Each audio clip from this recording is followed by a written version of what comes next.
knew that. He knew all the things. He didn't think of himself as the lead man in the play. He was the director of the play, and that was one of the keys to his success. But even the call you just played of Gio Saki, there's only two men that I can recall in my, I don't know how long it's been, but it's a long time. And two men who I've heard take one word and make it two syllables that wasn't normally one syllable, and that's Stopped by Wall. It goes into the corner. Centering pass. 4 seconds. This one is over. The Leafs are going to go to Boston.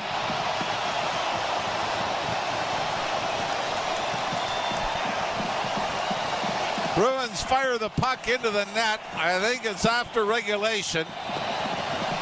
Even if it were to count, Game 7 is Boston Saturday night.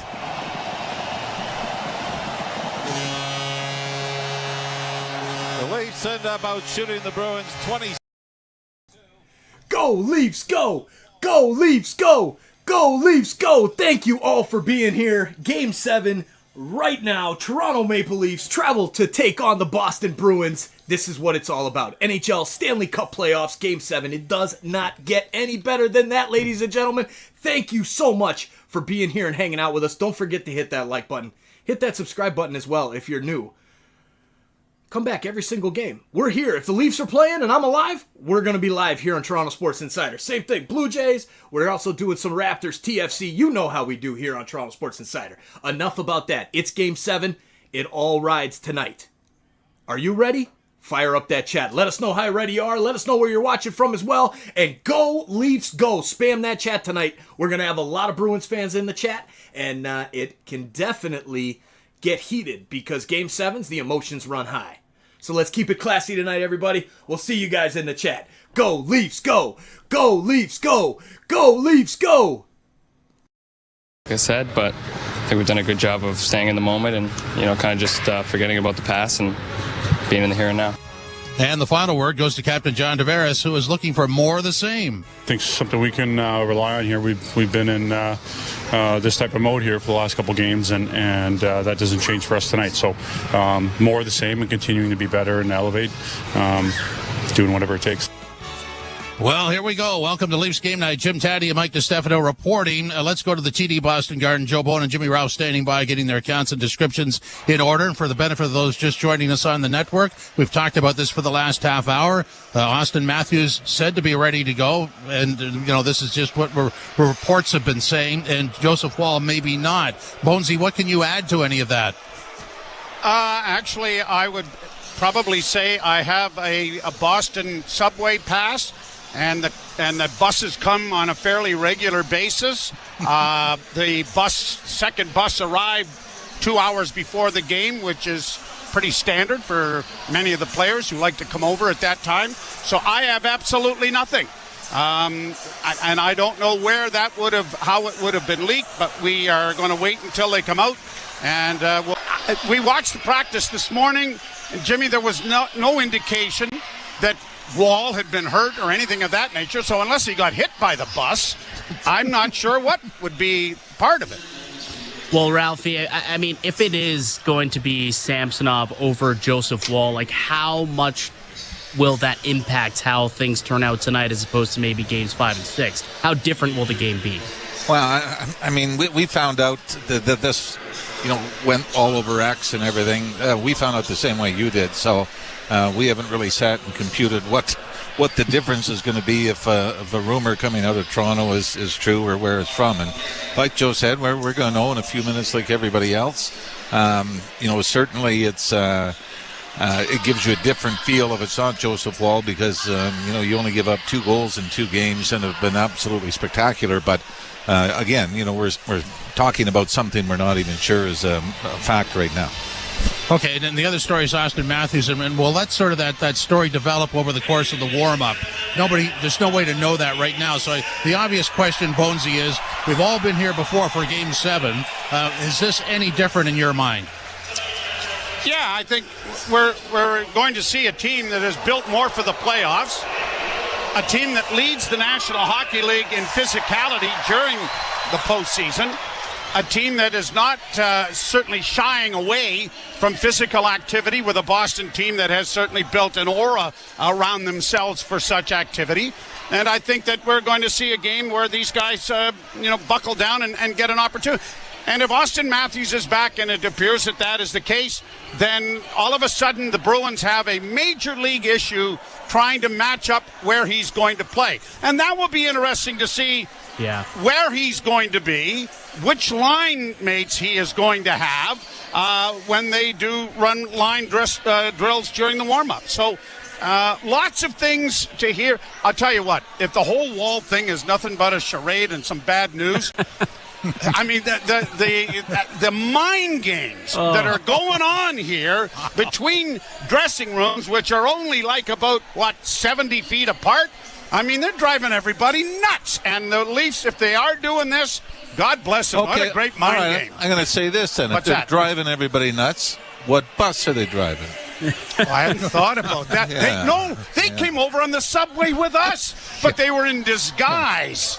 They were dressed as normal folk. We've been underground for a while. So. Bones, I do want to ask quickly, though, because you brought up a good point, who he's going to play with.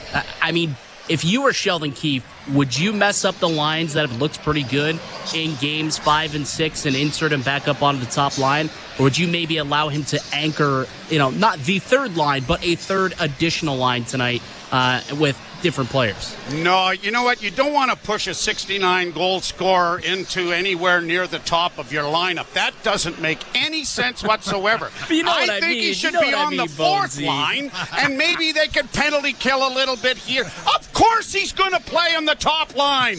Where else would you put him? 69 goals, for crying out loud. But what it does, it sifts things down. It will change things around. And the way Sheldon Keefe has juggled lines and line mates, it just adds an enormous amount of intrigue and matchup problems for Jim Montgomery and his Boston Bruins. Well, I got to believe the power play gets a booster shot there, Ralphie. Oh, you got to hope, don't you? Yeah. I mean, and I was saying to Joey earlier, if in fact he's in the lineup, and again, nobody says anything as far as the Leaf coaching staff or players are concerned. But in a perfect world, you get an early power play and Austin Matthews scores. I mean, I think that's the perfect world that if we all lived in blue and white land, that would happen. But it's, I think that's certainly a boost. And yet, when we saw Austin Matthews in the lineup for the first 3 games plus, the power play didn't do anything. No. Even though he set up John Tavares for the only goal of the series. But if he did score a power play goal early, it would change a lot of what's going on as far as Boston is concerned. So that will be interesting. Yeah. And we do have the stat as well that in Game 7s, whoever scores the first goal is 147 wins, 47 losses. So the first goal is fairly important, you're saying? Well, 147 to 47, yeah. Times, yeah, okay. Stats would indicate the first goal is going to be important. And look, I mean, we were talking about this, just before we had you guys on. The Maple Leafs should be expecting a far bigger challenge in the first period because the last couple of games, they've absolutely outworked the Boston Bruins. You know that Boston's going to be coming out a lot stronger here with now their backs finally up against the wall here. Well, I know Jim Montgomery was upset after Game 5 and talked about it even the day after, how upset he was that the crowd was into it and it was loud and they only managed a couple of shots on goal. I mean, the great thing is the Leafs have dominated the Bruins in the last 2 first periods. The downside is the score has been even, 1-1 in those 2 games. So, you would expect Boston to come out, but a lot of times, and I think I noticed watching Game 7 with the Florida Panthers and the Bruins last year, the Bruins came out a little tentative, and we've seen the Leafs do that on home ice. When you think, most recently against the Tampa Bay Lightning a couple of years ago, when you thought, okay, the crowd's into it, it's loud and everything, and yet the game got very quiet. So you might expect something, but sometimes nerves take over adrenaline when it comes to a Game 7. So one more from the both of you, Bonesy and Ralphie, just before we go. Game 7, and so I know you guys have a mental list of everything that has happened and everything that has not happened. Clearly what hasn't happened is the Leafs power play, and clearly what hasn't happened for Boston is Pasternak playing up to his abilities. Is there anything else there that you're looking for that maybe hasn't happened so far? Oh, boy. Jimmy, what have you got on them? Oh, me? Yeah. Well, you know what I'm doing, Jimmer? I'm looking at the clock. It's at 18:04 now. What, they come out in about 45 seconds? Yeah. And so if you want to keep us on long enough, we can tell you the goaltender that leads the team on. Let's Yes, do that. Guy. Let's do that. Yes, Guy. I do you need guys to know. give us a play-by-play. So. Oh, and by the way, special lighting effects will be on display during tonight's game, so those with sensitivity are encouraged to take precaution. Well, I've got the sunglasses on. I'm good. I'm just watching the scoreboard. That's all. Now that you've got us staying on longer, you fool, I thought we were going to be able to go to the washroom.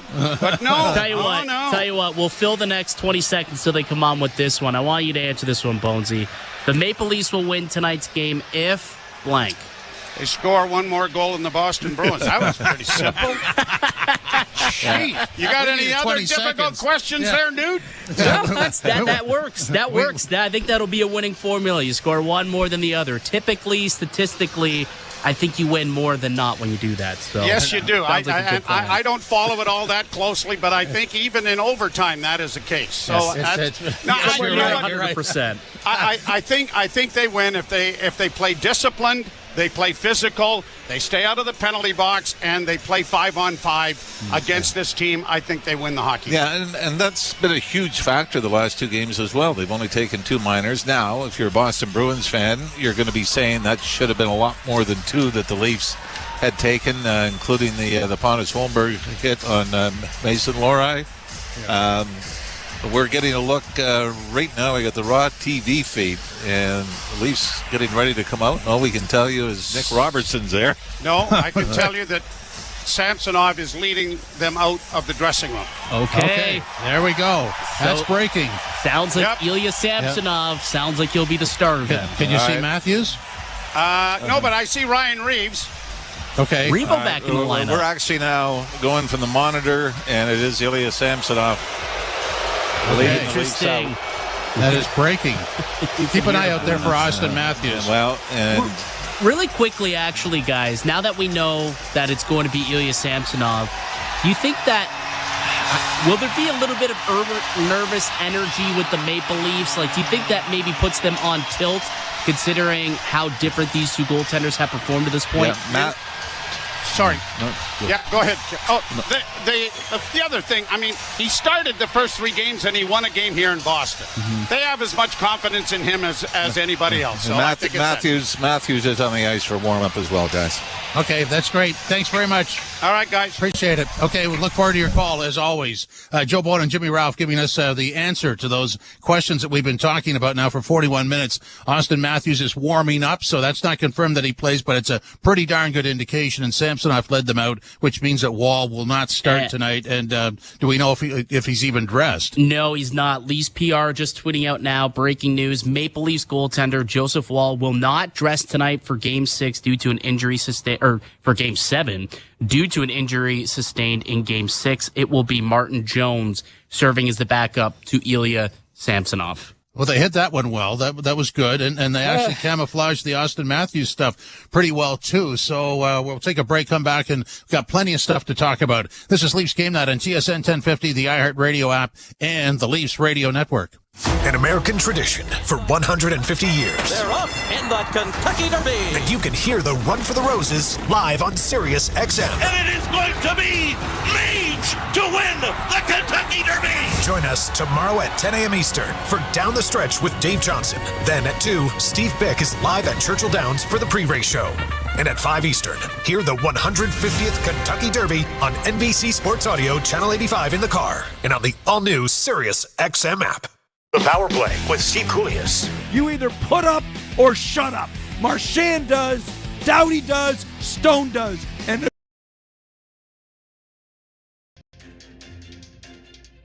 Hey, insiders! It's Joe Bowen, the voice of the Toronto Maple Leafs here. And holy Mackinac, another great night here on TSI. First and foremost, Mike wanted me to thank you all for being here and helping create this amazing community that we have here at Toronto Sports Insider. Just by listening to this message, you are a part of something very, very special. Mike has asked me to help in his goal of making a difference to Sick Kids Hospital with this great group of Toronto sports fans. Now, Sick Kids Hospital is very near and dear to my heart. My son Sean was diagnosed with leukemia when he was just a year old, and he's 30-some-odd years of age now and a big strapping lad because of their magic that they work at Sick Kids. Toronto Sports Insider is donating 100% of the channel's revenue through the Leafs 2024 Stanley Cup Playoffs run. Now's the time for this community of Leaf fans to make a real-world difference together. Now, the best way for us to increase the amount of the donation is to please share the link to Toronto Sports Insider right here on YouTube to bring more Leaf fans into this amazing community. Changing the world, one insider at a time. We'll see you in the chat. And holy Mackinac, go Leafs, go. At a higher level going forward. NHL Morning Skate With Scott Laughlin and Gord Stellick. weekdays 7 a.m. Eastern. On NHL Network Radio. Hey, Insiders. All right, it's time for another update on our Sick Kids donation. So after 6 full games, and of course all the Blue Jays revenue too, we are over $1,500 to donate to Sick Kids so far. It's Game 7. We're going to add another good chunk tonight. Thank you already for the amazing support with the Super Chats, all of the ad revenue, as well as the memberships, every single piece of it. You, by just watching this, you're making a difference because you are part of this live and you are one of however many views this will end up being. Thank you for making a difference. Please share the link. Let's get more Leafs fans into the chat. Please, please, please share it out on the socials. Share it out with the Leafs boards, some Bruins boards. Let's bring some Bruins fans in here. Whatever. Game 7. Let's have some fun. Let's keep it positive. This is what we live here for. Go Leafs, go. We'll see you guys in the chat. 45 minutes ago, we were talking about Wall possibly not starting, confirmed, won't even dress. Samsonov starts. Jones is the backup. Austin Matthews taking the warm-up. That was sort of a story that had some edge to it, that it was going to happen, and so we know that he's on the ice warming up. Don't know exactly what line he's on yet, but we're going to work on that. So that's the Leafs side. On the other side, I just want to go over what Joe Haggerty told us about David Pastrnak and Jim Montgomery calling him out. That's a really strong move by Montgomery, and I like what Haggerty said about that was what Coach Cassidy used to do, and it didn't work with the Bruins, and Montgomery has not done it. So now with this Game 7 situation, you got to pull that lever, and he did.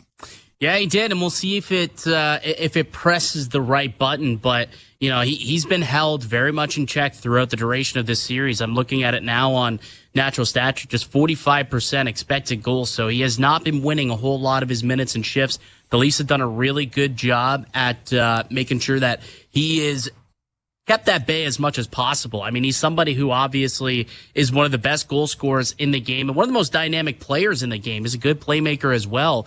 But the Leafs have done a really good job of making sure that he gets no time and space out there. And I think that's got to continue tonight. Like we talk about what might be, your keys to the game or whatever it may be. Take away time and space. Continue to do that because that was the game plan that worked in Game 5 and 6, and really it's worked for David Pastrnak to limit him all series long. I think the Leafs got to make sure that they just continue to do that. Play the same way, just kind of carbon copy, paste Game 5, Game 6 into Game 7. So waiting to see how exactly Austin Matthews lines up and who he plays with and what the trickle-down effect is on the rest of the roster. We'll get to that in a couple of minutes. But in the first, before we go there, let's go to John Tavares, the Leaf captain, and if the Leafs are accustomed to playing with their backs against the wall. Yeah, I mean, I can only speak for ourselves, but I think something we can rely on here. We've been in this type of mode here for the last couple games, and that doesn't change for us tonight. So more of the same and continuing to be better and elevate, doing whatever it takes. What have you learned about playing in Game 7s? I've said a lot before about the margins and whatnot, and I think it only becomes more heightened and they only become smaller. So just every play. just the level of detail from not just shift to shift, period to period, but play to play, second to second. Obviously, traditionally their low-scoring games have been in a low-scoring series, so being aware of things like that too, trying to get off to another good start and putting ourselves in a good position. Just enjoy the energy around it and the uniqueness of it. I think it's important, and not to try to overthink things because it's a Game 7, especially because we've kind of been in this mode the last couple, which I think can be to our benefit. But certainly things I've taken away from the past. So is it mentally more taxing or more focus required? More taxing? Honestly, try not to change a whole lot. I think you're obviously aware of the scenario.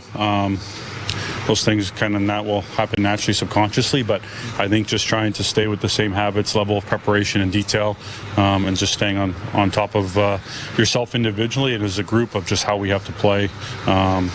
You obviously get to know your opponent really well by this point, so understanding their tendencies and the things that they do well and how we have to combat that and to be ready for, but try not to change a ton.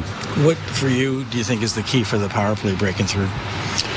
Just being direct and not trying to do too much. I also think just the way we support one another. Very good penalty kill over there.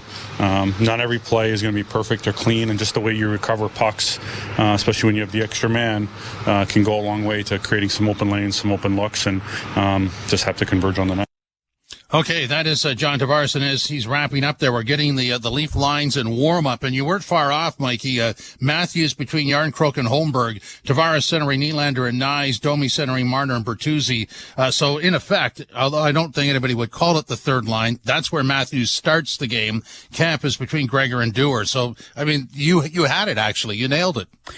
Because, I didn't think that it would be smart to break up that top six, right? They've been playing so well, not just offensively, but defensively.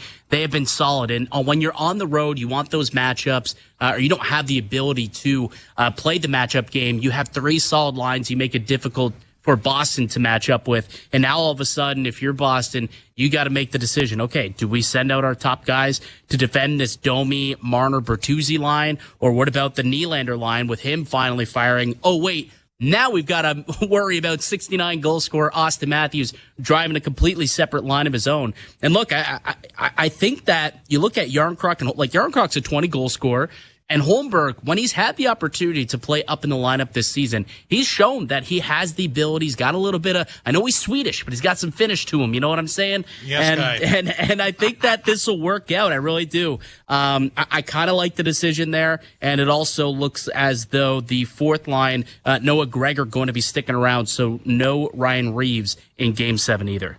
Yes, and Matthews has played with Yarncroke before, and I think Holmberg has actually played with him too, very briefly. So that line we've actually seen before for different reasons. So we'll see. That's how it starts. That doesn't necessarily mean everything's subject to change. And you've got Matthews in the power play too, so that makes a lot of sense. This is obviously Game 7, and there are jobs in the line here. There's no question about that. Here's Coach Keefe on what this opportunity means to him and the team. We're where we want to be, obviously, now, given where we were, So you're proud of the group for the work that they've done, how resilient they've been to get here. Again, that's why, it's just reminding them, hey, we've done this. We've done this twice here already, and it doesn't make it any easier the third time, but there's, there should be comfort in knowing how you prepared, how you performed, how you worked, what it felt like. So you don't need to overthink anything else. You're not new to this within this series and with this opponent and in this building. We did this just. I don't even know what day of the week it is anymore, but we were here not too long ago. So with that, you get confidence, and it's a tremendous opportunity to keep growing. I think we really feel like through this series, I think how to me, we started the series well. Obviously the Game 1 didn't go the way we wanted, but there was a lot of good things in that game that we took into Game 2, delivered in Game 2, really felt. I felt good about our group after game 2, and we were disappointed on how we performed on home ice, which put us in a hole, and how that didn't go well for us. So that was tough. But then Game 5 and 6, once again, like games 1 and 2, there's lots of elements inside of that can lead this team to great things. So, you can't get there without getting past tonight. You can't do great things without getting past tonight, but I feel really good about our group. I'm excited for an opportunity to keep this thing going here. That is Coach Keefe. Like what he had to say there. Obviously, tone down the emotion, but this is an opportunity. There's no question about that. I'm sure the Bruins would say the same thing. And I don't know who loses this game tonight, or maybe the better way to say it is who wins. But there are ramifications for the losing team, Mike. No question about that one either. Yeah, I mean, we've talked about it a lot, right? Where if this team, it's another first-round exit, there could be massive changes in the offseason. And, the way that Boston has now kind of given away this series, if they end up losing out after a 3-1 lead in back-to-back years, I mean, we just heard it from Joe not too long ago that Jim Montgomery, there's some serious heat there if they end up losing. So massive, massive ramifications for whichever team loses this Game 7 do-or-die tonight.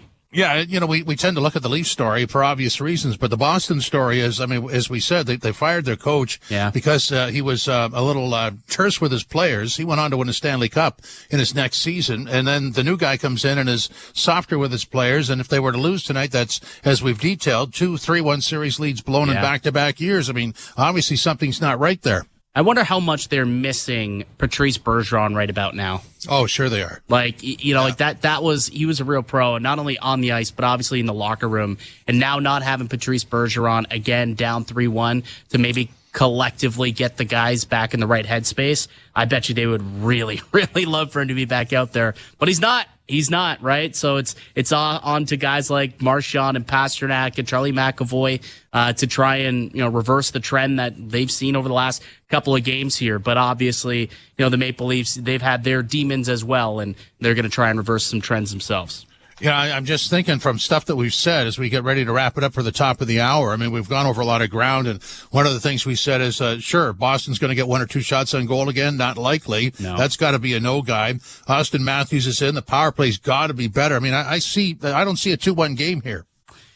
I don't know. I don't know, Jim. How do you not see it? This game has been very low scoring. Goals have been extremely hard to come by. Maybe the goaltending change opened things up a little bit where, Samsonov has not been as sharp as Joseph Woll has been. And maybe if you're Toronto psychologically, that throws you a bit of a curveball, and all of a sudden your mindset goes from we might have to, spot them 3 or 4 goals instead of just a 2-goal effort like they did in games 5 and 6. So maybe that opens things up a little bit. But if the last 2 games are any indication, both squads can be pretty tight tonight. Yeah, I mean, they can do that. I just, Sammy has, the one thing we haven't really talked about him is he's responded so many times this year. I mean, he's got his own battles with adversity, so I wouldn't expect anything other than a pretty good performance tonight. Well, I mean, just think about the amount of adversity that this team as a whole has had to endure in a 7-game sample size. Out of nowhere, William Nylander is out for 3 games with migraines after playing a full 82. The guy never misses any time, and he's not available the first 3 games for you. And then all of a sudden, Auston Matthews misses 2 games. Their 69 goal scorer and leader of the group. And now the guy who's played exceptional for you in net, possibly the TSN turning point in the series, was going to him between the pipes. And all of a sudden, after 2 games, he's unavailable for a do-or-die Game 7. And Samsonov, a guy who was on waivers back in December, is now the starting goaltender for your Toronto Maple Leafs. It's an understatement to say that they've battled adversity. This has been a lot of adversity. Sounds turbulent out here. There's no question about that. But in that dressing room, they know exactly what's going on. We're going to step out. When we come back, we'll set up the opening faceoff for you. Game 7 in Boston. This is Leafs Game Night on TSN 1050, the iHeartRadio app, and the Leafs Radio Network.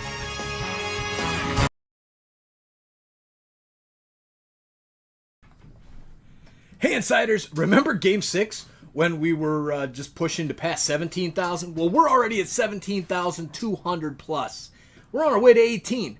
Hit that subscribe button if you're new, and let's keep on pushing through this playoff run. And it's Game 7. We got to get back to the action. That's what's most important. But hit that subscribe button if you haven't done so already, and become an insider. And let's change the world, one insider at a time. Go Leafs go. Let's get that chat fired up. We'll see you in the chat. Hey, insiders! It's Joe Bowen, the voice of the Toronto Maple Leafs here. And holy Mackinac, another great night here on TSI. First and foremost, Mike wanted me to thank you all for being here and helping create this amazing community that we have here at Toronto Sports Insider. Just by listening to this message, you are a part of something very, very special. Mike has asked me to help in his goal of making a difference to Sick Kids Hospital with this great group of Toronto sports fans. Now, Sick Kids Hospital is very near and dear to my heart. My son Sean was diagnosed with leukemia when he was just a year old, and he's 30-some-odd years of age now and a big strapping lad because of their magic that they work at Sick Kids. Toronto Sports Insider is donating 100% of the channel's revenue through the Leafs 2024 Stanley Cup playoffs run. Now's the time for this community of Leaf fans to make a real-world difference together. Now, the best way for us to increase the amount of the donation is to please share the link to Toronto Sports Insider right here on YouTube to bring more Leaf fans into this amazing community. Changing the world, one insider at a time. We'll see you in the chat. And holy Mackinac, go Leafs, go. Of the Kentucky Derby. The narratives have all been loaded, and they're off. Bruins have trouble in series clinching games, battling for the lead with will the Leafs fail again in Boston. Causing trouble in between horses is the Leafs power play, apparently stuck in mud. Now making a move. No team has blown a 3-1 series lead in consecutive seasons. Charging down the stretch, it's can the Leafs out Bruin Boston yet again? And they hit the finish line, and like the Derby, it's too close to call. Who wins? Well, let's find out. Game 7. Molson Canadian Leafs hockey starts now. It's time for Molson Canadian Leafs hockey on TSN 1050 and the Leafs Radio Network. The Leafs live here. Oh, yes, they do. Welcome to Molson Canadian Leafs Hockey Game 7. The starting lineup is brought to you by Molson. Whether it's Canadian Ultra, Export, or Excel, there's a Molson with your name on it. Jim Taddy and Mike DiStefano reporting. Joe Bowen and Jimmy Rouse standing by at the TD Boston Garden. The Leafs lineup is Domi centering Marner and Bertuzzi, Tavares centering Nylander and Nyes, Matthews back in centering Yardcroak and Holmberg, Cam centering Gregor and Dewar. The defensive pairings exactly the same. Riley DeBushkin, Benoit McCabe, Edmondson, Liljegren, Samsonov starts in goal. Jones is the backup. Wall is injured. Mikey, we've gone through this for about an hour now, but when you look at it, you see that that's where Matthews starts. If they need a goal, they can move him up. Yeah, I mean, obviously getting Austin Matthews back is big for them, but I think the leading story is the fact that Joseph Woll not able to go tonight, and it's Ilya Samsonov who will be the starter for the Maple Leafs. So it is going to be interesting how the team can come out of the gate. Like, I'm not concerned, but I wonder if there'll be a little bit of jitters with this team being a little bit on tilt with this curveball so late in the process. Well, we don't really worry about the defense. It's played really, really well, and that includes Jake McCabe. Here's Coach Keefe on McCabe's postseason performances. Yeah, he's been tremendous. I think he's gotten better as the series has gone along here. Obviously been extremely physical. Scored us a massive goal in here in Game 5 to get us going. Leadership in the way that he's, you can tell he's just far more comfortable, not just in the playoffs, but within our team. It's a guy obviously comes over at the trade deadline last season, and not only is he playing the playoffs for the first time, but he's still the new guy in lots of ways. But I think he really feels a big part of our group now, which he certainly is. And with that, his leadership has really stepped up, and his overall confidence has improved. He was very open with me, when the playoffs ended last year, how disappointed he was in himself, but also just how, I can't remember the exact term he used, but essentially saying how surprised he was at how hard the playoffs were compared to the regular season, that he had expected it, and it's one, all of that, but to be in on the ice and in the moment, he found it as a big jump. despite the fact he's a veteran guy and he's played in the league a long time. And he found that to be a big jump. So, he sort of vowed to be better the next time around, and having learned from that, and he certainly has delivered to this point. That is Coach Keefe on Jake McCabe, who's done a really nice job back there. Benoit has just been superlative. Labushkin, Edmondson. I mean, you want to talk about the coach wanted to add, or the general manager wanted to add some snot. That's a sinus infection. Absolutely it is. Those guys have been great. But look, I think Jake McCabe and Simon Benoit, that pairing, you could classify them as the unsung heroes to this point. Like, they're not getting a whole lot of love. Typically defensive guys don't get that kind of love. It's almost like linemen in the NFL, right? But when it's working, you really, really love to have it. And then when it's not, that's when they get picked apart, and that's when they get talked about. But when you look at McCabe and Benoit, I mean, what to me is kind of most impressive is the fact that they have shut down this Pasternak line. Like, they have absolutely shut them down. They have started only 23% in the offensive zone, which means they've had a majority of D-zone starts, yet somehow control the lead in the shot share. They've controlled the lead in scoring chances and expected goals. So somehow this team is turning defense into offense and into chances. And I think that McCabe deserves a lot of credit for the way that he's played so far in this postseason. And there's the big phrase, turning defense into offense. I mean, how many coaches, you go back to Ron Wilson when he used to say that, and nobody seemed to listen. They finally get it. What I like about watching them play, especially in the last two games, is how they've defended. And I don't know that we'd ever accused them of defending in the past. And the other thing is, when there's a misstep or somebody gets caught, the backfill is right there. That's right. And I think it's important, right? You have guys who step in, and you have reinforcements, and it's because people are in good position, exactly where they're supposed to be. But what I think the biggest difference between games 5 and 6 and then the earlier games in the series really has been the way that the Maple Leafs have defended, not only in their own end, but also in the neutral zone. Like the Boston Bruins, it's been very difficult for them to, get those easy zone entries. The controlled zone entries are almost non-existent. They're having to try and dump the puck in and chase and get after it. The Leafs have done a good job of getting to it first and sending it up the other way, not allowing Boston to really set the tone and have any extended offensive zone time. And it's indicative as to the fact that they really haven't generated a whole lot. It's because they're not spending time in the O zone. The Maple Leafs have had the puck for most of these games. So I think that's going to be especially important tonight. Now that we know that it's going to be Ilya Samsonov in net instead of Joseph Woll, they got to continue to close, pressure the puck carriers. They've got to continue to, put their body on the line, block shots. They've got to get sticks on pucks. They got a lot of stick checks as well. Defending is going to be crucial in tonight's do or die game 7.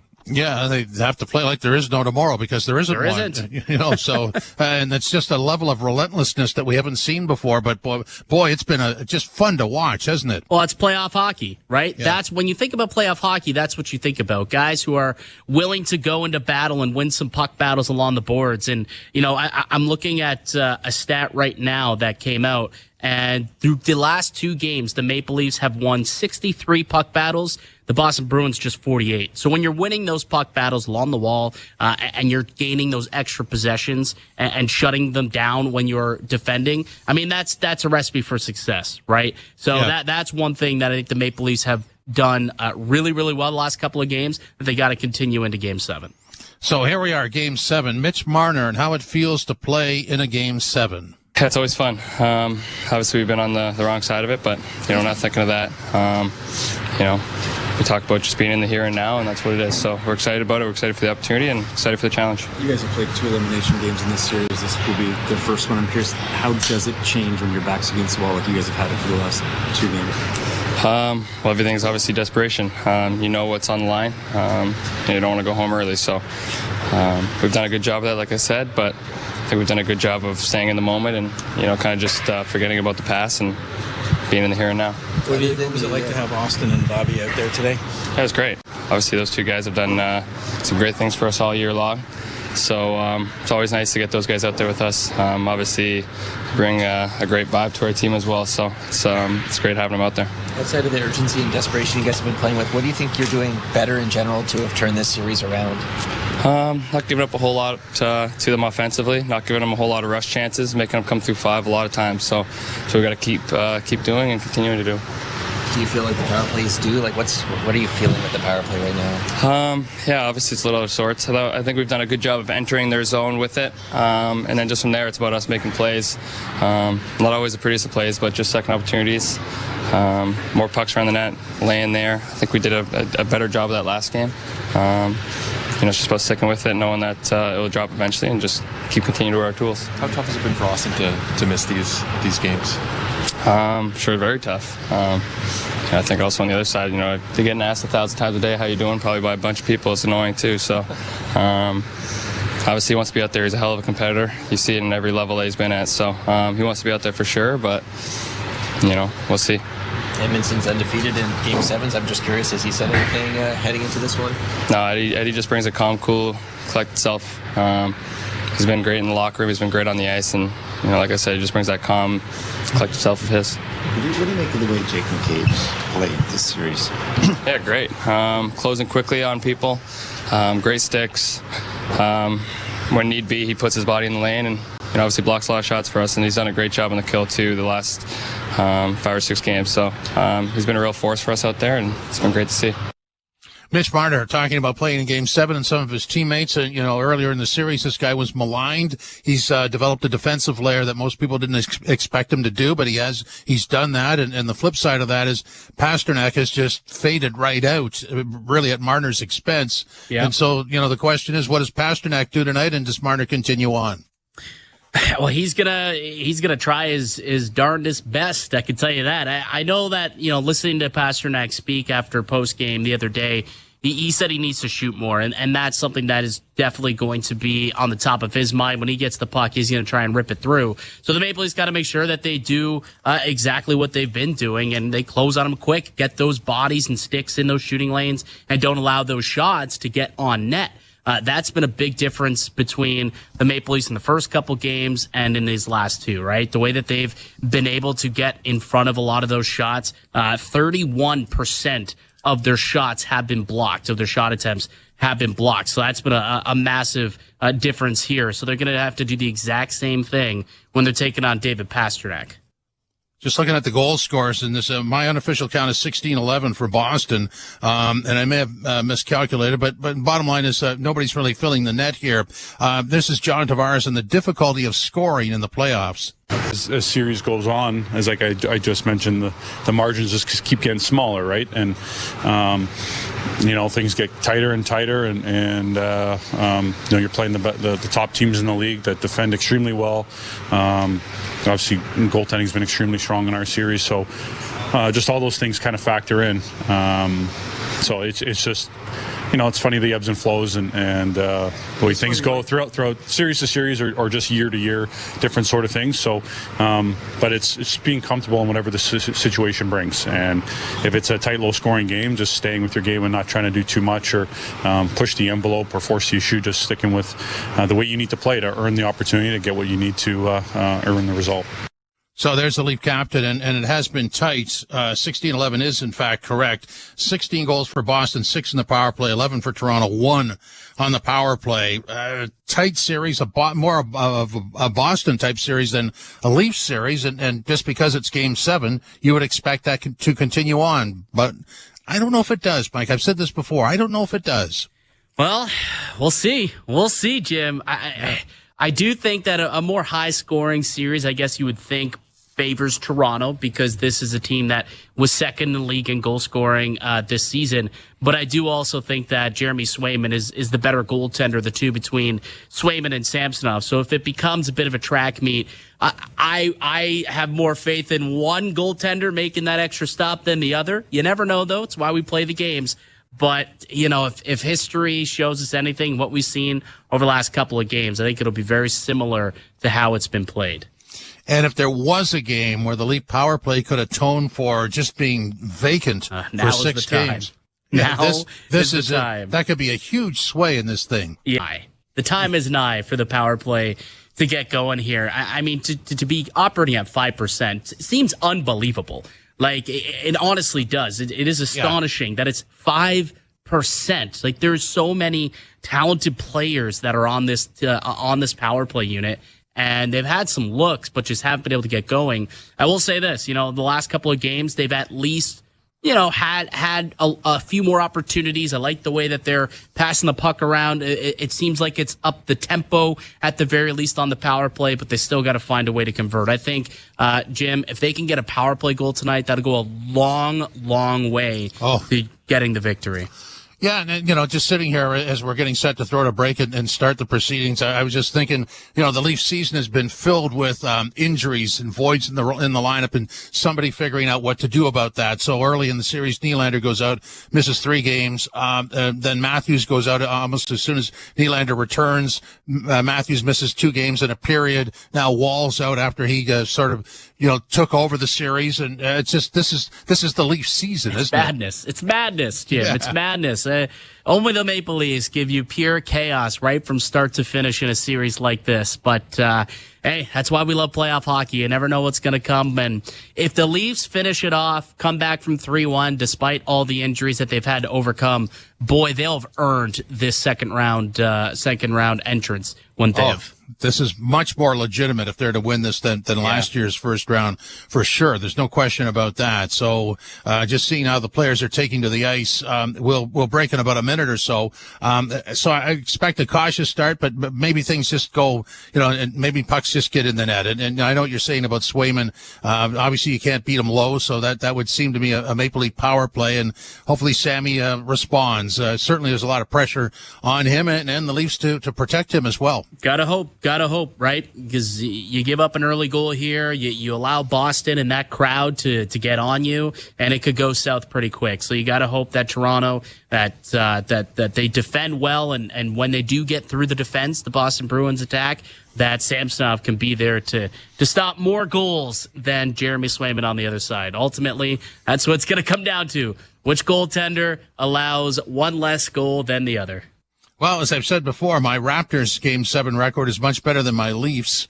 This will be the 4th time in 11 years that we're doing Game 7 of the Leafs in Boston, and have nothing to show for it. But I don't carry the baggage of those other games. To me, this is totally different. And you're the Brian Hayes of radio. You're Brian Hayes. We should have got you off the broadcast to finally break the curse. That's happened to Hazy B. Wasn't in the building Game 6. The Leafs pulled it through. We'll see if you can change the trend, though, Scotty. I'm not going to take any responsibility for Maple Leaf failures. That's not what I'm paid to do. So we'll see what happens. The scores, you remember this? 5-1 2 weeks ago, 3-2, 4-2, 3-1, 2-1 in overtime, 2-1. I mean, these are outside of Game 1. These are highly contested games. Even the 4-2, that was the game the Leafs could have won, but obviously didn't turn out that way. So we'll, now that we've said all that we've had to say, we're going to step out, and the opening face-off is next. Joe Bowen and Jim Ralph next. This is Molson Canadian Leafs Hockey on TSN 1050, the iHeartRadio app, and the Leafs Radio Network. Nobody covered the 2024 draft like NFL Radio. The Chicago Bears select Caleb Williams. Hey, insiders. It's Joe Bowen, the voice of the Toronto Maple Leafs here. And holy Mackinac, another great night here on TSI. First and foremost, Mike wanted me to thank you all for being here and helping create this amazing community that we have here at Toronto Sports Insider. Just by listening to this message, you are a part of something very, very special. Mike has asked me to help in his goal of making a difference to Sick Kids Hospital with this great group of Toronto sports fans. Now, Sick Kids Hospital is very near and dear to my heart. My son Sean was diagnosed with leukemia when he was just a year old, and he's 30-some-odd years of age now and a big strapping lad because of their magic that they work at Sick Kids. Toronto Sports Insider is donating 100% of the channel's revenue through the Leafs 2024 Stanley Cup playoffs run. Now's the time for this community of Leaf fans to make a real-world difference together. Now, the best way for us to increase the amount of the donation is to please share the link to Toronto Sports Insider right here on YouTube to bring more Leaf fans into this amazing community. Changing the world, one insider at a time. We'll see you in the chat. And holy Mackinac, go Leafs, go.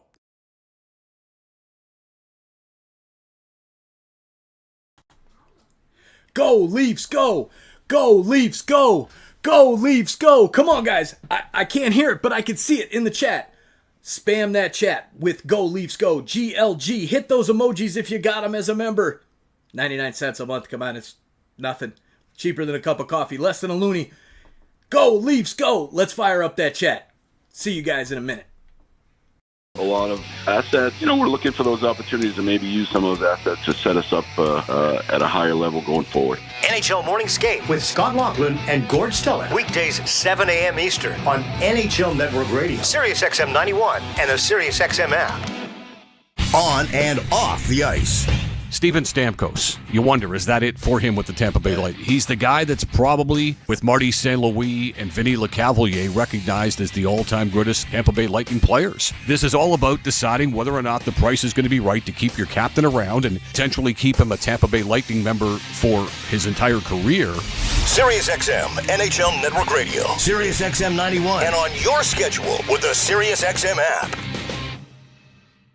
There is no competition in soccer quite like the UEFA Champions League. And it's on Sirius XM FC. Kylian Mbappe delivering when it matters most. The stakes are higher now in the knockout stage, where one goal can transform a club's trajectory. Jude Bellingham's driving scores! And one performance can turn a star into an immortal. Harry Kane finishes off the game. It's the Champions League knockout stage, and all the top matches are on Sirius XM FC 157 and the all-new Sirius XM app. Join me, Gord Stellick, and Scott Laughlin as we recap the night that was on NHL Morning Skate, weekday mornings at 7 a.m. Eastern on NHL Network Radio, Sirius XM 91.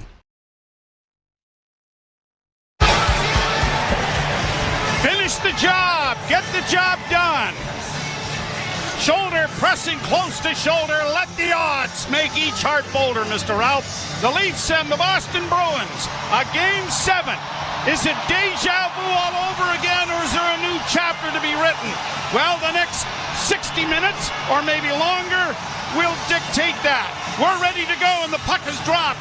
It is Ilya Samsonov in goal. Austin Matthews back into the lineup as the puck is down at the Boston blue line, and the Bruins control it. Near side for McAvoy. Dished off for Pasternak, who sends a long bouncing shot in wide of the Leaf goal. Labushkin along the boards for Riley, and he sends it out and down the ice, and an icing call coming here against the Maple Leafs. It'll be Austin Matthews between Pontus Holmberg and Calle Järnkrok as far as the Leafs, and that's listed as the third line. Well, Leafs can't seem to have it all in this series, can they? They finally get Willie Nylander back. They lose Austin Matthews. You get Matthews back, you lose Joseph Woll. And yet, here we are in Game 7. Draw one by Boston. A long shot off the mark, wide past the Leaf goal. It's played around the boards.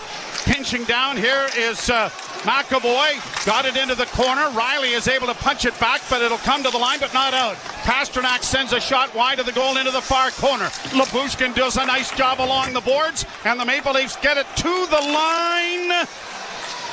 And out. Played by Boston back to the center ice area. Shot in over the line now by DeBrusk. Leafs are changing, and so are the Bruins as the pass comes ahead on the left wing. Off of Nye, sticking into Boston territory. The Leafs have had two tremendous first periods in the last two games as they get the puck to the blue line, but then Marchand is able to slip it away and play it in. Hustling after it, Charlie Coyle. Rubbed out along the boards. It comes up on the wing, and the Leafs are breaking out with Domi. Domi to center. On the left wing side, a pass that was intended for Benoit, but a stick gets in the way and sends it up into the crowd and out of play. A lot, and I mean a lot, of blue and white jerseys and sweaters in the audience here at the Toronto Dominion Garden in Boston. First of all, wonder how you're able to access tickets to Game 7. Called a credit card, Mr. Ralph, and they have a lot more balance on it than you and I do. Well, I don't know how easy it would be to get Game 7 tickets from Toronto. Round the boards, far side, kept into the Boston zone. It goes around back of the net. Holmberg knocked it away. It comes into the near corner. Yarncrook knocks it away, and now they battle for it as it goes into the corner, and Matthews on for his first shift. In against the boards, back of the net for Calle Yarncrook. Back to the point, it's coming over to the near side, an Edmondson shot. That was blocked, and it's poked out at center ice, and a foot race for it. Liljegren trying to beat Van Riemsdyk, who gets a shot in on goal. Two good saves made by Samsonov. That gets him into the game nicely. But he loses his goal stick, and the puck comes around on the boards. The Leafs trying to get it elevated. They'll get it out at center, but he can't go to the stick as it's in the corner of the rink. Now he does go, and he's going to scamper back to get into the net. Thank you. Play back down into the Toronto end. Glad the Bruins didn't hear you. No. Shh, quiet. Brought out at center ice, and on the left wing it goes for Benoit into the near corner. Benoit centering attempt. Swayman touching the puck for the first time, and Boston starts out of its own end, but a turnover, and the Leafs have it at their own blue line. A pass ahead and across the line for Dewar. Dewar with a shot, and that was off the mark wide. Kept in at the near point then by Gregor. Round on the far side, Lyubushkin punches to keep it in, and into the corner goes David Camp. Camp trying to come away with it. Nylander onto the ice, but didn't get to the puck, and the Bruins get it out at center and turn it over, and now here are the Leafs getting it off to Nylander. Nylander swings in over the line, stops it up, and now it's swept around back of the net. Trapped by Tavares back of the goal. Tavares to Nylander, and Nyes trying to get to it in the far corner rather. Nyes back to the point. Leafs on the left wing side for Riley. Can't shoot it at the net. Gives it to Tavares, and sweeping puck in front of the goal. Knocked into the corner by Boston. Chopped to the line. Not out. Kept alive by Nylander. Nylander into the slot area, but it's taken away. McAvoy will get it out for Pasternak. Pasternak in over the line with a shot that's well wide of the Leaf goal. Kept in by Boston in around back of the net to an empty corner on the near side. Pinching down is Carlo to get it around back of the net. A wraparound attempt didn't work. Back to the blue line it goes, and into the corner in the Toronto zone. Shot from an angle, went wide. Back of the net, the Bruins tied up there with Liljegren. Puck in their skates. Played into the empty corner. Bertuzzi didn't get there in time, but he delivered a pretty good hit. And it's backhanded high, out and down the ice. Will it be enough for icing? No, it's waved off. Bruins go back with Brandon Carlo. No score early. Cross the line for Charlie Coyle. Dropped it back, and a shot. Oh, and a brilliant pad save made by Samsonov. Sammy's into the game. Puck in on the wing now for Domi. Had his stick lifted, and it's controlled by Boston. Played out at center by DeBrusk. Poked away nicely there by Benoit. Now back from McCabe. Got some assistance in the corner from Holmberg. Holmberg chips it along on the near side. Domi trying to free it up. Gets it back into the corner for McCabe, and he'll stretch things out. Leafs changing. McCabe stationed back of the net. And now starts out. Pass up on the wing. Delivered off of the stick of Holmberg into the zone. Back along the far boards. Bruins are able to break it out at center. In across the line and an offside as Matthews got tangled up there with Justin Brazo, who was slow to get back on his skates, but seems to be all right. Nicely underway. Well, 5 minutes and 11 seconds in, no score. Yeah, and you knew the Boston Bruins would be better here in Game 7 to start than they were in Games 5 and 6. And have already hit the 2-shot mark, which was their high in the 2 previous games. 2 in Game 5, just 1 shot on goal in the first period of Game 6. But the Bruins feeding off the crowd here to start this game. Played down into the Boston zone. Chipped on the boards, knocked down by Holmberg. Tried to get it into the corner, got it back to the point. Riley goes D to D. Lyubushkin looking in front of the net, couldn't get it to Matthews. Chopped along the boards, Matthews back of the net. Gets it to Riley. A centering pass, and Yarncrook just failed to redirect. Near side for Riley again. Looking far side for Matthews. A shot that was deflected wide. Clipped in by Riley. Leafs pressing here in the offensive zone. And it's cleared by Boston out and down into the Leaf end. It will roll, but not far enough for icing. Ilya Lyubushkin quickly ahead for Riley. Riley gets it ahead, and across the line comes Camp with a long shot, taken on the chest by Swayman, and held for a face-off in the Boston zone. And the Bruins and the Leafs getting a little shoving session going on in front of the net. Both teams have had some pretty dangerous looks here in the first 6 minutes. But Ilya Samsonov, safe to say, has had to come up with a bigger save. In fact, both of his saves in this opening period, Joe, I think you'd have to classify as difficult. And a couple of rebounds on both, but the defense were able to clear the puck and get it out of danger. Camp wins the face-off, but it gets past Gregor, and the Bruins get it out at center, and Van Riemsdyk, who is really skating well for an old-timer, had a nice chat with him today, played out at center ice, and now here's Gregor getting it across the line. Tried to backhand it into the zone. That was blocked. Leafs are able to punch it along the boards, but it squeaks out at center, and now the Bruins will regroup. Both teams are getting a change in. Right wing side, deflected by Shattenkirk into the Toronto zone. Benoit back of the net, leaves it there for Tavares. Tavares works it along the boards, lost a glove. He's out there with only one glove on, and the puck comes down to the line, and Tavares is going in after it, but it's going to be offside. And that's a bit of a dangerous thing. If you're going to be out there for any extended time, guess who's taking a nice little slash on the knuckles? You think 63 would be one of the guys you would expect it from? Mr. Ralph, please. That's just not right. Maybe a linesman would come in and deck him first. Ooh, hadn't thought of that. All right, we got a break in the action. No score, 13:21 to go. First period. You're listening to Molson Leaf Hockey on TSN 1050 and the Maple Leafs Radio Network. The Formula One Miami Grand Prix is on Sirius XM. Here come the lights. Miami Grand Prix gets underway. It's one part spectacle, one part race. Verstappen takes the lead of the Grand Prix, and Hamilton couldn't hold him off. It's the Miami Grand Prix. This feels like a battle for the ages already. Pre-race coverage starts tomorrow at 3 Eastern on ESPN Extra Channel. What's up, insiders? All right, guys. Man, what a start to this one. 0-0. The shots are even. Fairly even game so far from what I'm seeing here. But this chat is on fire, guys. I put the slow mode on 10 seconds tonight. It's the highest we've done. But I wanted to jump in and just say big shout out to all of the new members tonight. Big shout out to Miami Sports Insider for gifting those 5 memberships. Well done there, Miami Sports Insider. Cheers. And hey, look at this. Jesse Cotu. Right as we speak, we just got a brand new insider. Thank you for jumping in, Jesse. Jim Rollo, big shout out. Hey, how do we know this guy's going to give the money, right? I totally get it. And I just wanted to say to everybody, you got to trust me, right? You have to trust me. Look, I'm doing this. This is bigger than me.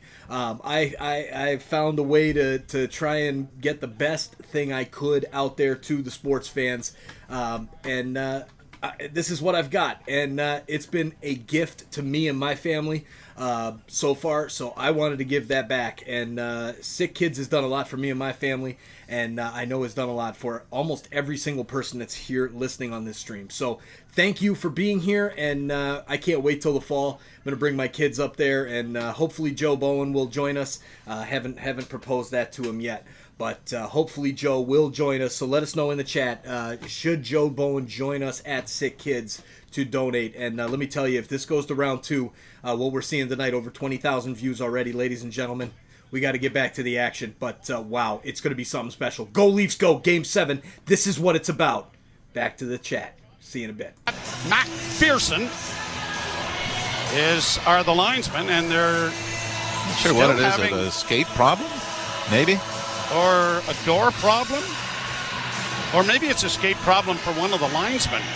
Yeah. Okay. Anyway, an interesting stat for Joel Edmondson. This is his 6th Game 7 of his NHL career. How's he done? 5-0, which included Montreal over Toronto in Game 7. And also the St. Louis Blues in this building over the Boston Bruins in Game 7 of the Stanley Cup Finals. You know, and while we have an opportunity, we should send our best to the Bonello family. Frank Bonello, yes, passing away at 91.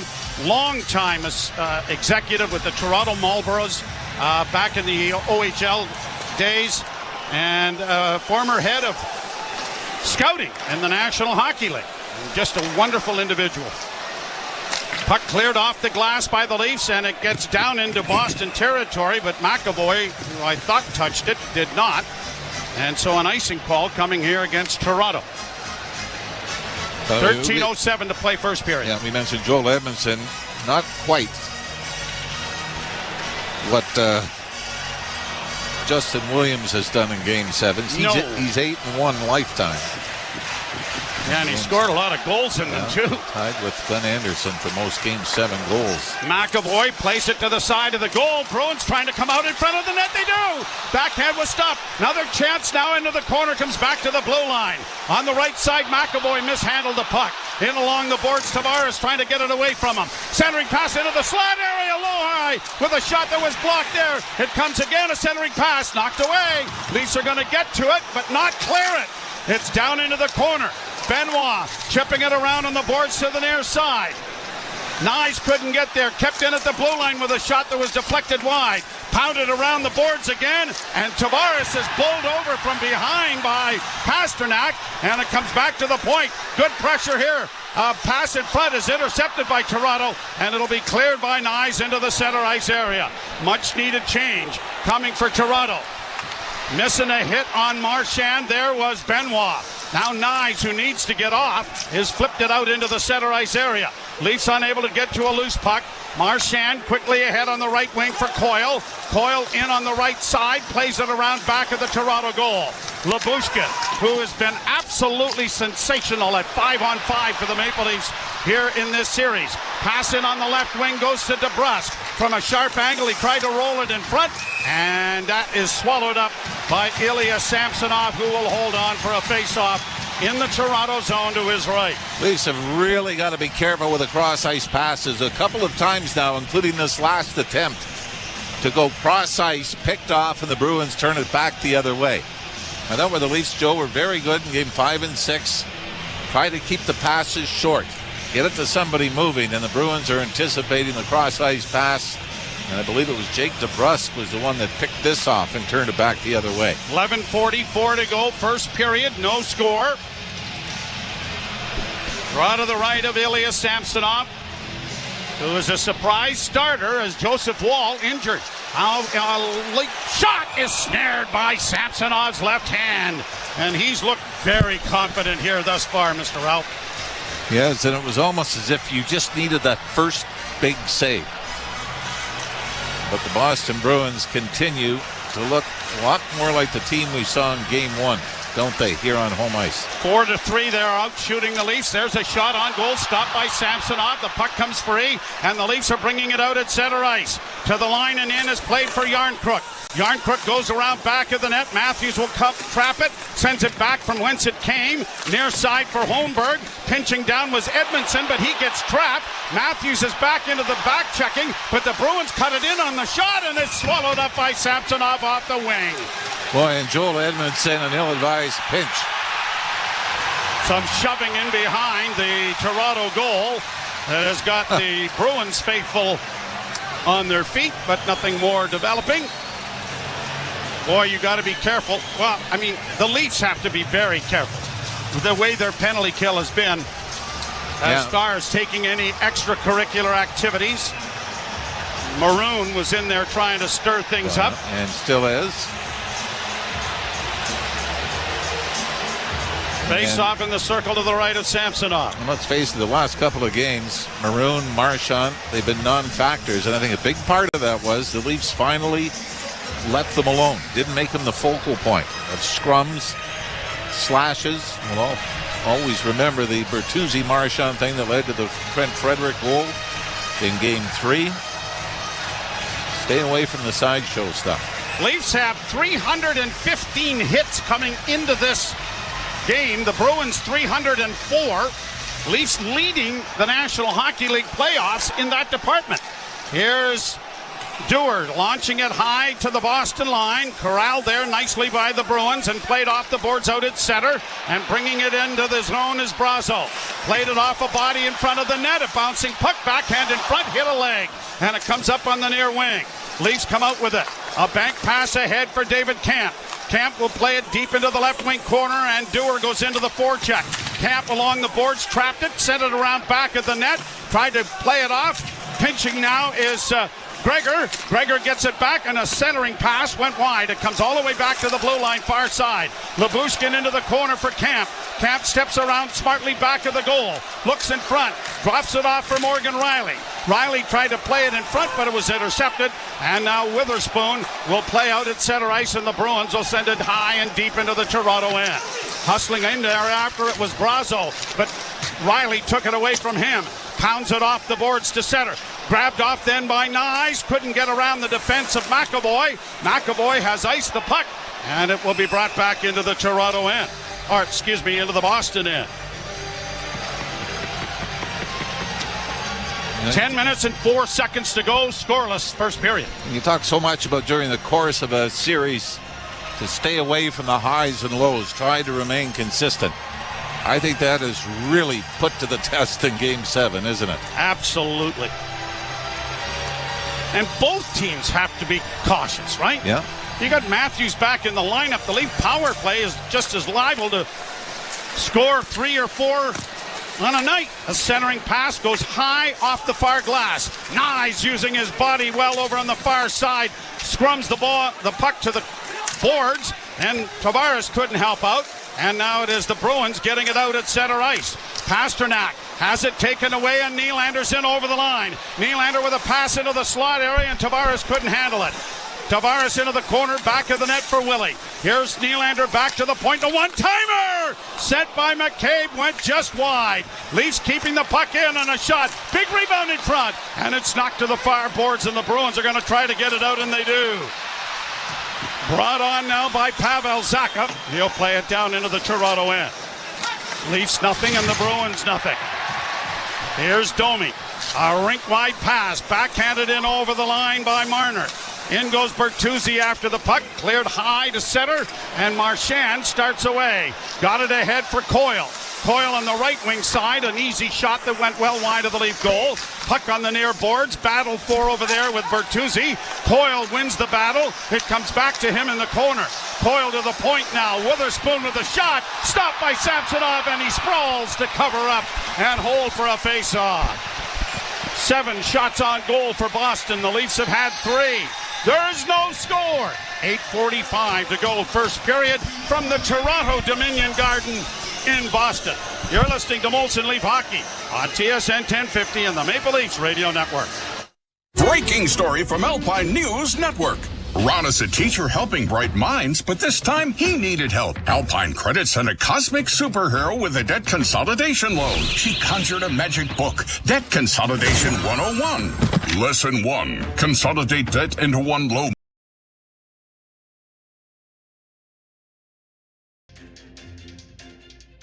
Hey, insiders! It's Joe Bowen, the voice of the Toronto Maple Leafs here. And holy Mackinac, another great night here on TSI.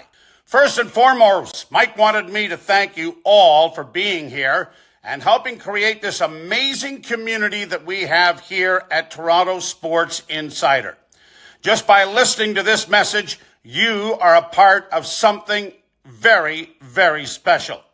Mike has asked me to help in his goal of making a difference to Sick Kids Hospital with this great group of Toronto sports fans. Now, Sick Kids Hospital is very near and dear to my heart. My son Sean was diagnosed with leukemia when he was just a year old, and he's 30-some-odd years of age now and a big strapping lad because of their magic that they work at Sick Kids.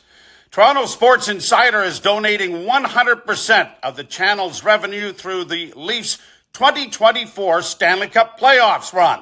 Now's the time for this community of Leaf fans to make a real-world difference together. Now, the best way for us to increase the amount of the donation is to please share the link to Toronto Sports Insider right here on YouTube to bring more Leaf fans into this amazing community. Changing the world, one insider at a time.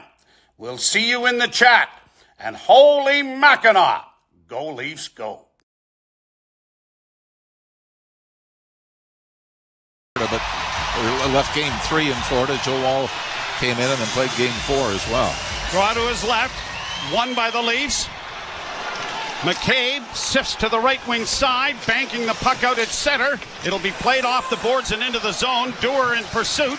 Dewar gets it turned over, and Gregor now carries into the corner. Gregor around back of the net. Banks it back to the blue line. Benoit shot! Oh, and that was labeled for the top corner. And Swayman makes his best save of the period, snapping that left hand out. Maybe just a little more traffic in front, and that finds the back of the net. I think Swayman got a pretty good read on it. Yeah, he did. Camp tried to get there, but he was off to the side. Yeah, I think he was trying even for the redirection. In front. When we saw, that's how Jake McCabe opened the scoring in Game 5. Launched one for the blue line with lots of traffic in front. Jake McCabe is the only defenseman who has scored for the Leafs in this series.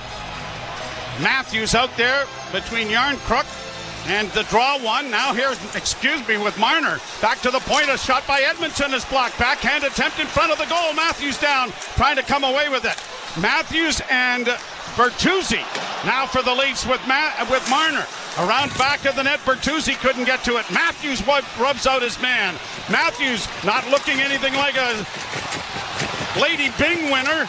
Gets the puck again, tried to poke it back along the boards, and Bertuzzi sends it off to Edmondson. Edmondson waiting for traffic, then sent it into the corner. The Bruins get there and play it off the boards out at center ice. So, with Matthews back in the lineup, Coach Sheldon Keefe can mix and match and present some interesting decisions for Jim Montgomery of the Bruins. Puck down into the Toronto zone, near corner. It's pinned up against the wall.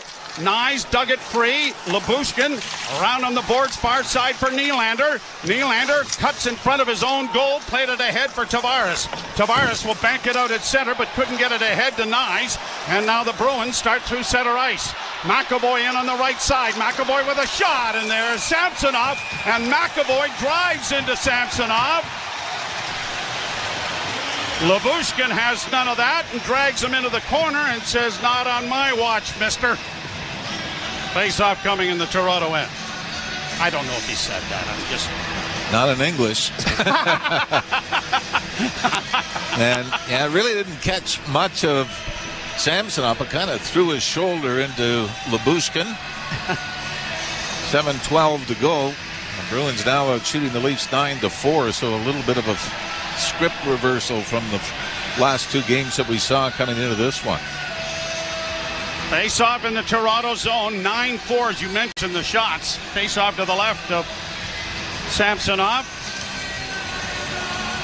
David Kampflein will come out for this face-off. Frederick waved out of the face-off area. Van Riemsdyk will move in. And the former Leaf lost the draw. McCabe gets to the puck and backhands it out at center. Knocked down there on a glove pass. And so a face-off coming in the center ice area. Well, we always emphasize first goal of the game. How about we talk about that shutout streak? You want to do that already? Yes! I think it's... Before we say hello to my dad, listening in Sault Ste. Marie. Folks, if you don't think we are superstitious, you got another thing coming. Face-off outside the Boston blue line. And won cleanly by Max Domi, who has scored 3 goals in Game 7s in his career. Left wing feed for Bertuzzi. Shot in over the line. Marner on the right wing side into the corner after it, but it's played around back of the net and on to the near side. Bertuzzi sends it back. Domi back at the goal, swept it in front of the net. Bertuzzi couldn't get a stick on it, but the Leafs are going to keep it in. And then Edmondson had the puck roll on him, and as he tried to get a shot away, to no avail. Now Edmondson bodied there in the corner. Centering effort by Marchand didn't work. And the Leafs trying to work it out at center, and they do. Domi to the line. Tried to send it in on the right side. It's a delayed offside. And the Leafs will have to tag up, and they'll change while doing so. Brought on now by Boston. Shot into the zone by Witherspoon. Far side now grabbed off by Pontus Holmberg. Cleared up on the wall, and it's going off a glove and into the Toronto bench, and Trent Frederick gives Austin Matthews a bit of a shot. Matthews, one of 3 to be honored as possible recipients of the Lady Byng Trophy. And Bruins are trying to challenge that. And this is what we talked about. This is sometimes where team toughness is. You take a punch in the face, not to draw a penalty in retaliation, and that can be difficult to do when tensions are high. Officials talking a little bit as to where this face-off is going to be and who had it go off of whom. So this is an argument over about 20 feet of ice. By the way, the Toronto Maple Leafs have gone 251 games, regular season and playoffs, not being shut out. Nothing to score. 6:12 to go here in the first period. By the way, it is tied for the third longest streak in NHL history. Bruins win the face-off. Fired by Witherspoon into the Toronto zone. Lyubushkin gets back into the corner, able to punch it up on the boards, but it's drawn a crowd. Now the Bruins turn it over. Witherspoon trying to get around back of the net. A centering pass into the slide area and a shot. That was blocked by the Leafs and backhanded down the ice. It'll be an icing call. But the Leafs, who just a couple of games ago were dead last in the playoffs and blocking shots, that has changed over the last 2 games. Yeah, and we saw even Simon Benoit doing the two pad stack to block a shot here earlier in the period.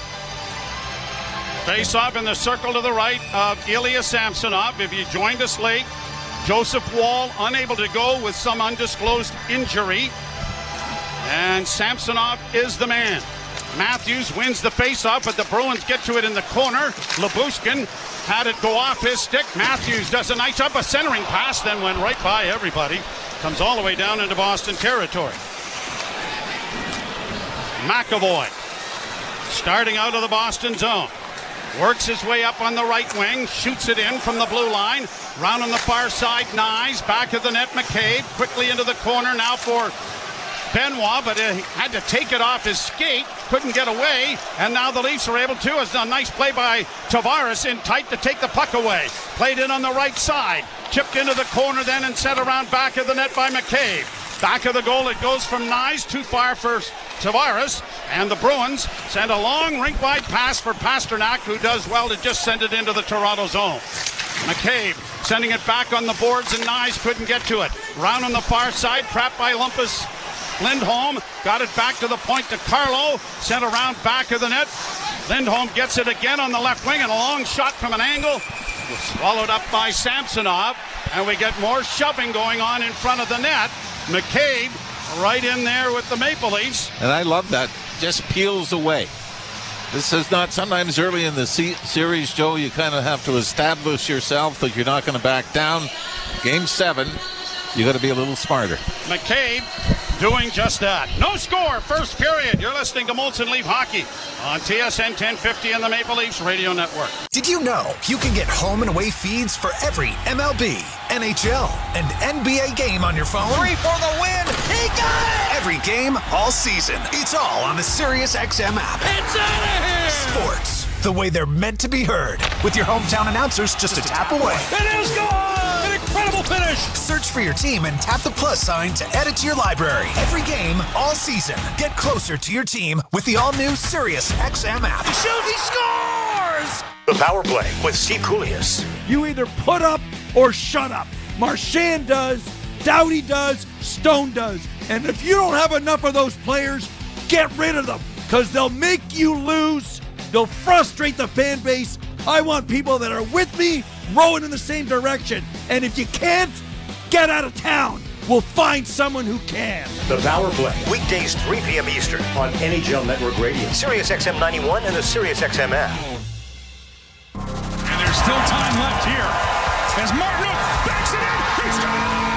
Zibanejad now takes the puck away from Ovechkin. Back to Kreider. Zibanejad to the trailer. Miller shoots. He scores! With the season in the rearview mirror, all eyes are on the Stanley Cup playoffs. Top front, backhand try, and they score! Carter Verhaeghe up! Only one gets to drink from the cup. Follow all the action. SiriusXM NHL Network Radio, SiriusXM 91, and the SiriusXM app. The best hockey lives here. Burns gets it back. Stick handles to the backhand. Moves in front. Score! NHL play-by-play on SiriusXM.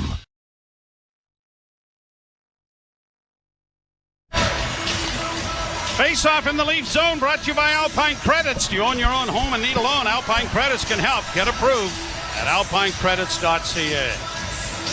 Well, the Leafs have only scored 2 first-period goals in the series. Both of them come in this building. Max Domi in Game 2, the Leafs won, and then in Game 5 it was Jake McCabe. Draw one by Boston. They've outshot the Leafs 10-4. Here's McAvoy, an easy wrister that is easily caught by Samsonov, and it looked like it was going wide. We'll see if they chalk that up on the board for the Bruins or not, but they did.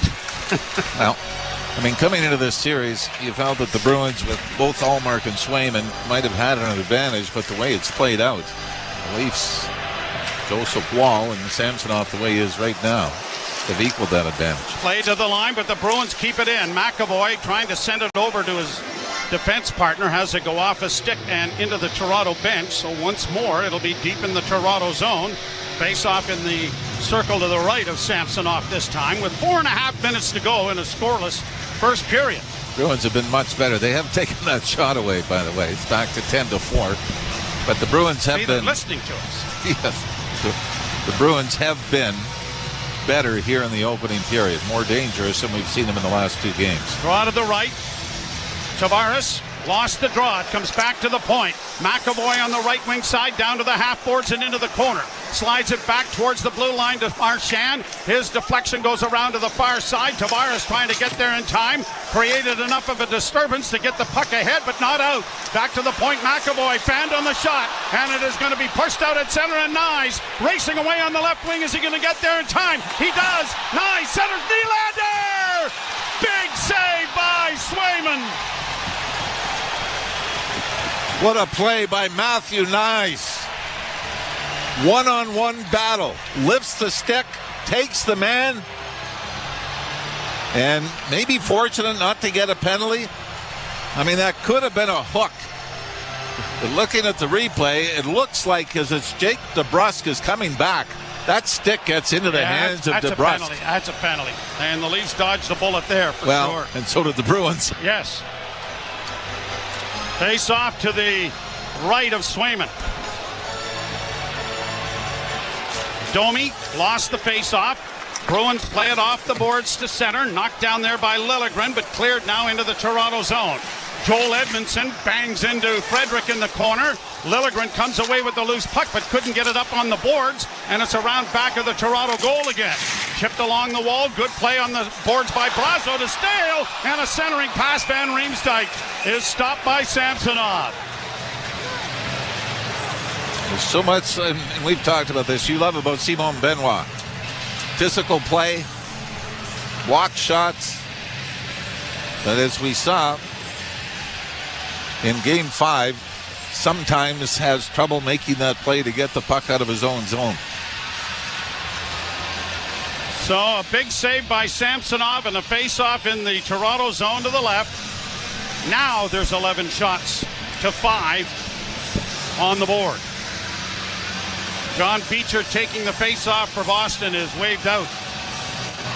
And it will be Boqvist in there. Jesper Boqvist lost the draw. The Leafs have sent it high out and down the ice. We're going to do it all over again. Morgan Riley got a little bit too much of the mustard underneath it. So they'll try it again. David Camp will take the face-off for Toronto. 3:36 to go in the first period. You mentioned Benoit. Timothy Liljegren is the one that had the pick up, trying to get it out. And Boston, when they're on, that forecheck gives you all kinds of trouble. And the Leafs have done fairly well in handling it, but they have been able to generate some opportunities off of it. Face-off to the right of Samsonov. And there. Draw, scrummed. It comes back to the point. Kept in at the blue line. Witherspoon on the far side. Now back at the net. Trying to come out with it is Boqvist. It comes to the side, into the corner. Boqvist back to the point. Swept by Shattenkirk to the near side. Just kept in. And down into the near corner it goes for Maroon. Maroon is tied up. Camp plays it off the boards. The Leafs need to get it out, and they do. Played ahead and down into the Boston zone, but again, an errant pass. No icing, waved off, though. It didn't get over the goal line, and it doesn't matter. The Bruins have possession and shoot it back into the Leaf end. 3 minutes to go. First period, no score. Glad you're along with us here at the Toronto Dominion Garden. Matthews has a hiccup. Now is able to chip the puck out at center. Pontus Holmberg will throw it into the left wing corner. Matthews streaming into the corner after it. Couldn't steer it away, but now Holmberg is knocked down on the play, and Marchand will skate around back of the Boston goal. Glad Marchand up ahead for DeBrusk. DeBrusk gets it back on the left wing, and it is bounced in off a glove at the Toronto bench. So a face-off coming in the center ice area. The teams have kind of settled in. You're seeing what kind of play you're expecting to see in a Game 7. Yeah, we'll see if Sheldon Keefe, he went back to the combination there of Matthews, Holmberg, and Järnkrok. But we have seen Mitch Marner get a shift with Austin Matthews here in the first period. Nyes, Tavares, and Nylander for the Maple Leafs out there now. One-handed back of the net. Liljegren swinging it around on the boards. And the puck along the wall doesn't come out of the Leaf zone. Down into the corner. Liljegren trying to get to it. Tavares knocks his man down. And then a pass by Nylander springs the Leafs to center. To Nylander on the right wing. Nylander driving the net is hooked. And the puck rolls in. And I would suggest that we are dead even on penalties not being called at this particular point. I'm all good with that, yes. Mr. Ralph. I'm all good with that. Are you going to bring up the specialty team stats? Yes, I was, yes. But we don't I need think them. I just did. I think I might have just done and it. I would say for the most part, in a Game 7, players would prefer the let-them-play mentality from the officials. Boston has only had 2 power plays in the last 2 games. We have not had a power play here tonight. Shots 11-6, Boston. Draw in the Boston zone, won cleanly by the Bruins.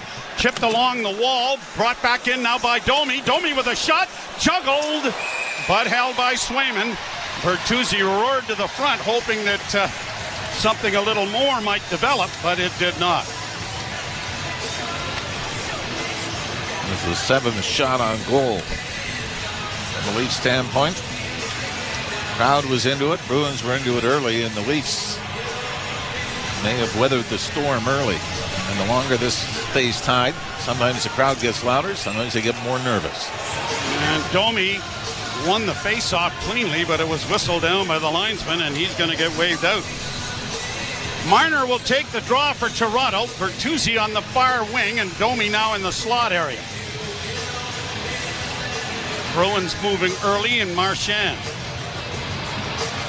And the draw won by the Leafs. It's poked back to the blue line. Punched into the corner now for Marner. Back of the net for Domi. Domi centers in front. And unable to get his stick on it there was Bertuzzi. Back at center, stolen back by the Leafs. In over the line now for Marner. And he couldn't find a man as Bertuzzi got knocked down going down the boards. Puck back in the Toronto end with 1:38 to go in the period. Morgan Riley skates to center. Left wing side Bertuzzi. A slap pass in front of the net. Centering effort there by the Leafs, and it was knocked away by as Järnkrok tried to get it in front. Played high to center ice. Bruins knock it down. In over the line comes the Bruins trying to get in front with Brazo, but it's intercepted and the Leafs chop it back out at center ice. Carlo trying to play it in over the line. Whistle down offside by the linesman. And a face-off will come in neutral ice with 1:12 to go in a scoreless first period. Well, the Leafs did set a franchise record with 24 wins on the road this season. They hit the 23 mark a number of times, and all recent. They have won 2 out of 3 games here in Boston so far. So add them up, that's 26. They need to hit 27. Marner back on with Matthews and Pontus Holmberg now. With 1:12 to go. Matthews wins the draw cleanly. Leaves control in their own zone. A bank pass finds Marner, who circles back in his own zone. Marner stretching things out. Now starts back up ice slowly. He'll come to the blue line. Weaves to the right wing side. From center ice, he shoots it in. Pontus Holmberg down the left wing boards. Matthews digging the puck free, sends it around to the far side to Joel Edmondson. On his backhand, he gets it back of the net for Matthews.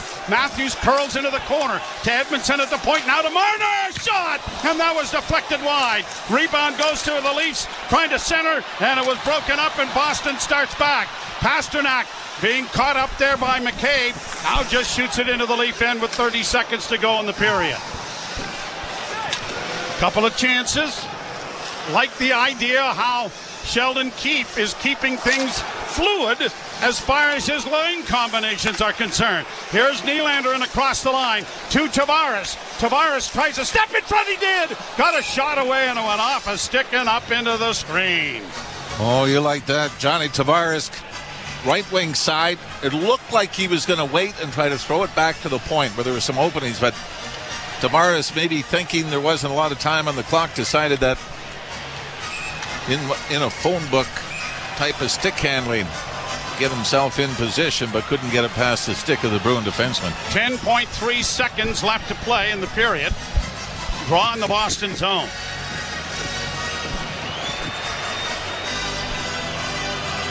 And the Bruins win the draw cleanly. With ice, Lyubushkin's going to get there to carry it around back of the net, and that will do it for the period. Lyubushkin takes a bit of a hit there from Charlie Coyle.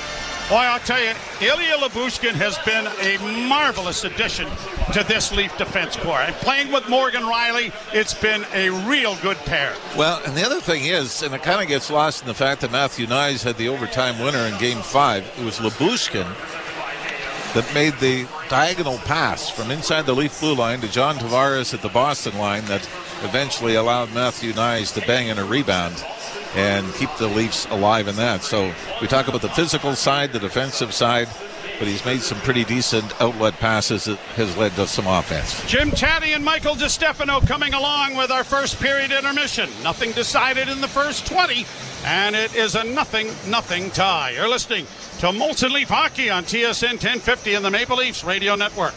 Hello, I'm James Corden, and I'm so thrilled for you to hear my show, This Life of Mine. Join... Gone. Insiders, what's going on, ladies and gentlemen? Oh my God, what a first period. Fairly even, I gotta say. Really even first period there, but man, the Insiders are bringing it tonight. Holy cow, look at that subscriber number just jumping up, going like crazy. Wow, we are over 30,000 views already. This is absolutely insane. Thank you all so much for being here. Please, please, please, please share this out in the intermission. Go refill your drinks. Go get ready for the second period because it's going to be a good one. It's 0-0 Game 7. You know we live for Game 7s. Please go refill those drinks and share this out to your friends. Put it out on your social media. Send it out via text message. Send them the link to Toronto Sports Insider, and let's do big things together. We've got over $1,500 so far for Sick Kids, and after this performance tonight that I'm seeing here with all these new members, holy cow, the sub just keeps jumping up. But I have a special someone on the phone with me, someone who means the world to me, who has been there for me since I can remember. I grew up at her house and watching on Isabella and watching the Blue Jays play and on the couch and getting Hires root beer from Grandma. So I've got Grandma on the phone. Grandma, say hi to the chat. Hi, everybody. A real pleasure to say hi. Thank you, Grandma. Can you tell everybody why we're doing this for Sick Kids? Well, just give us a quick rundown of how Sick Kids has affected our family. My daughter, Michael's mother, was a diabetic since she was 6. So I faithfully attended to Sick Kids till she was 18. Got the best of care, had wonderful doctors, very happy, and from there she was able to live quite a long life. So I'm very, very grateful. Never forget Sick Children. The best. The very best hospital. Absolutely. Grandma, thank you so much. And TSI Insiders, thank you so much. I got my mom's picture here up with me right now. And guys, thank you so much for this. It means so much. We're going to do something really special. And it rides on this game. Leafs, let's go, boys. Let's go. Bring it in this second period. Let's get it loud in the chat. Let's fire it up. Go Leafs, go in the chat. Thank you to all of these super chats. Patrick G. Mafia, Lynn M., Manic Demise, huge shout out. Miami Sports Insider for the gift of the memberships. Nikola Jokic as well. Gabriel, Michael. I got married in 1967. Great name, but man, get a divorce. That's a bad year. We got to win the cup again this year. So if we don't win, she got to go. I'm just saying. Jim Rollo as well. Jesse Kotu, Shauna Myers. Thank you. Big support tonight. We're making a big difference in the community. And every single one of you are as well. So, guys, I'm going to get back to chatting with Grandma here and go help clean out the RV for the soccer tournament tomorrow, and so I can get back here and really push on these buds in the chat in the second period. Thank you all for being here. Back to the intermission. We'll see you guys in a bit. FC 157 and the all-new Sirius XM app. The biggest names in the game. Trying to get behind, wrist the line, and walks in, put it between his legs, shoots it, score! NHL play-by-play on SiriusXM. Leafs hockey is on TSN 1050 and the Leafs Radio Network. The Leafs live here. And it is scoreless after 20 minutes of play. Game 7 in Boston at the TD Boston Garden. Jim Taddy, Mike DiStefano with you. TSN After 20 is brought to you by Subaru. Embrace spring weather with the Subaru All-Weather Drive event. Visit your local Subaru dealer to book a test drive today. Mike, that game started with Boston doing what they wanted to do, and I thought the Leafs closed doing what they wanted to do, but nothing on the board for either one. It's a fascinating view, isn't it?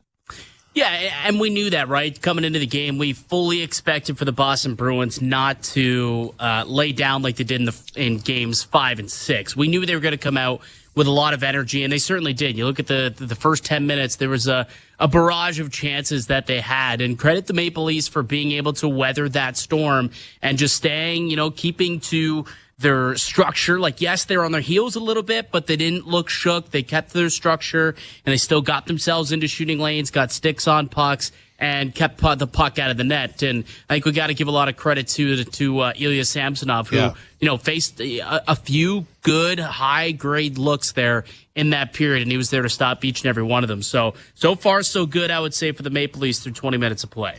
Yeah, absolutely. Sammy gets a round of applause. He was solid. He's moving well. He sees the puck well. Yeah. And generally when he's like that, he's hard to beat. Obviously Boston had the puck more, so that's a difference. And they took it to the Leafs in terms of controlling the flow of the puck. But the Leafs figured out a way how to deal with that. Later in the period, it was them they were doing that. And I like the fact that there was a offensive faceoff zone and they put Matthews out for the draw. So, they can move him up in the lineup. And, it's an interesting chess match that way too, isn't it? Yeah, he did it twice in this game. One coming out of the commercial break, so everybody had fresh legs, and it was in the offensive end. So, of course, he puts him up on the top line with Marner and Tyler Bertuzzi, try and generate something for the Maple Leafs. And then he did it again in the final minute, where it's, okay, this is going to be their final shift. Let's see if they can generate something late in the period and see, like, situational hockey is what that is. And Sheldon Keefe's done a good job of, making sure that he doesn't mess with the lines too much, but knows, hey, we have this kind of ace in the hole to throw Austin Matthews up with the big boys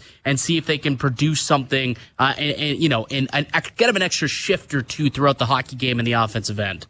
So I guess the ultimate question, Mike, is what do we have here? What we have here is two things. I think when you watch the game, you realize it's just going to be like an overtime goal, a play where somebody is, for whatever reason, is open or has a clear shot, and that's what's going to get the first goal. And the other thing is the referees are going to let this happen. Yeah. I mean, you could see that on the Nyes play where he dumped the Boston player. There was no penalty there. Should have been.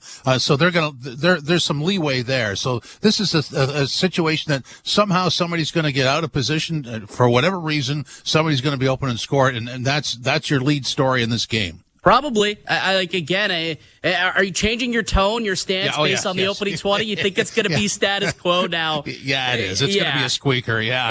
And look, I think both teams know that they can't make the mistake. Both teams are going to be afraid to make that first mistake because of what you just said. The first error could end up in the back of the net, and that's obviously not what you want your season to be hinging on, is a blown pinch or something. Like, there was a play earlier where Joel Edmondson did kind of pinch in, and it was a blown play, but Austin Matthews did a really good job of back-checking, filling in, and taking away what could have been an odd man rush the other way. Instead, he kind of took away the center man, and it took away that opportunity off the rush. So when the Maple Leafs did make a mistake or two in that period, they did a really good job of recovering. And, the Boston Bruins, same thing. There hasn't been a whole lot of mistakes on either side, and I'd imagine they want to keep it that way.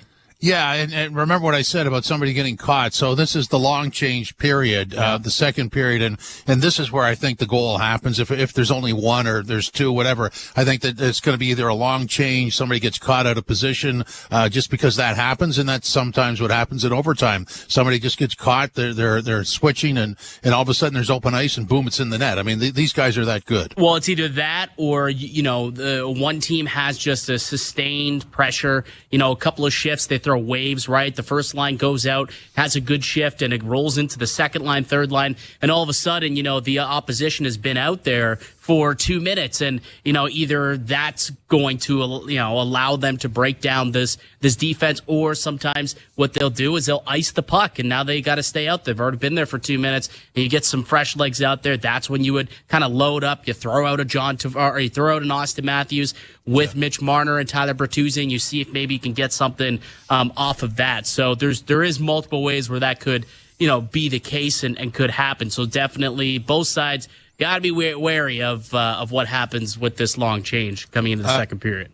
Looking at the event summary, the Leafs did not have a giveaway in that period. Boston had 4, which is really, to go into Game 7 and not give the puck away once, that's marvelous. You talked about the blue line, and we talked about it in the pregame show. Yeah. I just love watching this blue line. I mean, it's really playoff built.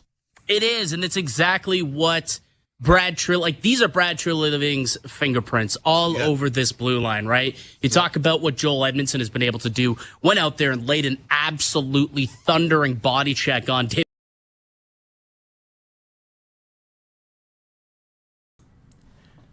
Hey everybody, I gotta jump in here real quick. Holy cow, the super chats and the memberships, oh my god.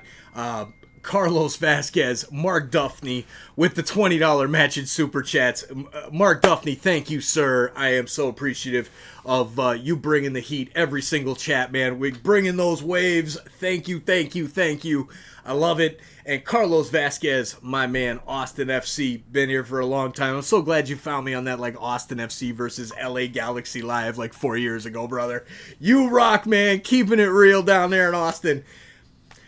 Ladies and gentlemen, Kimberly as well. I got the notification here, and this is actually what made me go on to the stream here. Kimberly, it says, let's celebrate their first super on a live stream. Kimberly, thank you very much, and thank you for being a member here on Toronto Sports Insider. This is insane, guys. We are approaching 40,000 views as we speak.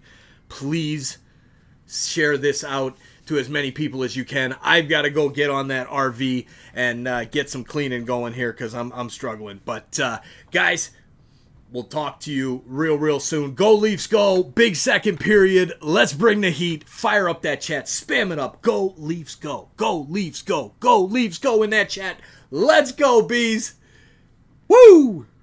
All right, I'm done. The first ever of many. It's playoff time. Pro women's hockey is here. The first ever PWHL playoffs. Only on TSN. Electric atmosphere. And now it's time for our Subaru weather report. So, Harold, what's it looking like? Jim, it's a lovely spring day here on the beach. I came here for some solo time, like I do, but I got hungry instantly, so I went to Bob's Boardwalk Bistro when Bob says, sorry, cash only. Luckily for me, I always have a $5 bill stashed in my sandals, so I give it to Bob, and he says, we don't accept foot money here. That's Thanks, how he Harold. talks. But now weather I'm reports starving, don't matter when you drive a Subaru. Visit your local Subaru dealer today and book a test drive during the all-weather drive event. Lately, times have been challenging, with many people facing increased interest rates, inflation, and rising credit card debt. Everyone needs a little help from time to time, but it can be hard to ask for help when it comes to your personal finances. But you're not alone. Millions of Canadians share that feeling with you. 500,000 Canadians have found help with their debt, and so can you with Consolidated Credit Counseling Services of Canada. They are one of the largest non-profit credit counseling organizations in the country with an A+ rating from the Better Business Bureau. They could help you consolidate your bills into one affordable payment, minimize your interest rates, and get you out of debt debt fast. No matter how much you owe, you don't need to do this alone. To get help, call 1-800-288-4991. That's 1-800-288-4991. Let Consolidated Credit get you back to a debt-free life. Call 1-800-288-4991. Call toll-free today for a free consultation. 1-800-288-4991. Ontario license number 4705786. Hi, my name is Miriam. I was diagnosed with type 1 diabetes when I was 14 years old. We don't know what causes T1D and there is no cure yet. But we're closer than ever and we need your help. Join me at the JDRF Walk to Cure Diabetes on June 9th and help raise funds for groundbreaking research. Together, we walk to cure T1D. Register or donate today at jdrfwalk.ca.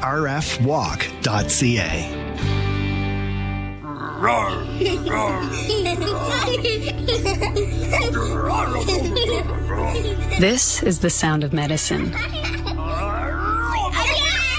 When you stay at a Ronald McDonald House, close to your sick child, family is medicine. And right now, it's helping Ryan battle leukemia. We need your help to keep families together. Please donate today at rmhc.ca. How can you protect your keys? Simply attach a War-Amps key tag to your key ring. If you lose your keys, the War-Amps can return them to you by courier for free. War-Amps key tags. They're free and they work. Order yours at waramps.ca. The Out-of-Town Scoreboard brought to you by Maple Toyota. Build your next dream Toyota at Maple Toyota and check out Maple Toyota's pre-owned inventory. Arriving daily, it's time to Toyota. Visit mapletoyota.com. Well, this is it. This is the only game in the NHL tonight. Leafs and Bruins are scoreless after 20 minutes of play. Sammy stopped all 11. Swayman stopped all 8. The second period is next. This is Molson Canadian Leafs Hockey on TSN 1050 and the Leafs Radio Network. There is no competition in soccer quite like the UEFA Champions League. And it's on Sirius XM FC. Kylian Mbappe delivering when it matters most. The stakes are higher now in the knockout stage, where one goal can transform a club's trajectory. Jude Bellingham's driving scores! And one performance can turn a star into an immortal. Harry Kane finishes off the game. It's the Champions League knockout stage, and all the top matches are on Sirius XM FC 157 and the all-new Sirius XM app. The Power Play with Steve Koulias. You either put up or shut up. Marchand does, Doughty does, Stone does. And if you don't have enough of those players, get rid of them, because they'll make you lose. They'll frustrate the fan base.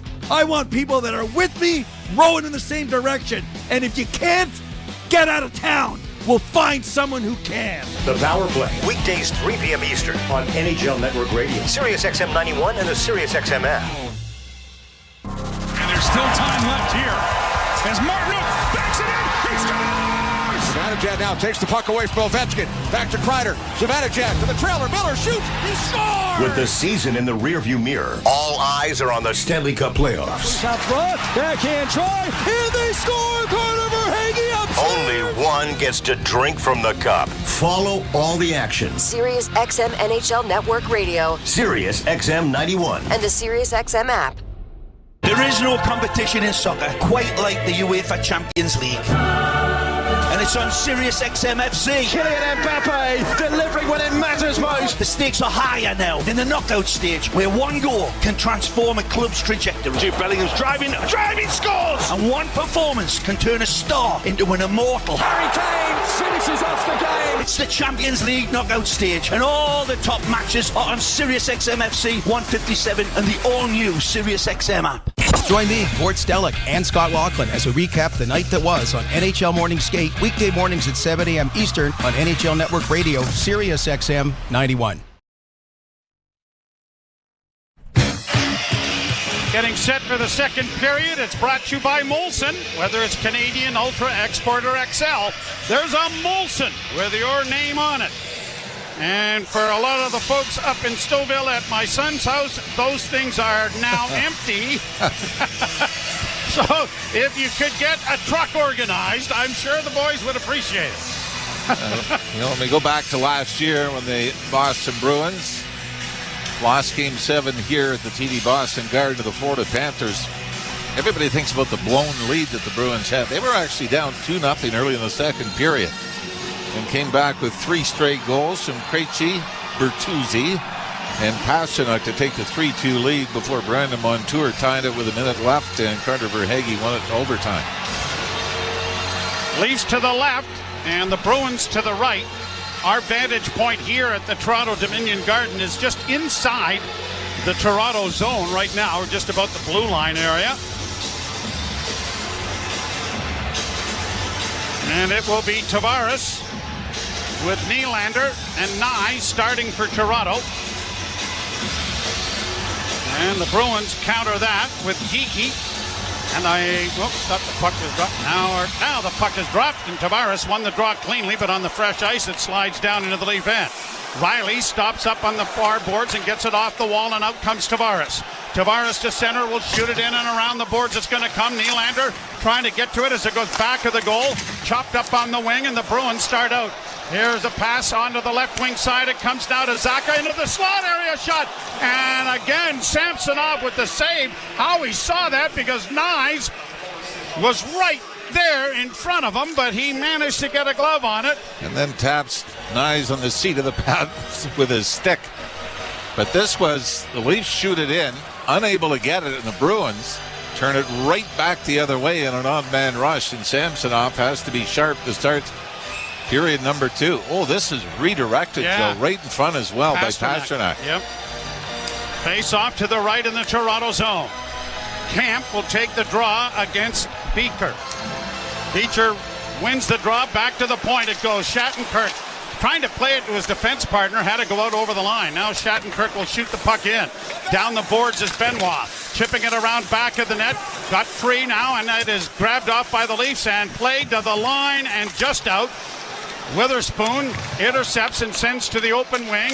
Chopped ahead there by Benoit, but he didn't get it by. Now the Bruins center it. It comes right through the goal crease. Knocked back into the corner. Boston onto it again.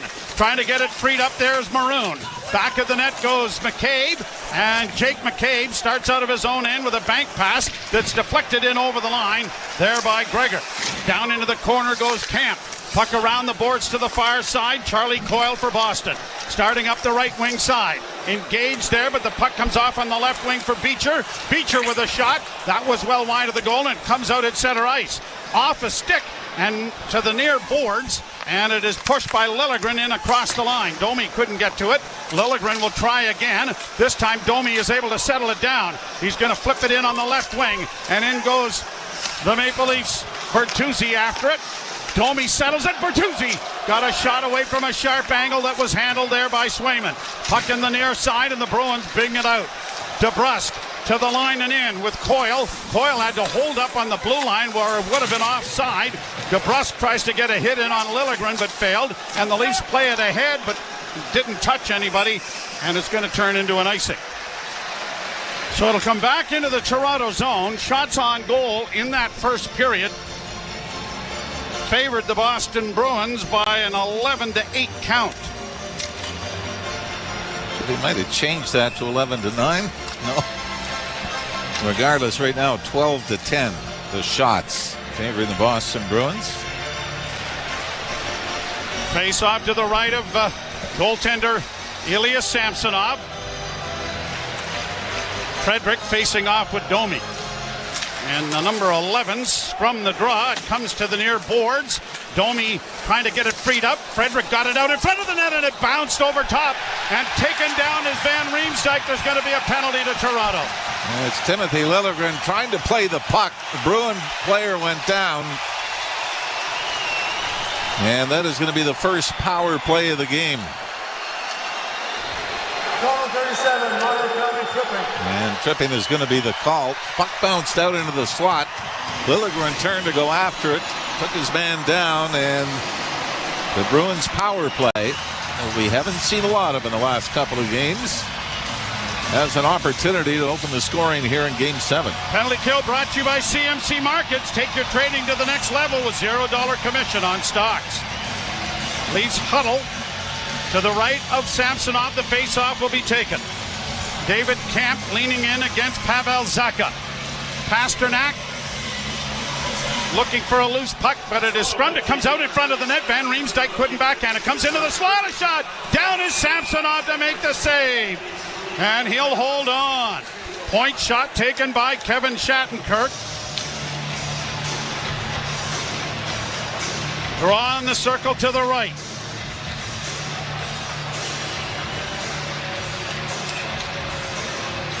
Power play was 6 for 13 in the first 4 games for Boston. Zacha scrums the draw. The puck is pushed back at the net. Edmondson will ring the boards with it, and down the ice it goes. Minute 43 to go in the power play. Quickly brought to the blue line and fed by Shattenkirk, errantly back in his own zone, forcing Pasternak to go deep. Now ahead for Van Riemsdyk, who mishandles the puck, and the Leafs backhanded again, back into Boston territory. Marner is up there. Marner steals the puck. Oh, and he couldn't come out in front. Now he takes a shot. It's blocked. The rebound into the corner for Pontus Holmberg. Oh, my. What a chance that was as goaltender Swayman mishandled it back of the goal. Back come the Bruins. At center in on the right side. Pasternak lays it down into the corner. Puck comes around back of the net. Zacha can't get it in front. Good play by Benoit to tie him up. Around on the boards now to Van Riemsdyk. Van Riemsdyk tries to center to the side of the net. Flipped high, and it goes into the far corner. Pasternak playing it back. Zacha looks back at the blue line. Plays it on the backhand for Van Riemsdyk. Now to Pasternak. Back to Van Riemsdyk. Round the boards far side for Zacha once more. Zacha to McCoy. Charlie McAvoy gets it off on the far side. Backhanded in again by Zacha. Now gets the pass back to the blue line. Trying to work the line was Coyle. It comes off on the right wing side. Down low for good intercept by the Leafs, and they're going to get it out. The pass was for Van Riemsdyk, but intercepted, and with 18 seconds left, the puck is down in the Boston zone. And the most heart-stopping moment was Marner almost stealing the puck. Leafs get it again, and they're going to send it down the ice, and they'll go 1-for-1 on the penalty kill here. Well, and if Marner could have taken it back out, Joe, on the short side, he might have been able to do it, but he circled the net with the puck after Swayman gave it up. Marchand in over the line, body to the boards, the puck poked back to the blue line, into the slot area now, trying to work in is Lindholm to the point, and another shot is over top of the Leaf goal. The bouncing disc comes to the near side, and it's Domi taking it out at center ice. Leafs hit the blue line. Domi fakes the pass, still has it, knocked down on the play. Penalty coming here to Boston. Max Domi, a little curl inside the Boston line. And I think this is going to be a cross-check that fells Domi from behind. As Charlie Coyle makes his way. Number 13, 2 minutes for cross-checking. Makes his way to the penalty box. So the Leafs, who have one power play goal in the series, and it was significant, was John Tavares in the second period of Game 2. Fans have seen the replay of the cross-check, and guess what? Most are not in agreement with the call. Power play brought to you by Subaru. Embrace spring weather with the Subaru all-weather drive event. Visit your local Subaru dealer to book a test drive today. Well, we mentioned at the start, best scenario, first power play, Austin Matthews scores. Draw one, and a shot taken by Matthews was stopped. The rebound was chipped to the boards, to the net, and knocked away by Swayman. Puck along the wall now. Matthews with it back to the blue line to Riley. He walks the line into the slot. Back to Matthews. Matthews down low. Marner centering. Tipped by Tavares just wide. Bruins trying to clear as it comes to the blue line. Matthews outfights his man, but he can't get it to Riley as it slides back into the Leaf end. But the Leaf power play looking a lot more dangerous. Played ahead for Nylander. Brought back for Matthews. Matthews through center. Hits the line. Fed in on the left wing for Tavares. Down into the corner, and Tavares goes, but the puck comes free. Tavares is able to get it back. Tried to steer it in front. It'll come back to the right wing side. Nylander attempting to keep it in, but can't. Bruins get it out at center. Minute 6 left in the power play. Marner to Nylander on the right wing. Stops up. Tried to play it back. It goes off a glove and brought on by Marchand. Marchand working in with a shot that's well wide of the goal. Rebound to the far side, and Domi quickly starts through center. He's got an odd man rush developing into the slot area, and a shot is swallowed up by Swayman as Yarncrook gets pushed into the goaltender.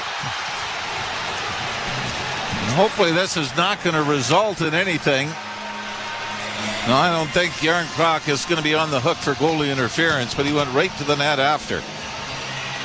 As the Leafs get the opportunity off the rush.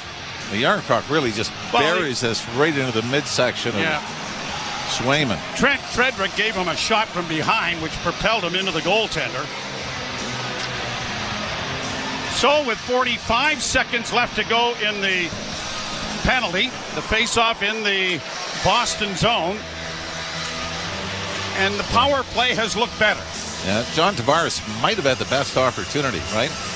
Aside from the Yarncroc shot. 3 shots so far. Here's McCabe walking the line, fed over on the right wing side. A shot that just caromed off of Swayman and went wide, and the Bruins have iced the puck. Last rush, 30 seconds to go in the power play. McCabe drops the puck back. Domi coming through neutral ice with speed. Hits the line on the left wing to Bertuzzi. Rung around the boards, it'll come to Nyes. Nyes works back to the point. Here's McCabe with a shot in traffic, and he fired it wide of the goal. Into the corner goes Bertuzzi after the loose puck. Domi trying to help out, and Nyes comes out with it. Nyes back to the point. McCabe off on the left wing side. Bertuzzi with a shot. That's up. The rebound to the side of the goal, and it's knocked back to the net. In front of the net, a shot right on from Yarncroc was stopped by Swayman. Penalty is over. Nyes back to the point. McCabe, left wing side. Riley centers, and a shot taken was blocked. Another centering pass. Swayman down. Puck back to the goal. The Bruins releasing the pressure. Have iced the puck. A big kill for the Bruins. 4 shots on goal for the Leafs. So you're right. The concern with the power play was as much the lack of efficiency as it was the lack of production. They were going those long stretches, having trouble getting the puck into the Boston zone with the extra man. Never mind setting up, but the Leafs hopefully can carry the momentum of that power play here into the rest of the second period. Fans saluting the penalty kill here at the Toronto Dominion Garden. Face off to the right in the Boston zone.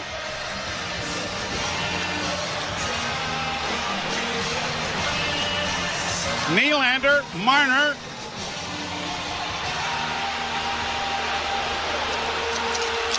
flanking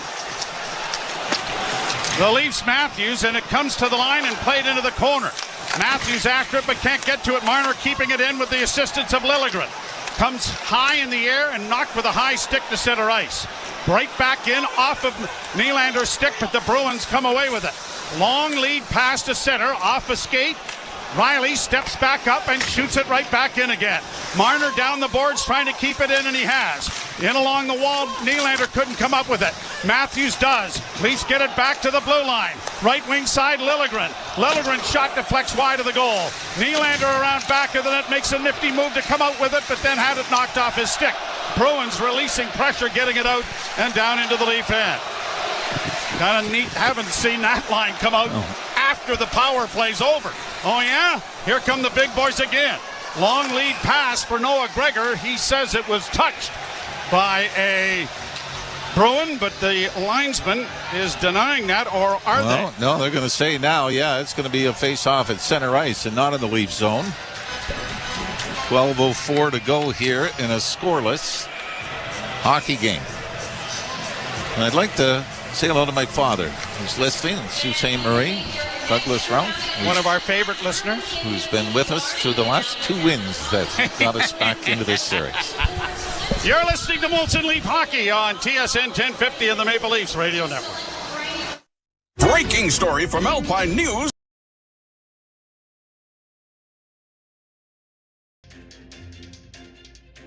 Hey, insiders. It's Joe Bowen, the voice of the Toronto Maple Leafs here. And holy Mackinac, another great night here on TSI. First and foremost, Mike wanted me to thank you all for being here and helping create this amazing community that we have here at Toronto Sports Insider. Just by listening to this message, you are a part of something very, very special. Mike has asked me to help in his goal of making a difference to Sick Kids Hospital with this great group of Toronto sports fans. Now, Sick Kids Hospital is very near and dear to my heart. My son Sean was diagnosed with leukemia when he was just a year old, and he's 30-some-odd years of age now and a big strapping lad because of their magic that they work at Sick Kids.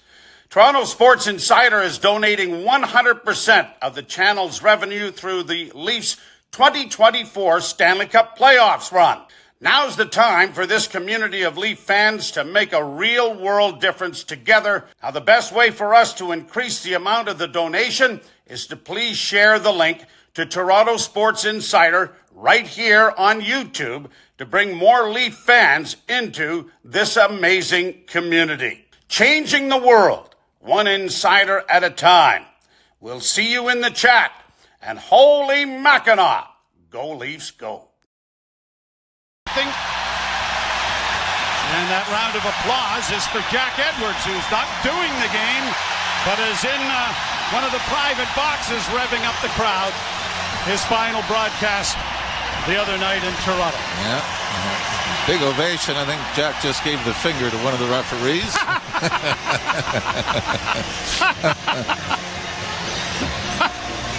But yeah, to chat with him in Toronto. Yep. For his last game. He is a great character of the game. Yes, he is. Leafs deflect the puck down into the Boston end. Cleared by Swayman on the boards. Pasternak is able to tip it out at center. And racing back for it is Joel Edmondson. He's going to go around back of the Toronto goal. Reverses the puck for David Kampf. Played off the boards for Noah Gregor. Gregor will fly around into the far side for Edmondson. Edmondson looks up ice, and his pass intended for the Leafs doer was nowhere near him. Back down into the Toronto end. The Leafs catch a break here on an icing. And it'll come back into the Boston end. Boy, and again, we go on and on about this, how everything becomes magnified in the postseason, including icings, face-offs, specialty teams. The Leafs, I think, will take being even, although the Leaf power play looked more dangerous than the Bruin power play here in the second period. Draw to the right of Swayman. The draw won by the Leafs, and a shot off the face-off there went just wide as Yarncrook got it away. Back of the net, Matthews can't come up with it, and Maroon will play the puck to center ice and flipped into the Toronto end. That should be icing too. No, they wave it off. The puck in the Toronto zone. That should have been a trip, as taken down was Morgan Riley. Leafs get it ahead, and across the line is Matthews to slide it into the corner. Pontus Holmberg there, and Matthews after it as well. Matthews is drilled to the boards before he could even get to the puck, and that would have been interference. Back along the board. Where's Jack Edwards with the whistle anyway? Down the wall it comes to the blue line. Kept in by Yarncrook. Played into the corner to Matthews. It bounced over his stick.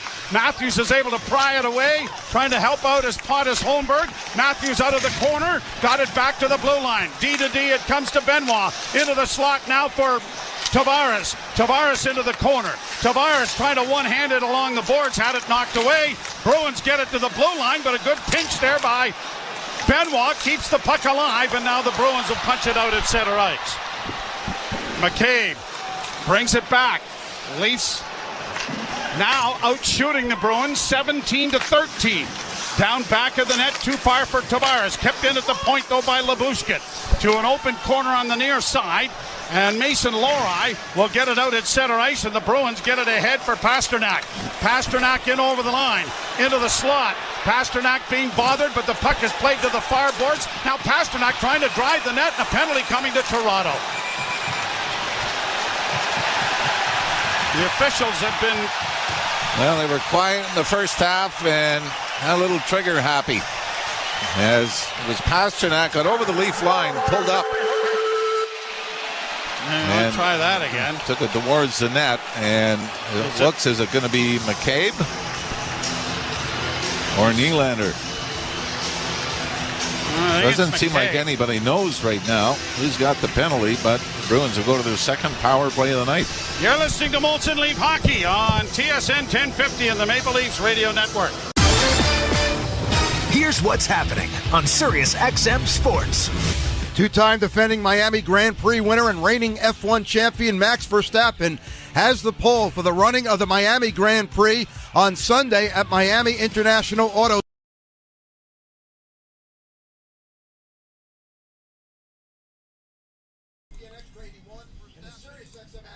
What's up, insiders? All right, guys, let's get it going in the chat.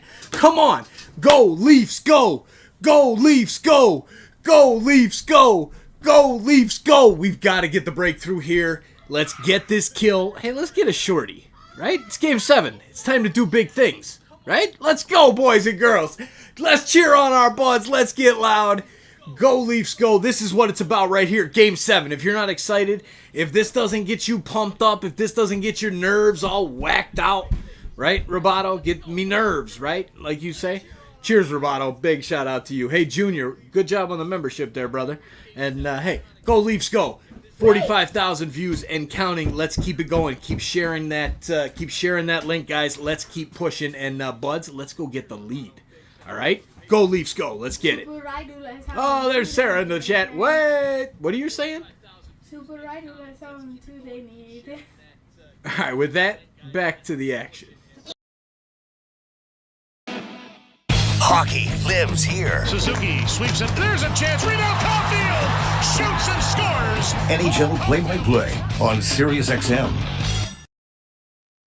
The penalty, it is of the week variety, I would suggest. Yeah, it's Matthew Nyes.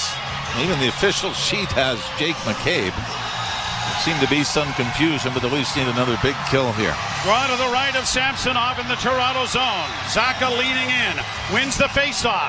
Pushed back to McAvoy. Played off the head of McCabe. It goes back to the net. Grabbed off by Edmondson. Pounded around the boards, and down the ice it goes. Minute 45 left in the power play. Bruins in their own zone. McAvoy dropping it back. Brought on now by Zaka. Zaka hits the Leaf line with a pass to Marchand. Into the corner to Zaka. Played down into the corner. Edmondson got it freed up. Puck comes out in front of the goal. And it was knocked away and cleared to the line, but not out. Marchand to the near side. And there's Sammy. Swallowing up a one-timer from Pasternak to hold for a face-off in the Toronto end. Pasternak waiting for it in the left wing circle. Marchand is able to keep it in the middle of the ice inside the blue line. Looks over and Samsonov squares up, takes it in the midsection and holds on. 1:24 to go in this Boston power play. The Bruins had 2 power plays in the 2 previous games. They've had 2 in 8 minutes. Face off to the right in the Toronto end. Yarncrook. And Zaka waved out of the face-off circle. So Marchand is going to take the draw. And won cleanly by the Leaf. In against the boards is Lyubushkin. Trying to pin it up against the wall. He's got his skate stick on it. He's trying to hang on for dear life. Now DeBrusk got it freed up momentarily, but the battle on the wall continues and is finally cleared. Pass in front of the net for McAvoy. McAvoy pass intercepted. Shot down the ice by Calle Yarncrook. Great job done by the Leaf penalty killer. 58 seconds left in the infraction. McAvoy dropping the puck back. Coyle drops for Pasternak. He had it knocked away, and the Leafs pushing it ahead. Here's a chance for the Leafs in over the line for Dewar. Big save made by Swayman.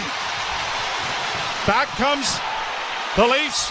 Break it up at the blue line, and it is sent down the ice now by Toronto. Hand pass, I think they're calling, as it was gloved inside the Leaf blue line. So that'll give the Bruins another face-off in the Leaf zone to the left of Ilya Samsonov. But Connor Dewar has the opportunity, and again, the Leafs look dangerous on the penalty kill. Mitch Marner earlier had a chance. Boy, he tries to go 5-hole on Jeremy Swayman. And Swayman, who's falling face forward, is able to keep it out. So the face-off in the Leaf zone to the left of Ilya Samsonov. Camp will take the draw against Coyle.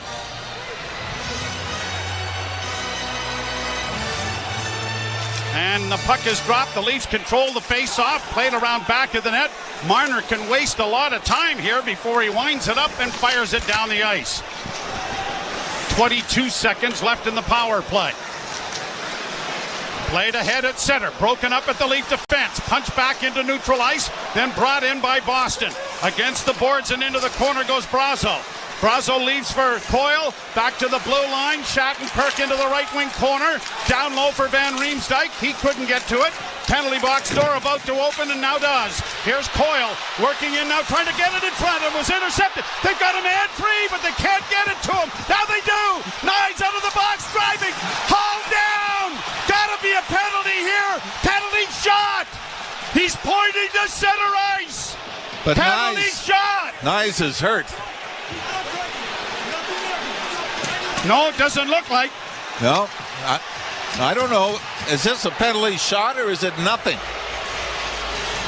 The crowd. He was pointing to center ice, was he not? I'm with you. I thought. But there might. Oh, that's a trip. It's definitely a trip. Wow. Well, they have not gone to center ice. And they've not called a penalty.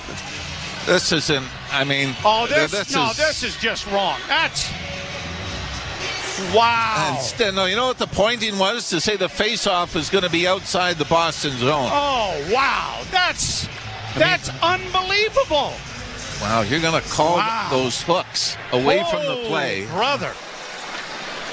So it's fired in by Liljegren. Bruins dodge a huge bullet there. Down the boards, and that was the disbelieving look on Matthew Knies. Yeah. I thought it was, you're giving me a penalty shot? Wow. Flipped off the boards. Leafs get it to the line. Trying to get in over the line there was Matthews, but it's whistled down on a high stick making contact. Well, now you got Matthews out with Marner out on the penalty kill. Matthews back with Domi and Bertuzzi. Which was a solid combination for Sheldon Keefe down the stretch. Jim Montgomery must be just, well, he doesn't have a lot of hair to scratch, but he is scratching his head. Where does this guy show up? He's like a phantom. He plays on all four lines, and you have no idea when he's coming out.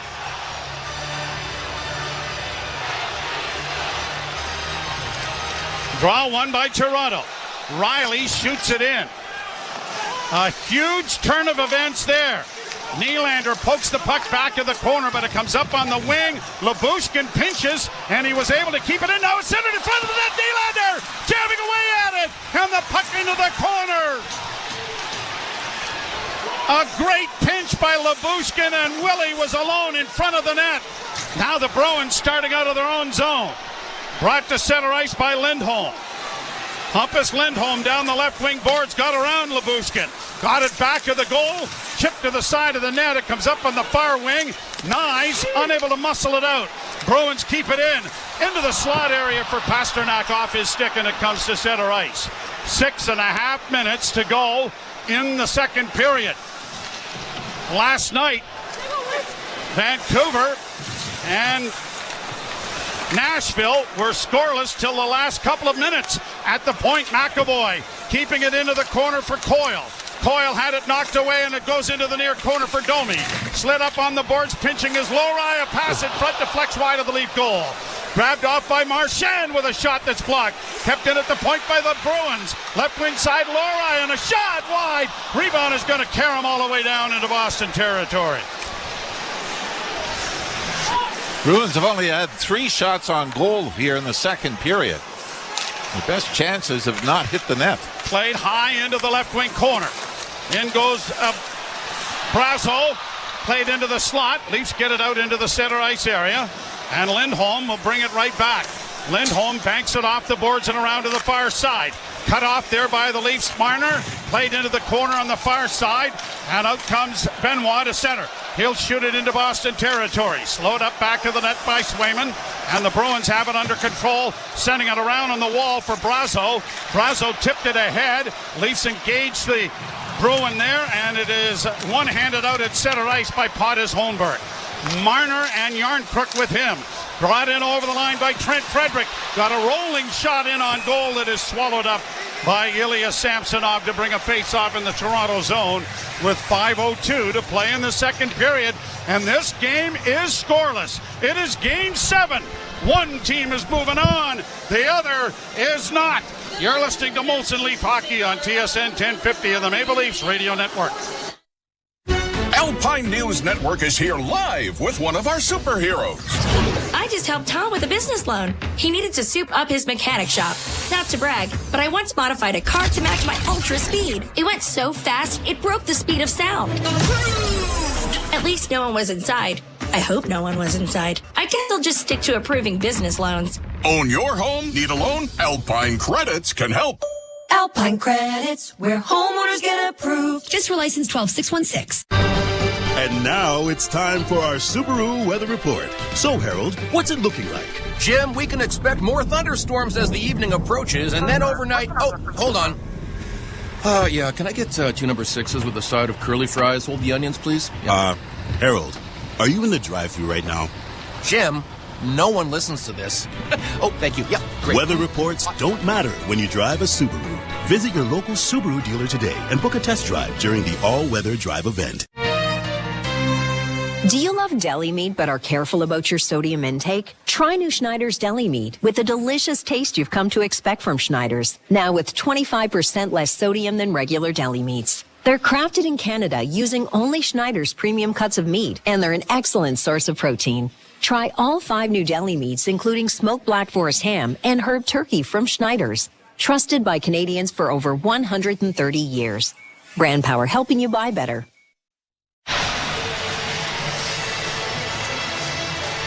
Some controversy already in this game as Matthew Nyes on a breakaway is hooked and hauled down, collides with the goaltender, the net comes off, the official points out in center ice, giving me the indication, which I thought was accurate, Mr. Ralph, that a penalty shot would be given. Instead, no penalty shot. Oh, and no penalty. Boston has had 4 shots in this period. The Leafs had 4 shots in their only power play.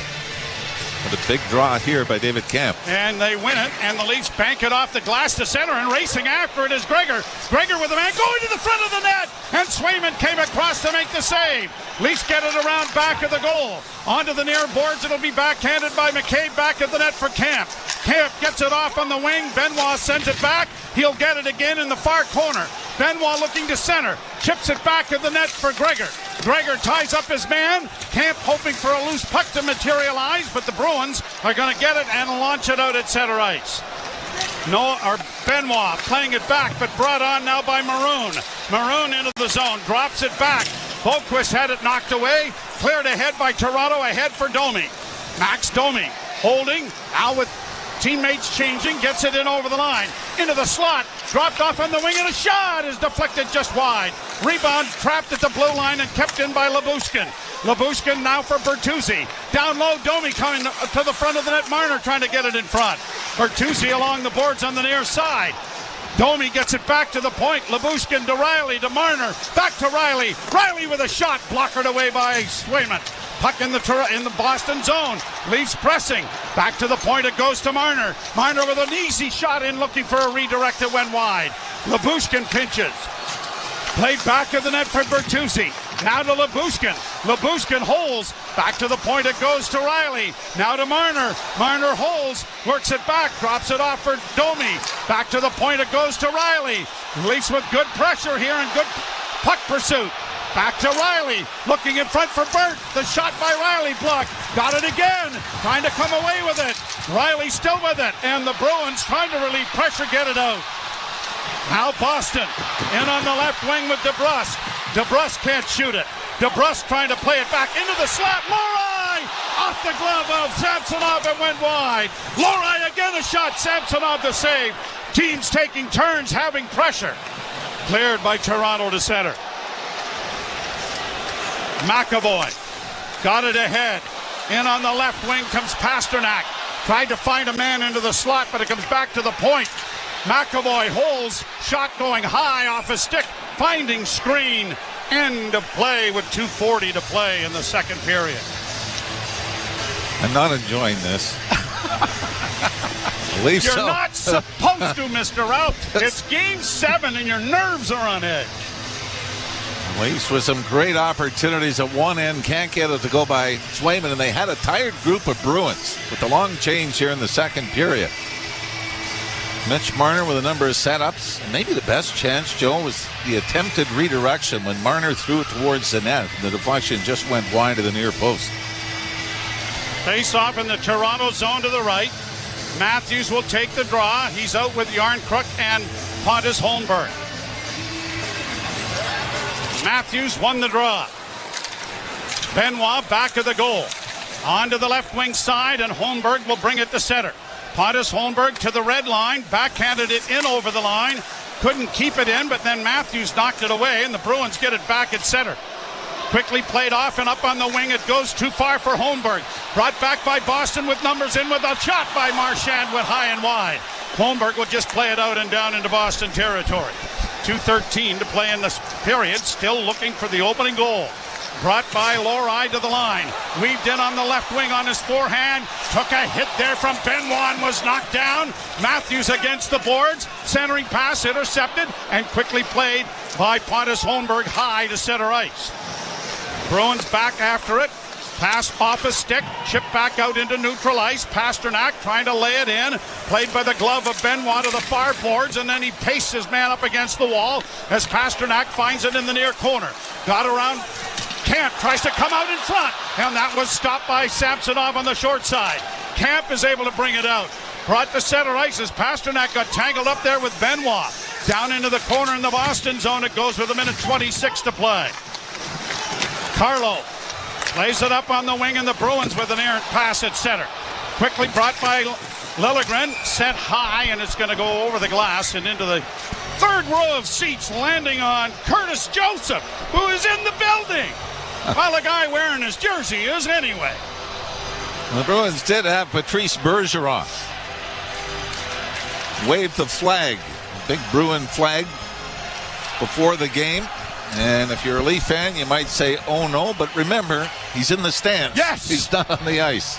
Leafs out shooting Boston 12-6 in the second period with 1:16 to go and still scoreless. And the game with Vancouver and Nashville went to what, about 2 minutes left? Canucks moving on. Draw won by Boston. Witherspoon into the corner. The pass comes ahead at center for John Beecher. Beecher works in wide on Liljegren. Pulls the brakes on. Played around back to the net for DeBrusk. DeBrusk is forced into the corner. DeBrusk being chased by Joel Edmondson. Sends it back into the corner in the near side. Good play there. Coyle trying to get it free, but is tied up on the boards by Liljegren. Liljegren and Coyle to the ice. Puck is underneath him, and mercifully, the official who was able to get there in time to see that they should maybe stop play there, who didn't quite get to see that maybe there should have been a penalty shot awarded to Matthew Nyes in this period, but he has made the call correctly on this occasion. Yeah, the faceoff stays into the right of Ilya Samsonov. As Sheldon Keefe is opting to go with Lyubushkin and Riley on defense, and John Tavares is going to come out with Nylander and Matthew Nyes. 48.1 seconds remain in the period. Marchand with a word with Pasternak as they get ready to face off, and now Zacha is waved out, and Pasternak is going to take the draw. Tavares has won 7 of 13 to this point. And the draw won by the Bruins, and a shot.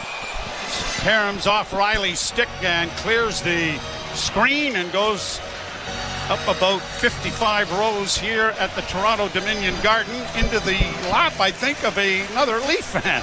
There are a lot of blue and white jerseys in that lower bowl that we're seeing. Leafs are able to bank it off the glass high to center ice. Nylander unable to track it down. Bruins with 36 seconds now bring it back. Pass in over the line goes to Zacha. Zacha holds up, looks in front, played it back of the net. Riley's going to get there for Toronto with time and space. Ahead for Nylander, but a little bit too hard. And another icing coming. And Willie didn't need to add the mustard to that one. Well, yeah, actually, Joe, I know he's standing still when he gets it. He could have actually turned and taken a stride and get it on his forehand. Tried to whack a backhand off the far boards, left wing boards, but Leafs now with another huge face-off in their own zone. 22 seconds to go here in the second period of a scoreless Game 7. Bruins have elected to change venues for this face-off and go in the circle to the left of Samsonov. And it will be Coyle taking the draw. And the draw scrummed. The puck forced to the far boards. Nyes trying to tie his man up. The Leafs get it freed up. And then it is just flipped gingerly into the Boston zone by Tavares. 10 seconds left in the period. And back of the goal comes the Bruins, who will send it down into the Leaf end. And the horn. Oh, no, not yet. 1.6 seconds. And we do know that you can score with 1/10 of a second left in a period. And there wasn't a Leaf fan in the world that didn't look when that goal was scored in Game 6 and say, oh no, there's still 0.3 of a second left on the clock. What could happen? What could possibly go wrong? Draw to the right of Swayman. And there's Austin Matthews waiting for Nylander to win the draw right to him. And he is poised everybody well up into the face-off circle. And the draw did come to Matthews. He got a shot away, and then a wrister by Marner is gloved by Swayman, and the period ends. 40 minutes in the books. Nothing decided. No scoring. The Leafs nothing, and the Boston Bruins nothing. Well, I mean, it's almost at the point, and you saw that with the Vancouver-Nashville game last night, where overtime is starting a little early because you believe that one goal might be enough in a game like this. Both teams have had their opportunities, nothing really clear-cut, and you just wonder, are the Leafs going to get any kind of even-up call in the third period? There was a great opportunity to do it when Nyes was taken down on a breakaway, but right now you've got to be thrilled with the special teams, 2 for 2 in the penalty kill, and 4 shots on goal, even though they came up with nothing on the power play. 14-7, the Leafs outshoot the Bruins in the second period and are outshooting them 22-18 after 40 minutes. We'll step aside as Jim Taddy and Michael DiStefano take you through our second period intermission. You're listening to Molson Leaf Hockey on TSN 1050 and the Maple Leafs Radio Network. All right, thank you very much, Joe Bowen. Appreciate your help here with the Sick Kids donation, Joe. Really means a lot. And Buds, Leafs fans, insiders, Pike in the chat. Man, Stefan, Roboto, Wilf, all of you guys, the bees in the house. I love it. What a second period there from the Buds. I'm liking it. That was a much better second period there. The tide was definitely in the favor of our Leafs in that one. So, hey, it comes down to this. I think it might kind of be overtime right now. It might just be overtime right now as we start the third period in a little bit. So, guys, keep that chat fired up. Man, this chat is just blowing up tonight. Even put the slow mode on 10 seconds. And good call, Stefan. Good call. Appreciate that in the Jays Live. But, guys, go refill those drinks. We got a big third period. This is Game 7. This is it. Doesn't get any better, right? I love it. Makes me so excited. Game 7 coming down to the wire right now. We need you in the chat. Get loud. Spam it up with the Go Leafs Go. But, man, outdoors there, take it easy. Too many Leafs logos in a row. My God, you're overcrowding that chat a little bit there, buddy. But I appreciate the membership there. And Go Leafs Go. But let's space it out just a tad. All right, guys, we'll see you guys in a little bit. And go get those refills. We're going to need them. Bees, fire it up. See you in the chat in a few.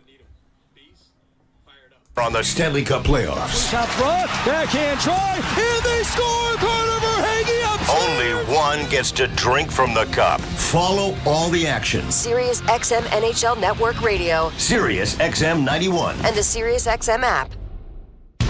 Hockey 24/7 on Sirius XM NHL Network Radio. This is the NHL. These are pros. You don't want guys to put good power play units on, don't take penalties. You don't want good power play units to score goals when you've given up a whole bunch, kill them. You don't like it, do something about it. If you want to reward your guys who had a good game with a chance to get some more goals and points, do it. If I was a coach, I wouldn't care. Who cares? Worry about your own team, don't worry about mine. Sirius XM, NHL Network Radio, Sirius XM 91, and on your schedule with the Sirius XM app.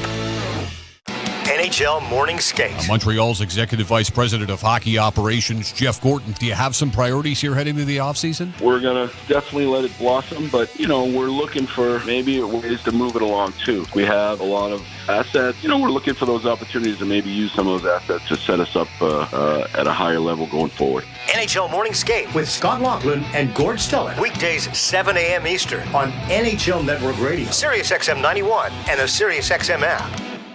Hey Toronto, I'm David Morsuti, host of the daily Toronto Maple Leafs podcast, Locked On Leafs, part of the Locked On Podcast Network on the Sirius XM app.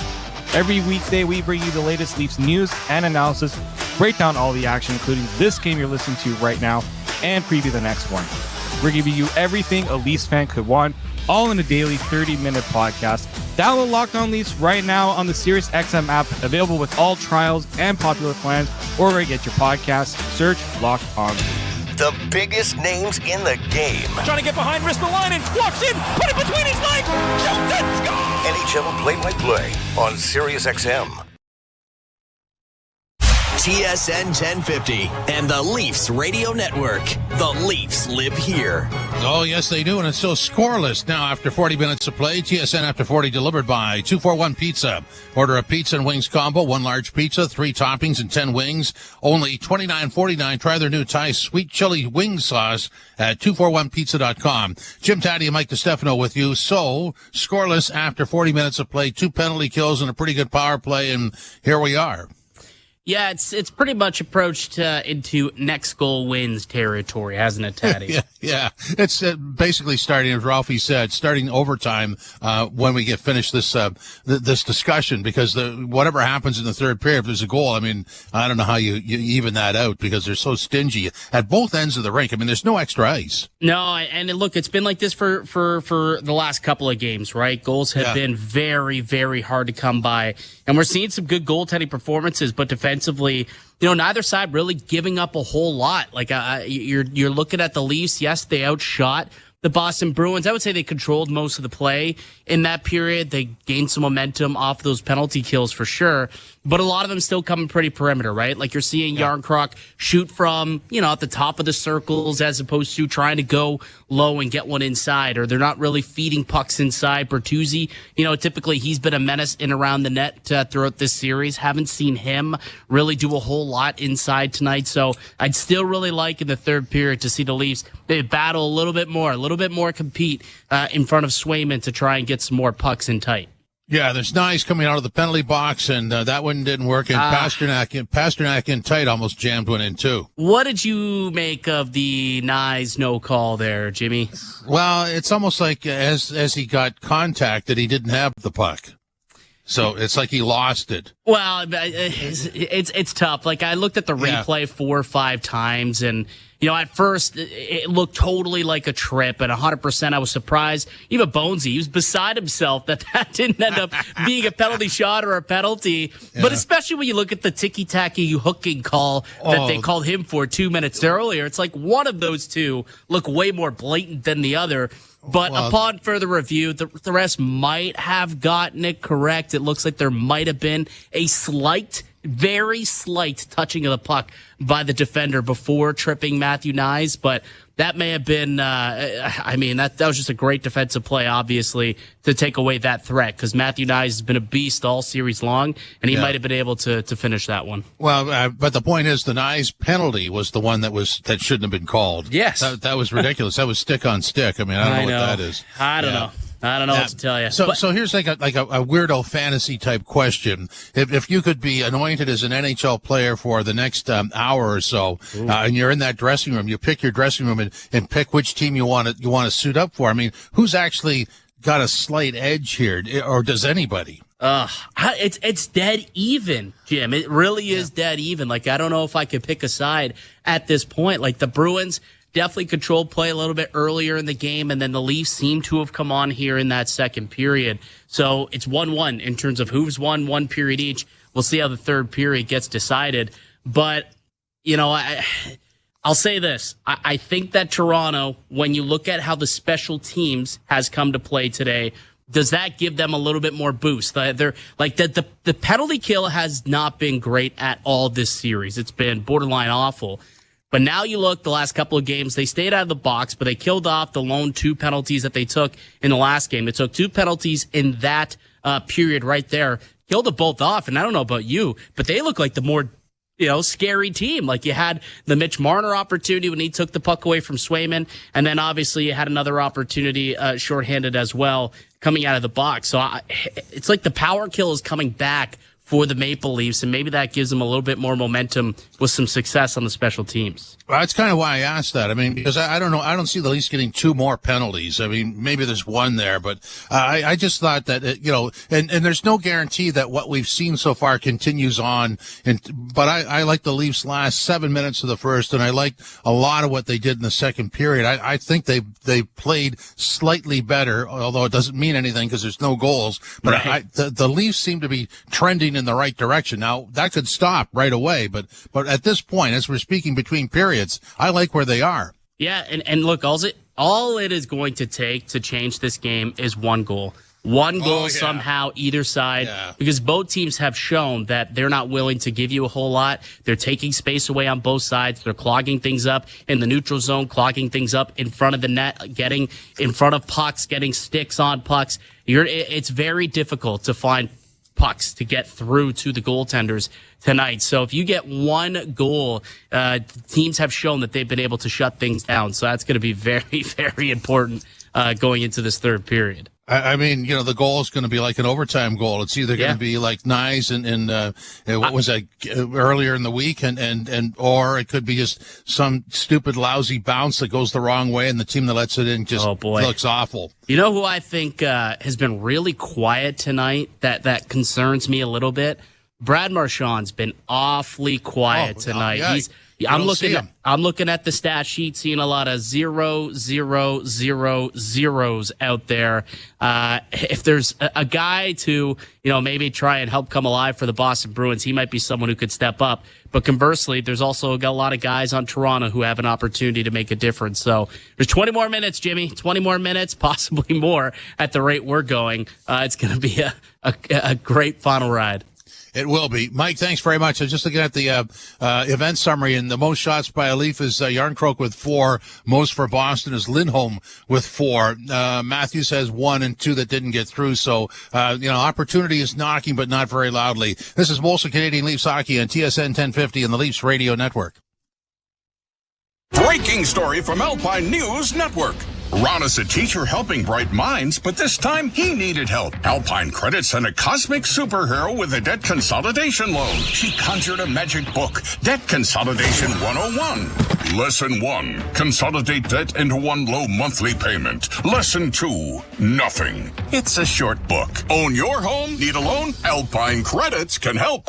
Alpine Credits, where homeowners get approved. Just for license 12616. Last year's #1 Canadian drama is on CTV. I thought I was strong enough to handle it all. I'd rather have control of my life than leave it up to chance. But isn't life all about taking chances? Sullivan's Crossing, new episode, Sunday at 8 on CTV. And now it's time for our Subaru weather report. So, Harold, what's it looking like? Jim, it's a lovely spring day here on the beach. I came here for some solo time, like I do, but I got hungry instantly, so I went to Bob's Boardwalk Bistro when Bob says, "Sorry, cash only." Luckily for me, I always have a $5 bill stashed in my sandals, so I give it to Bob, and he says, "We don't accept foot money here." That's Thanks, how he Harold. talks. But now weather I'm reports starving, and I'm don't looking matter for when something you to drive eat. a Subaru. Visit your local Subaru dealer today and book a test drive during the all-weather drive event. Step onto treadmill. Start playlist. Skip song. Skip song. Skip song. Hear your jam, come on. Turn up speed. Run to the beat and feel like you're the lead in a music video. It's a treadmill workout. Join for $7.99 every 2 weeks at fitforless.ca and experience fitness simplified. Some conditions apply. Fit for less. Everybody happy. For 35 years, Kids Help Phone has provided free confidential support to millions of young people across Canada. On Sunday, May 5th, we invite you to raise funds for youth mental health by taking part in BMO Walk So Kids Can Talk. This is your chance to help every young person in Canada feel out loud.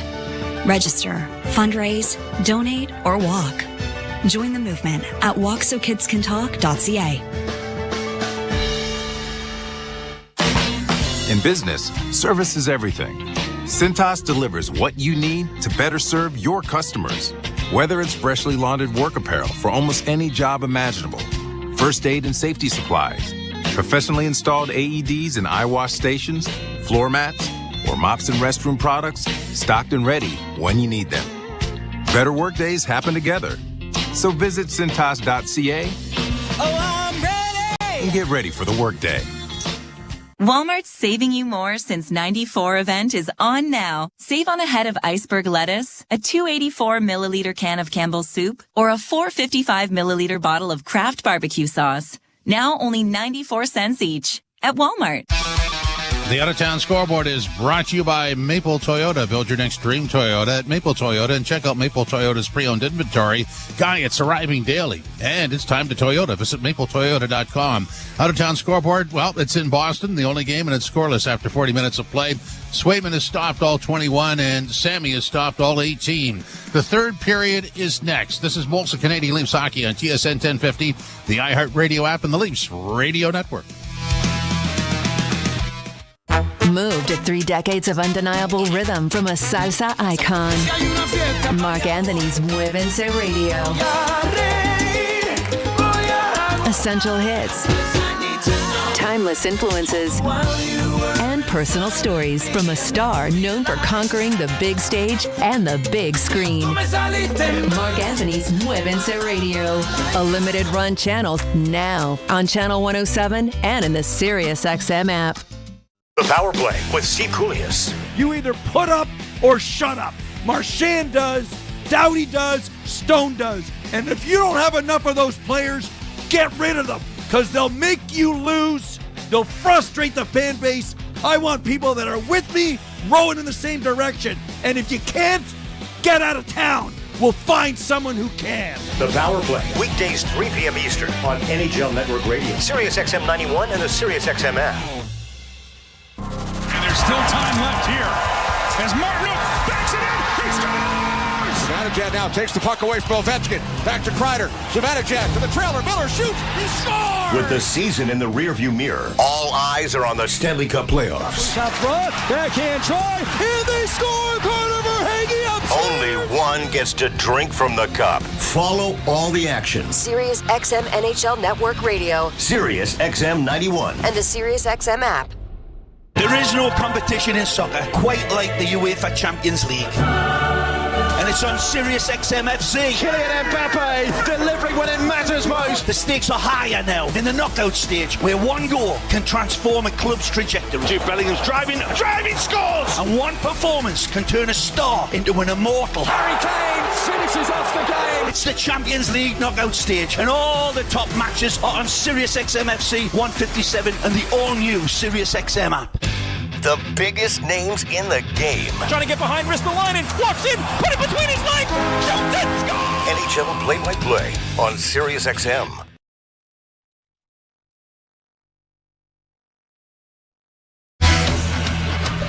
Win a period, get the job done.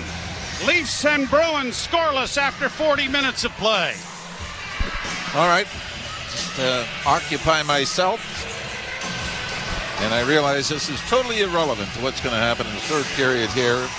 But the Toronto Maple Leafs in the last 6 1-0 playoff games that I've been able to go back and track, and I'll start 1994. They beat Chicago back-to-back 1-0 games in 94.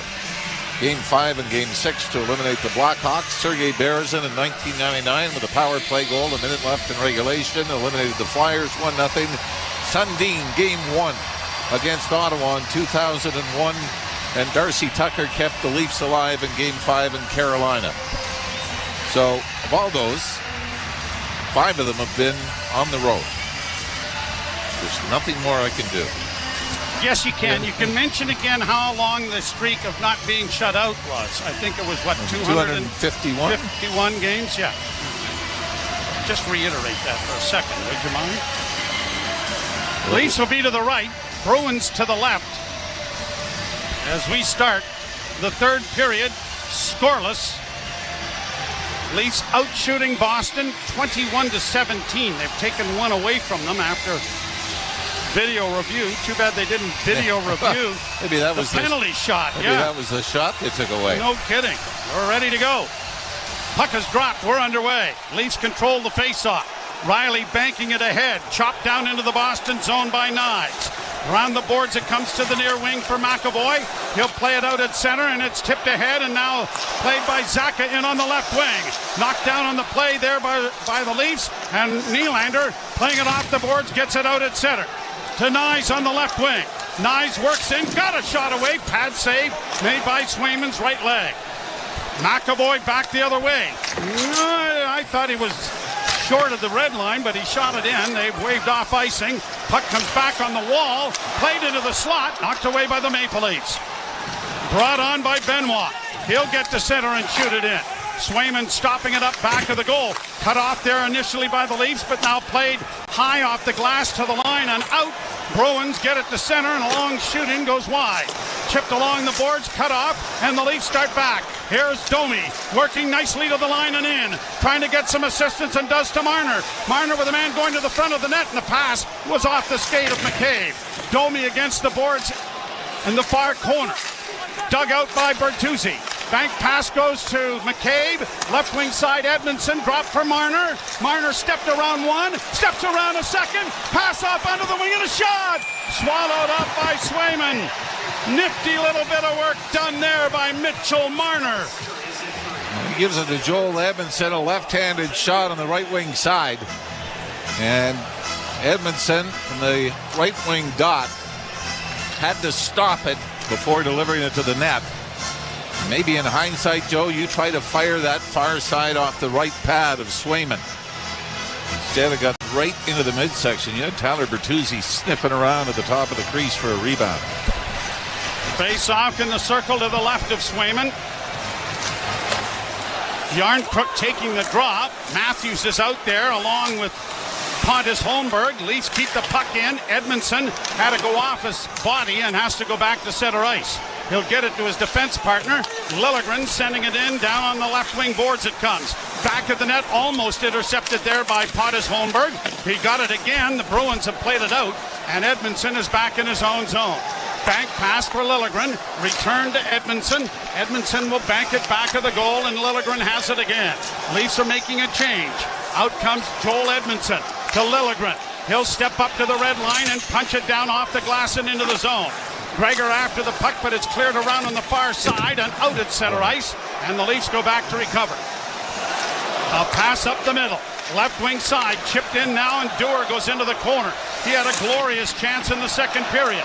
Played back on the boards, kept in by Riley. Bouncing puck to the side of the goal. Cut off there by Shattenkirk. He took a hit. The Bruins get it out and down the ice, but they're waving it off. Morgan Riley has to go back to it. He'll step out smartly from behind his own goal and get it up on the wing, and here's Willie. Nylander to center. Weaves in on the left wing, and I think Tavares may have stepped in just a tad early. You like the Leafs start here to open up the third period. A couple of scoring opportunities. I think it's a great sign when you see Mitch Marner controlling the puck in the offensive zone, showing patience and the great vision. And nothing against Joel Edmondson. We talked about his game sevens, 5-0 in his career. I'm not sure how many game winners he's got. Played down in on goal. Samsonov for Benoit. McCabe off the boards. Nylander couldn't get it out. Bruins try to slip it in front of the goal, and it's knocked away into the corner. Out back of the net, cut off there by Tavares. Tavares flips it into the corner for McCabe. His backhand didn't clear. Bruins keeping it in, but now cleared on the backhand by Tavares. And Charlie McAvoy may have hurt himself there. McAvoy sure took the long way back for the icing, but sure did. Again, that was a fairly standard D-to-D play, McCabe and Benoit. And the Leafs weren't able to get it out under pressure from the Boston forecheck and a big face-off back in the Toronto zone. Draw to the left of Samsonov. Coyle moves in to take the draw against Tavares. Leaf captain wins the draw cleanly. Brought out and flipped high down into the zone again. This was McCabe, and there was really no need to do that. He had ample opportunity to skate it out and then just kind of got rid of it. That's back-to-back plays now, isn't it? We said you love so much about this combination, but zone exits are probably not their strong point. Draw again in the same circle to the left. Tavares once again against Charlie Coyle. And the draw won by the Leafs as it goes into the far corner. Nylander chops at it but doesn't get it out. Long shot by Marchand was blocked into the corner by Samsonov. Nyes hustling after it on the near side. Can't get it away from McAvoy. Tried to center it. Comes to the side of the goal. And it is going to be taken now to safety by Nyes, but the net is dislodged. And they're going to say outside the blue. Oh, well, wait a minute. The referee's pointing outside, so it's either a penalty shot or the net is dislodged and we're going to face it off in neutral ice, or I have no idea what I've just done, but the linesman will figure it out for me and we'll face it off, etc. You know what? Looking at this again, I mean, you're not going to call a delay of game penalty, I don't think, at this point, but this looked pretty deliberate as the Leafs are starting back up ice. And the officials blow the play down. Austin Matthews out with Marner and Bertuzzi here. And Coyle is waved out. Marchand will move in. Draw won by Marchand, who drops it back. Fed over by Carlo. Shot into the Toronto zone. Edmondson back of the goal. Liljegren punching it along, but the pass is intercepted and it came in front of the net. The Leafs are able to come away with it. Brought out by Bertuzzi.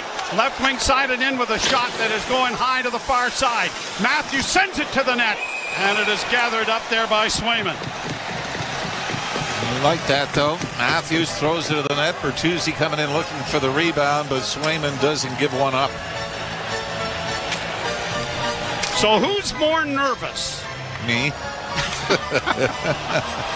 All right, stupid question. Like they always say, it's always more nerve-wracking for anyone that's watching. And players will tell you, when you get into the flow of the game, you don't feel nervous for the most part. Bruins win the face-off, and it's brought out at center ice now by Brazo. Gets in with a shot. And that went off a stick and went up into the screen, and that was a great scoring chance. Boy, and that looked like a nervous Leaf defense, didn't it? As they just kept backing up. Marner kind of gave up on the back check. Morgan Riley came out to force Brazo, who just stepped around him. Did that go off the crossbar? Might have gone off the knob of the stick. Yeah, I think you're right. Ilya Samsonov, who didn't butterfly. That was a lot more dangerous than at first looked. Samsonov uses a lot of tape. That knob on his stick is rather large. May have just saved a goal. Face off to his left. Won cleanly by Toronto. Launched high to center ice. Gobbled up there by Shattenkirk. Played back and in offside by Boston. And they'll face it off again in the center ice area. 15:46 to play in the third. No score. Talk about being nervous. I remember Eddie Jockman, long-time number one goaltender for the Rangers, when he started splitting games with Gilles Villemure, and they won a Vezina together in the early 70s. Jockman said it was harder to be on the bench than it was on the ice because you had no control. Well, the Leafs win the face-off. Domi flipping it high to the line, batted back out at center. Bruins on the near side with Van Riemsdyk. Down the boards, that was sandwiched there and stopped up, but the puck was into the corner. And now Lyubushkin ringing the boards to the far side, and it'll be Yarncrook trying to muscle it out, and he does a great job to do just that. Bruins have been the more aggressive team here and have had the better zone time than the Maple Leafs in the third period. Round back of the net finds Morgan Riley. Riley against the boards, played it out at center, and to the line is Nyes. Nyes taken to the boards, got it in along the wall, but it is pushed out at center ice now by Boston. Left wing side for Beecher. He'll shoot it into the Toronto end. Samsonov fakes a pass, and that gives him more time to hand it off. Here's Willie coming out of his own end. Nylander stumbles, got to center and played it in over the line for Tavares. That could be offside. The Bruins are going to get it out anyway. Brought on by the Boston forwards and sent down into the Leaf end. Edmondson finds his defense partner. Nylander starting out of his own end again. Through center with a nifty move to gain the right wing side. Chipped it around back of the net. Trying to get to it is Matthews. Matthews back of the goal. Around the wall it goes. But out of position there was McCabe. He's got to hustle back after it. McCabe sending it around, and it is quickly played ahead by the Leafs to the line, and Bertuzzi just fails to reach it. Now McCabe to the far boards, gets it back into neutral ice. Turning with it is Zacha. Zacha for Boston, sends it high into the near corner in the Toronto end. Back of the goal goes Benoit. Played high to save the line, but not high enough. Kept in with a long shot that went wide of the Leaf goal. Played out at center ice now for Bertuzzi. Bertuzzi rubbed out and knocked down. Puck gathered up there and sent into the Leaf end. But it is McCabe with control to find Marner, who's going to drop it back to enable a change of players. 13:37 to go. No score. Flipped in on a delayed offside that'll be whistled down by the linesman. Which will take us to a commercial break. 13:34 in the hockey game. Game 7. You're listening to Molson Leaf Hockey on TSN 1050 and the Maple Leafs Radio Network. Did you know you can get...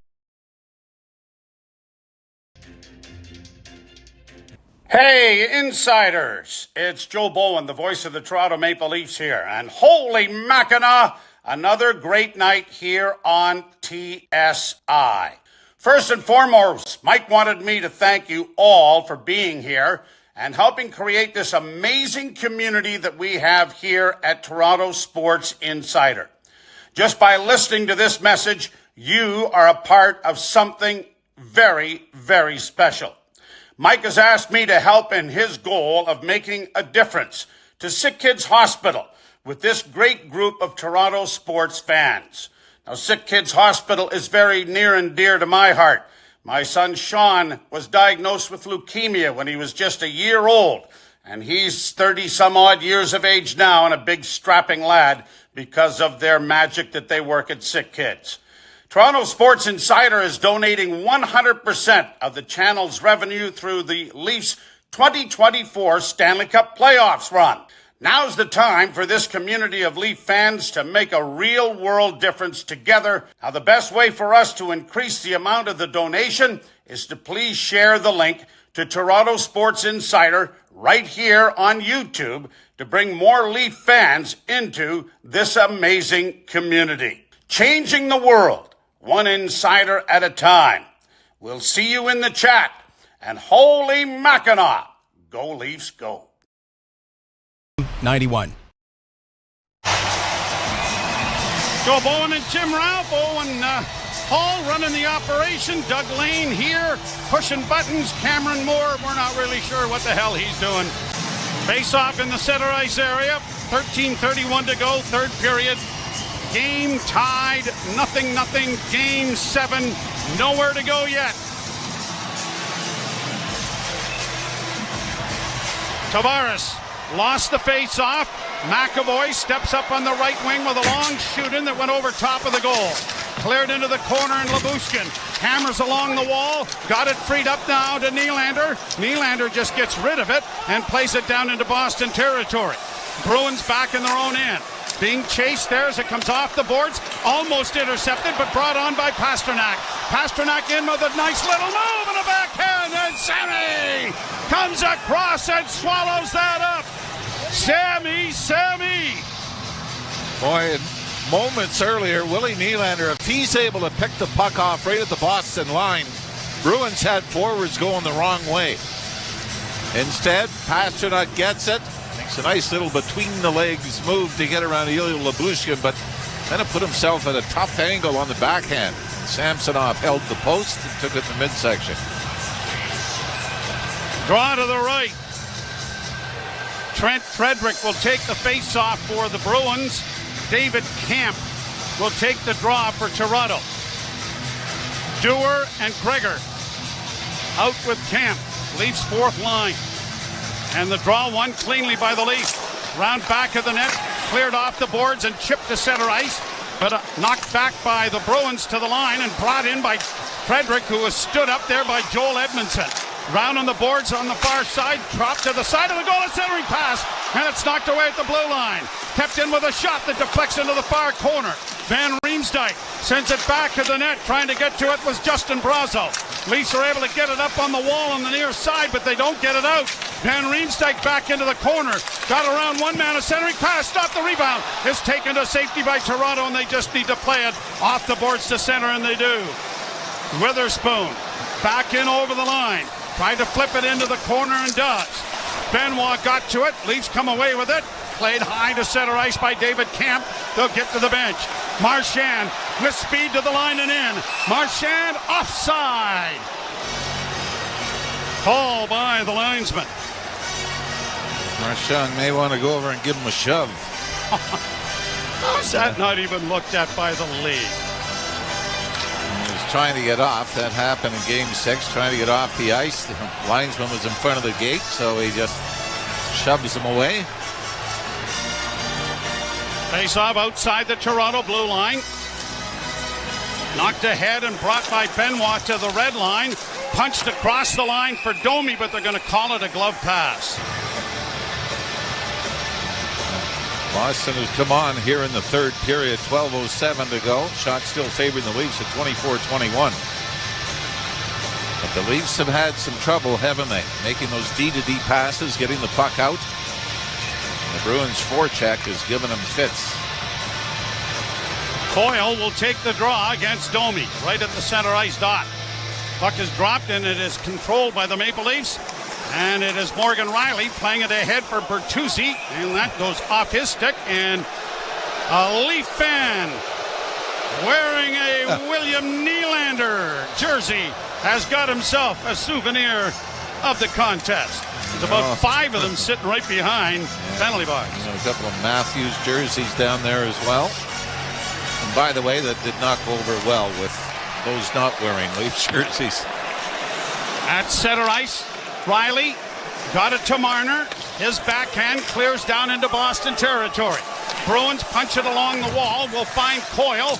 Coyle with a nifty pass to DeBrusk. DeBrusk in on the wing, a shot, and off the shoulder of Samsonov. It went into the corner. Against the boards, pushed ahead. Leafs now Marner taking some time, looks up ice to find Bertuzzi. Bertuzzi's by himself, just shoots it into the zone, and the Leafs are going to get a change started. Bertuzzi in the corner, though, puts the brakes on. Bertuzzi back to the net for Matthews. Matthews trying to curl out, sends it into the goal crease. It went wide. Left wing side, Benoit pushes down, centering pass. Matthews got a shot away, blocked. It's in the slot area, but taken to safety by Brandon Carlo. Knocked down by Bertuzzi. Matthews in. Matthews a pass in front. They score! They score! The Leafs have scored! Wee Willie Nylander set up by Matthews. 10:59 to go. Get the job done. We're one step closer. And the Leafs show may have got away with one. I don't know what the refs are overlooking at now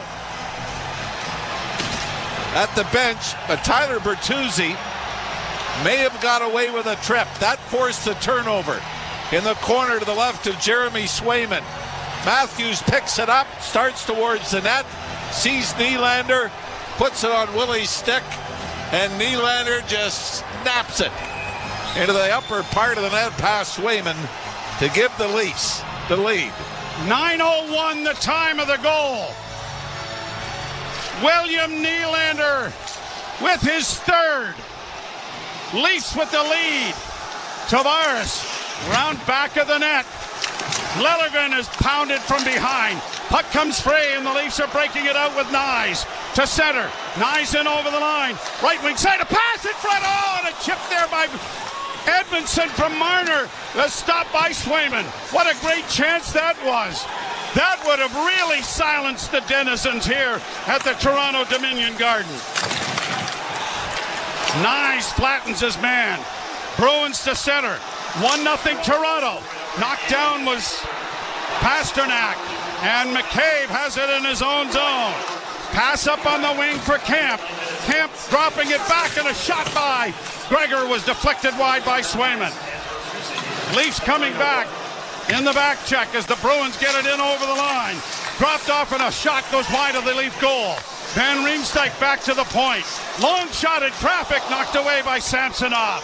Riley punching it along the boards, but cut off by Frederick. Stolen back by the Leafs. Into the corner it goes, and now here's McCabe knocked down on the play. Comes to the side of the goal in front of the net. Bounces off the roof of the goal. Bruins again with it. A shot. Scores!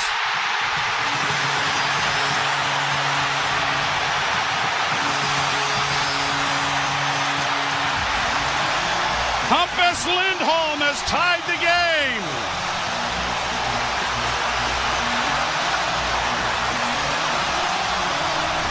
The Leafs dodged some bullets earlier in the period of the Bruins' forecheck. They can't do it here.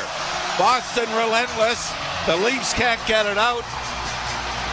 It looked like they had dodged the bullet in the shot that was chipped over top of the net.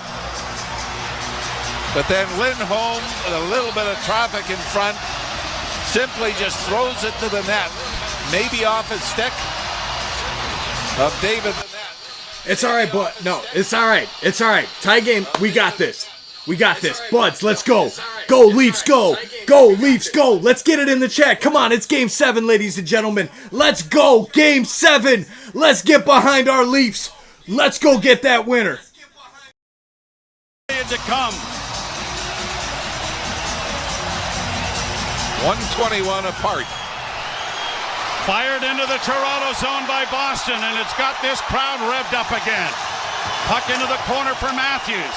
Up ahead now for the winger, and played to center by Yarncrook.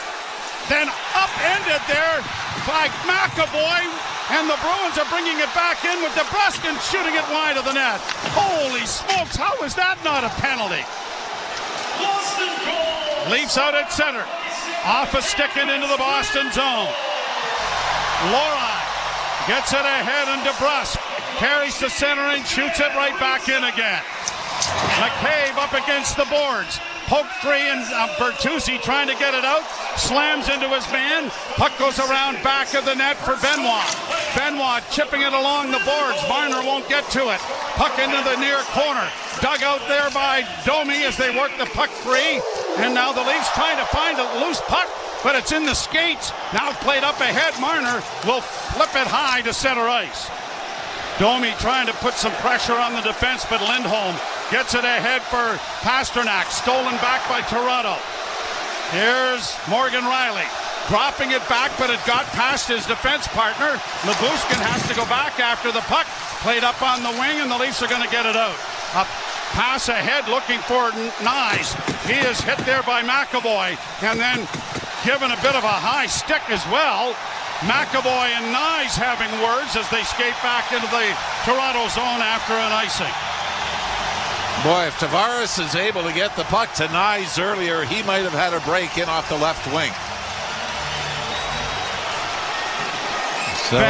Sorry, Jim. So I was going to say the Leafs opening the scoring here in the third period, but that excitement does not last long as this building is once again chanting.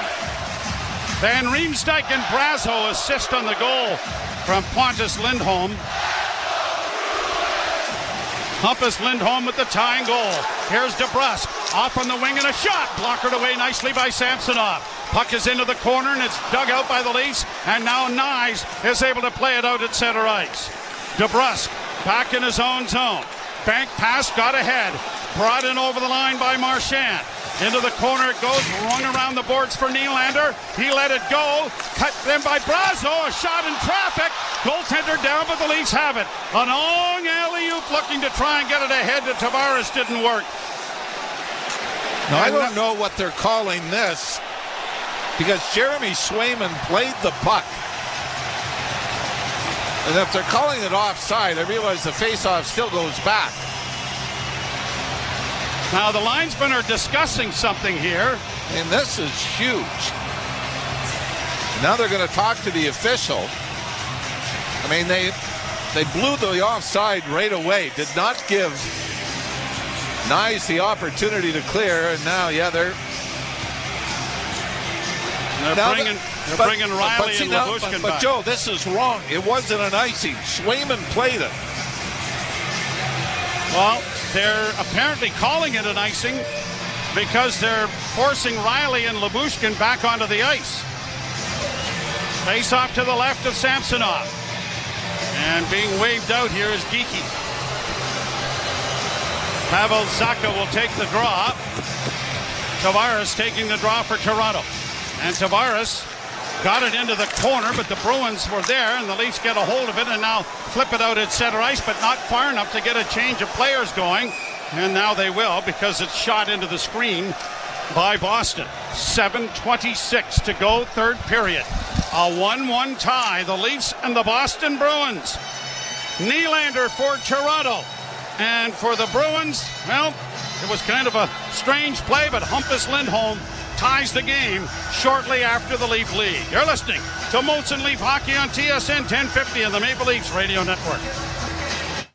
Breaking story from Alpine News Network.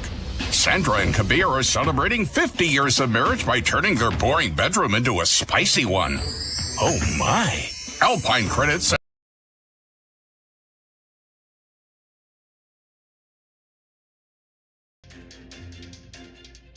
Hey, insiders! It's Joe Bowen, the voice of the Toronto Maple Leafs here. And holy Mackinac, another great night here on TSI. First and foremost, Mike wanted me to thank you all for being here and helping create this amazing community that we have here at Toronto Sports Insider. Just by listening to this message, you are a part of something very, very special.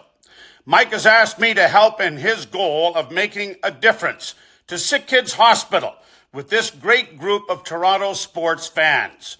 Now, Sick Kids Hospital is very near and dear to my heart. My son Sean was diagnosed with leukemia when he was just a year old, and he's 30-some-odd years of age now and a big strapping lad because of their magic that they work at Sick Kids. Toronto Sports Insider is donating 100% of the channel's revenue through the Leafs 2024 Stanley Cup Playoffs run. Now's the time for this community of Leaf fans to make a real-world difference together. Now, the best way for us to increase the amount of the donation is to please share the link to Toronto Sports Insider right here on YouTube to bring more Leaf fans into this amazing community. Changing the world, one insider at a time. We'll see you in the chat. And holy Mackinac, go Leafs, go. Jeremy Swayman, and the game is tied 1-1. Nylander for Toronto, and Hampus Lindholm for Boston. Played ahead and deflected in over the line by Bertuzzi. Shot back out at center. Bruins can't get it into the zone cleanly. Marner for Bertuzzi. Bertuzzi across the line, ringing the boards with it to try and find Austin Matthews. Matthews comes away with it back of the net for Marner. Marner in the corner, a bad pass is going to slide all the way down on goaltender Samsonov, and he's going to clear it off now to his defense, and it is rolling around the boards now to try and find Matthews. Matthews trying to steal it there, but couldn't get it away from Mason Lohrei, who clears back into the Toronto zone. Leafs are changing. 6:46 left in regulation time. Brought out now by Nylander. Nylander hits the line with a pass on the left wing for Tavares, and a shot into the chest of goaltender Swayman, held for a face-off. One thing for sure, I mean, Nylander did score from long range on Swayman, but it bounced in on Charlie McAvoy. But so one thing about this Boston goaltender, he does not give up much that you would question. No chance on the Nylander goal. Only Nylander now has scored 3 straight for the Leafs. Tavares, Nylander, Nyes. Face off to the right of Swayman. Scrummed, Nylander trying to chip it in front of the net, but it was out of the reach of Tavares. Bruins with a bank pass to find Pasternak into the zone. Dropping it back to the point.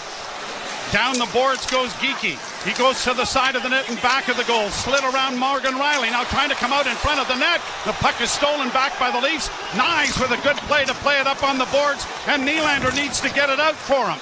Riley got it to the line, but not out. Pasternak a pass in front. Gets it handed back to him. Now shoots it. And that was blocked by Tavares.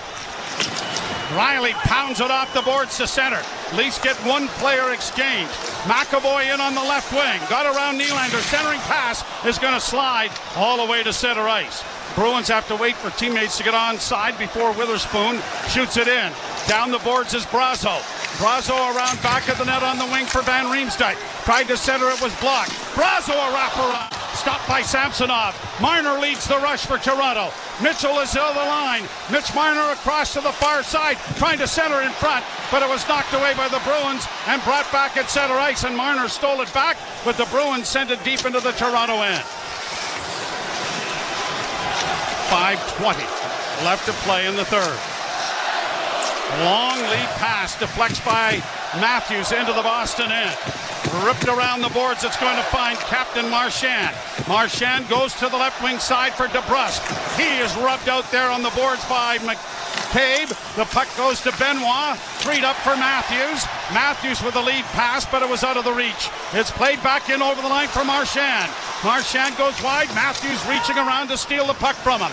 Leafs are going to get it out on the wing. Pontus Holmberg unable to get to it. Down the boards is Jarnkrok. It's right at the Toronto bench, and Matthews finally gets it freed up, and the Leafs get it back to their defense to allow a change of players. 4:36 to go. You got any heart pills? Used them all. Oh, thought those were Deltoids. Anyway, it's shot back down into the Boston zone. Bruins launch it high off a glove to the Leaf blue line. Cleared back in, but they're going to call this.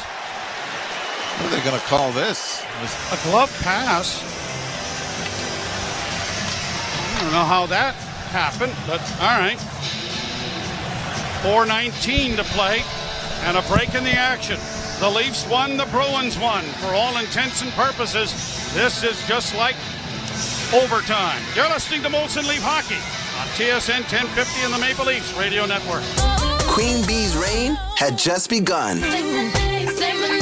Big, Pac, Dre, and Jay were taking hip-hop to a whole new level. It was all a dream. And everything was fly.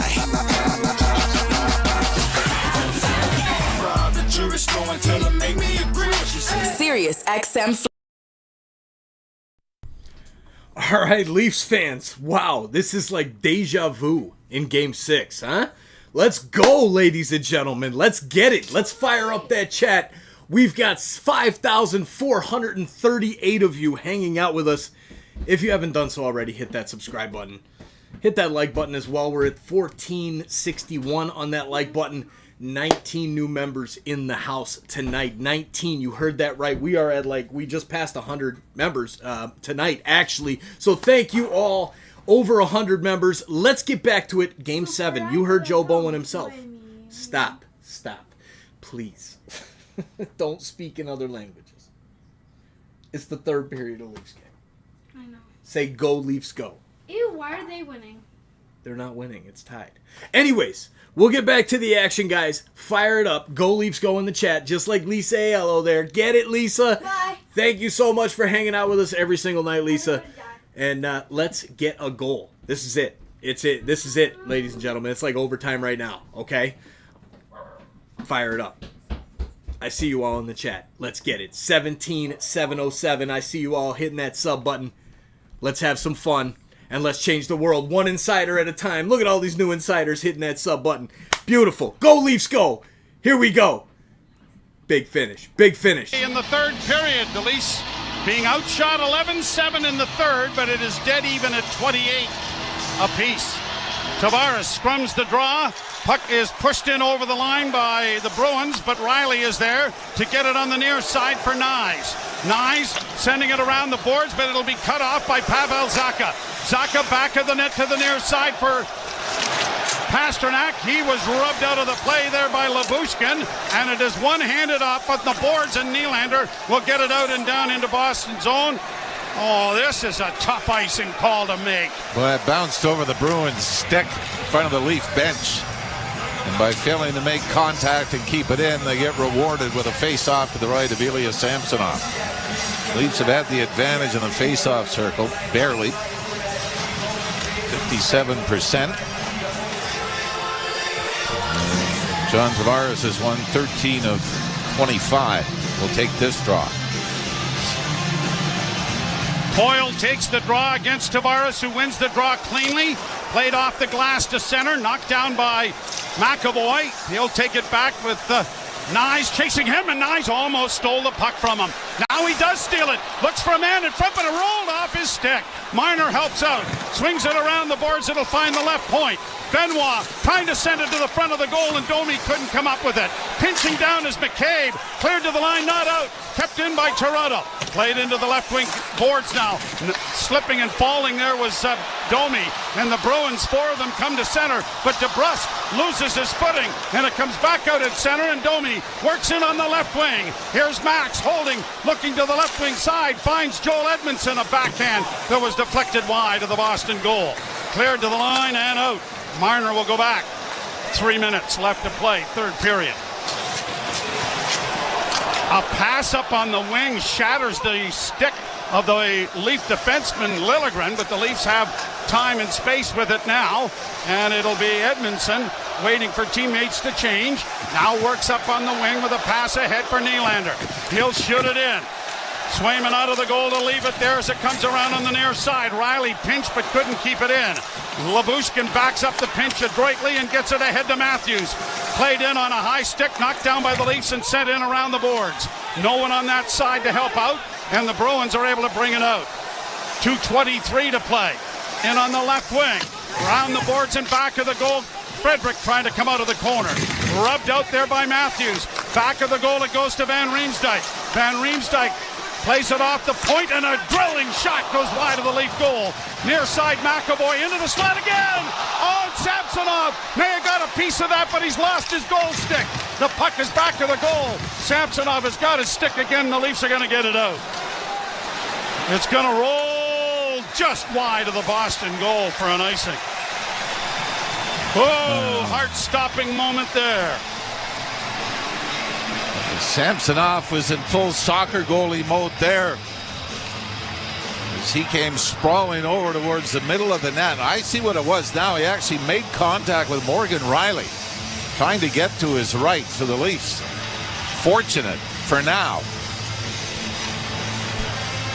that they're 1-1 with 1:52 to go here in Game 7. Another important face-off to the right of Samsonov, and Matthews will take it against Pavel Zacha.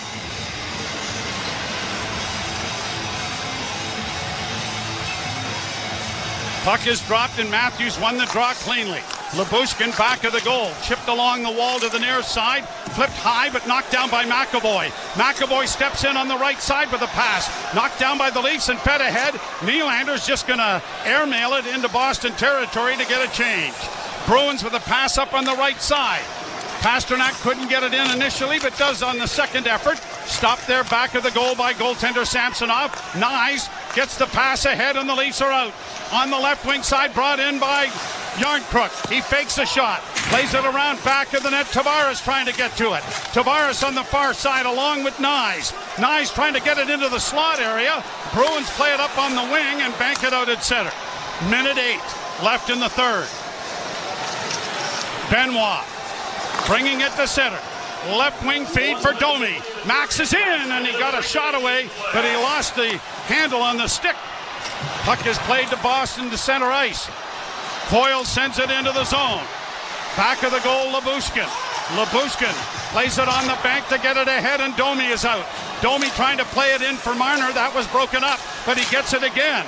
Domi fighting for possession. Bertuzzi plays it in deep into the Boston end.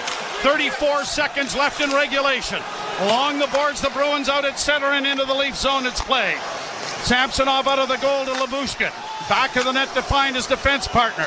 And the Leafs will organize as they get another change going. Matthews over the boards with Nylander. And Pontus Holmberg. Leafs with a bank pass that doesn't connect with Matthews, but he's able to knock it in a little deeper. Now stolen. Here the Leafs in on the left wing. Nyes, or at least Holmberg around back of the net. Now to Willie. Nylander holds a pass in front. Oh, and deflected off of a body. And Swayman managed to get a piece of it. And with time running out. That would have counted. They tried to throw it across the top of the crease. It went off a Bruins skate, but then off the left pad of Swayman to force this game to overtime, and for the second time in this series. We go to extra time. I think now the officials looking, I don't know what they were looking at, but oh boy, Pontus Holmberg was open to the left of Swayman. The puck never got to him. It goes off his skate of Wotherspoon and off the pad of Swayman. And the Leafs were an inch away from the miracle finish. Well, maybe there's another miracle to happen in overtime, Mr. Ralph. It is a 1-1 tie. We'll send it back to Jim Taddy and Michael DiStefano. Overtime looming here at the Toronto Dominion Garden. You're listening to Molson Leaf Hockey on TSN 1050 and the Maple Leafs Radio Network. 2-for-1 pizza. How can I help you? I'm looking for a large pizza, lots of toppings for under $16. Is that possible? Absolutely. Right now at 2-for-1 Pizza, you can get a large quattro pizza with 4 toppings combined for only $15.99 plus tax. I'll take it. And add the new 2-for-1 nachos or Irish nachos for just $9.99. I'll take that too.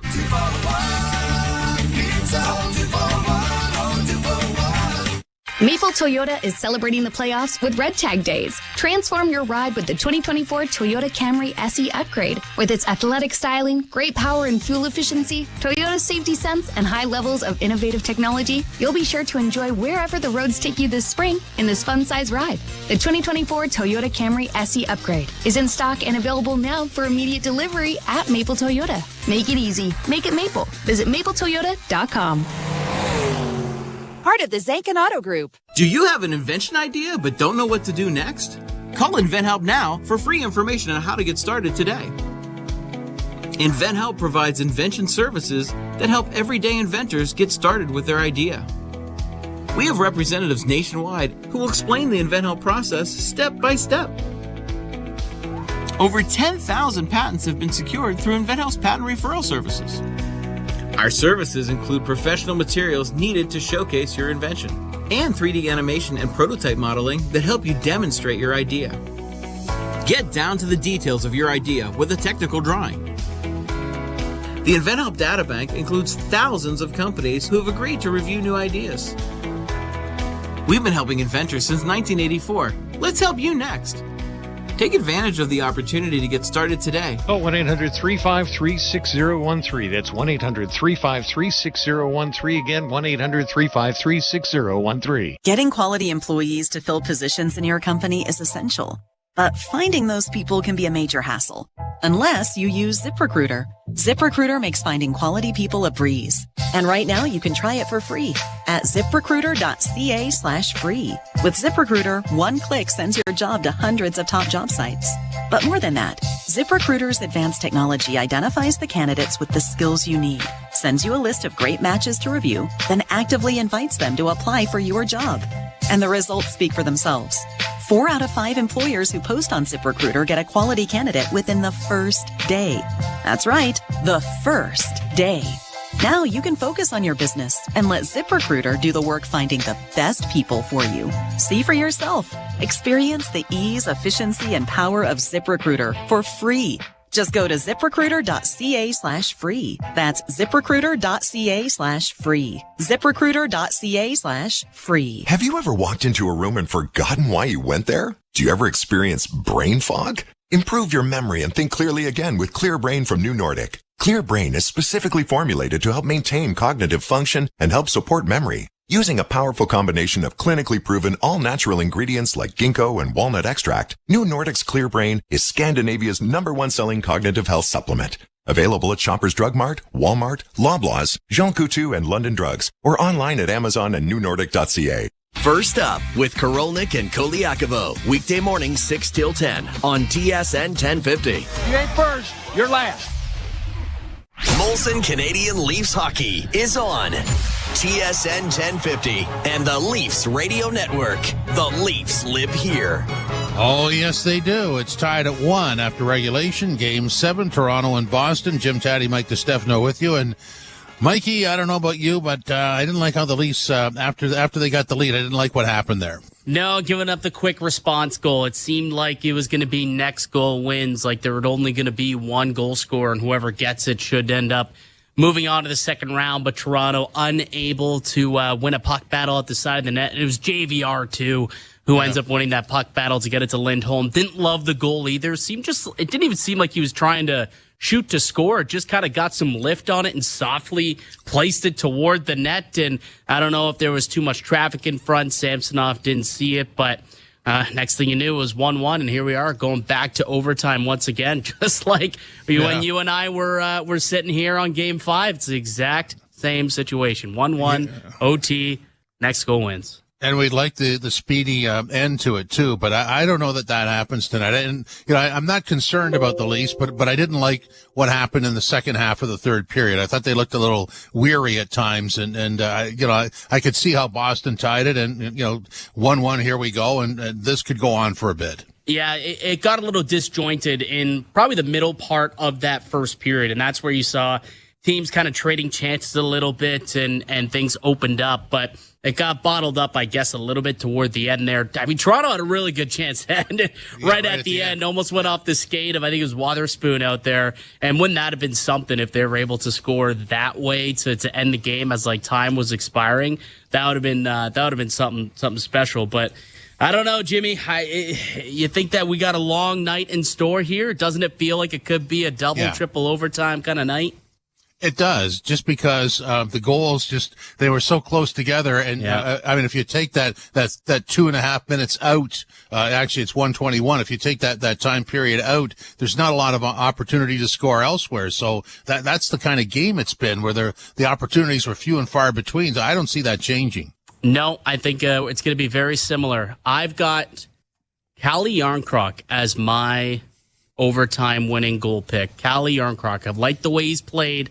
I think he comes through and sends his team to the next round. Oh boy, I'm looking at their roster. Usually a name just sort of a doer jumps off the page for me. I don't know why, but I just said that. So there you go. You go. Hey, greasy garbage goals sometimes what it takes, and that's a guy who goes to the net. He could score one of those bad boys. He had the best scoring opportunity of the entire game, didn't he? On the breakaway, shorthanded. Yeah. All right, so it's 1-1 after 60 minutes of play. The first overtime period coming up, and the out-of-town scoreboard is next. Molson Canadian Leafs Hockey on TSN 1050, the iHeartRadio app, and the Leafs Radio Network.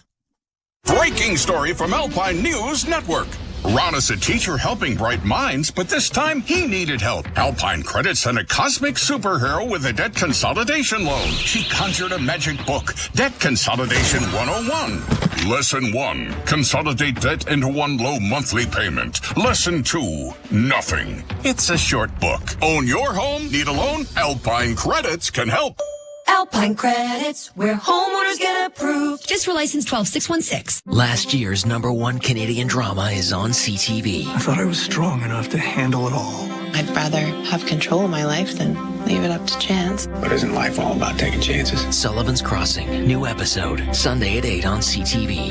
And now it's time for our Subaru weather report. So, Harold, what's it looking like? Jim, it's a lovely spring day here on the beach. I came here for some solo time, like I do, but I got hungry instantly, so I went to Bob's Boardwalk Bistro when Bob says, "Sorry, cash only." Luckily for me, I always have a $5 bill stashed in my sandals, so I give it to Bob, and he says, "We don't accept foot money here." That's Thanks, how he Harold. talks. But now weather I'm reports starving, don't matter when you drive a Subaru. Visit your local Subaru dealer today and book a test drive during the all-weather drive event. Step onto treadmill. Start playlist. Skip song. Skip song. Skip song. Hear your jam, come on. Turn up speed. Run to the beat and feel like you're the lead in a music video. It's a treadmill workout. Join for $7.99 every 2 weeks at fitforless.ca and experience fitness simplified. Some conditions apply. Fit for less. Everybody happy. For 35 years, Kids Help Phone has provided free confidential support to millions of young people across Canada. On Sunday, May 5th, we invite you to raise funds for youth mental health by taking part in BMO Walk So Kids Can Talk. This is your chance to help every young person in Canada feel out loud. Register, fundraise, donate, or walk. Join the movement at walksokidscantalk.ca. In business, service is everything. Cintas delivers what you need to better serve your customers.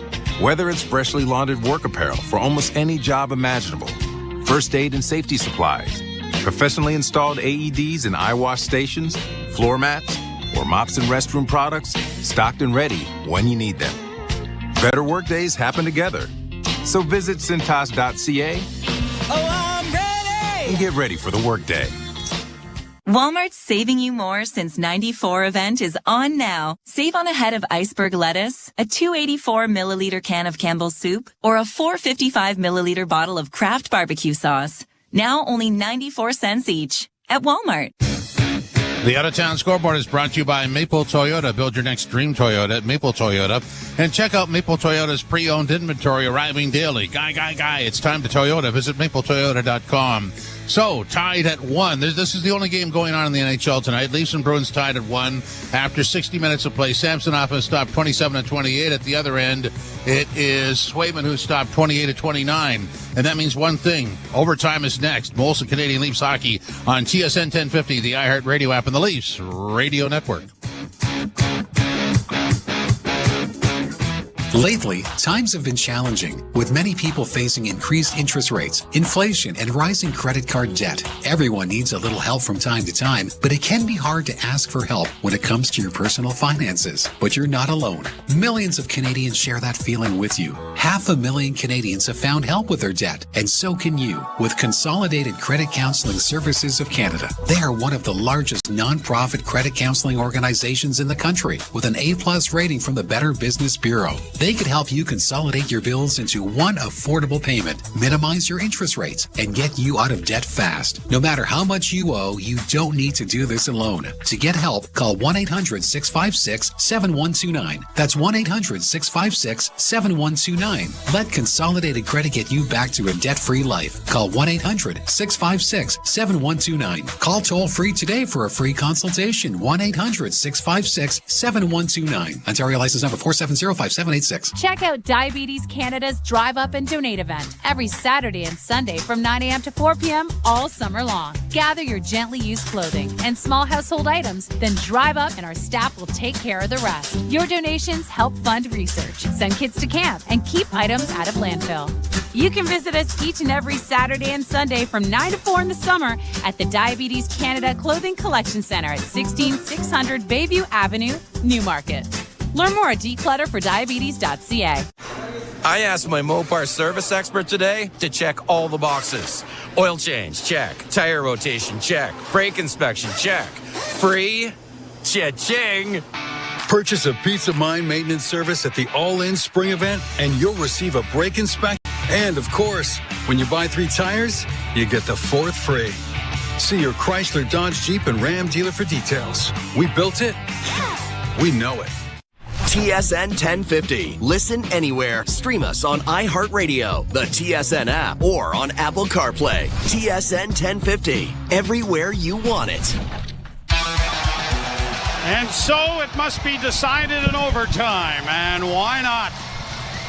The Leafs won and the Boston Bruins won. Nylander from Matthews and Bertuzzi at 9:01. But a minute 21 later, it was Hampus Lindholm from Van Riemsdyk and Brazo. Fourth line has been very good for the Boston Bruins. Trent Frederick has scored 3 times. Now Van Riemsdyk in on the assists as well. So the Leafs will defend the goal to our left, which means the long change here for this first overtime. The Bruins to the right. The Leafs have not made an entrance yet, and now Ilya Samsonov leads them out to start the overtime. And for these two teams, it'll be the third straight 2-1 game. So the Leafs will have to win their third straight 2-1 game. It will also be their third straight overtime game in the first round that has been 2-1. John Tavares won the series in Tampa Bay a year ago to beat the Lightning. The 2-1 score, and of course Matthew Nyes in Game 5 to keep the Leafs alive. Is there a Nicky Borashevsky among us? And I believe that is the last time we've gone to a Game 7, isn't it? Mm-hmm. Game 7 overtime. So we're ready to go. Officials getting everybody set. And we'll wait to see who the Leafs are going to start. And it will be the Tavares line with Nyes and Nylander. They're the line that got the job done in Game 5. And it'll be Lyubushkin and Riley on the defense. The Bruins are going to start Morgan Geekie at center.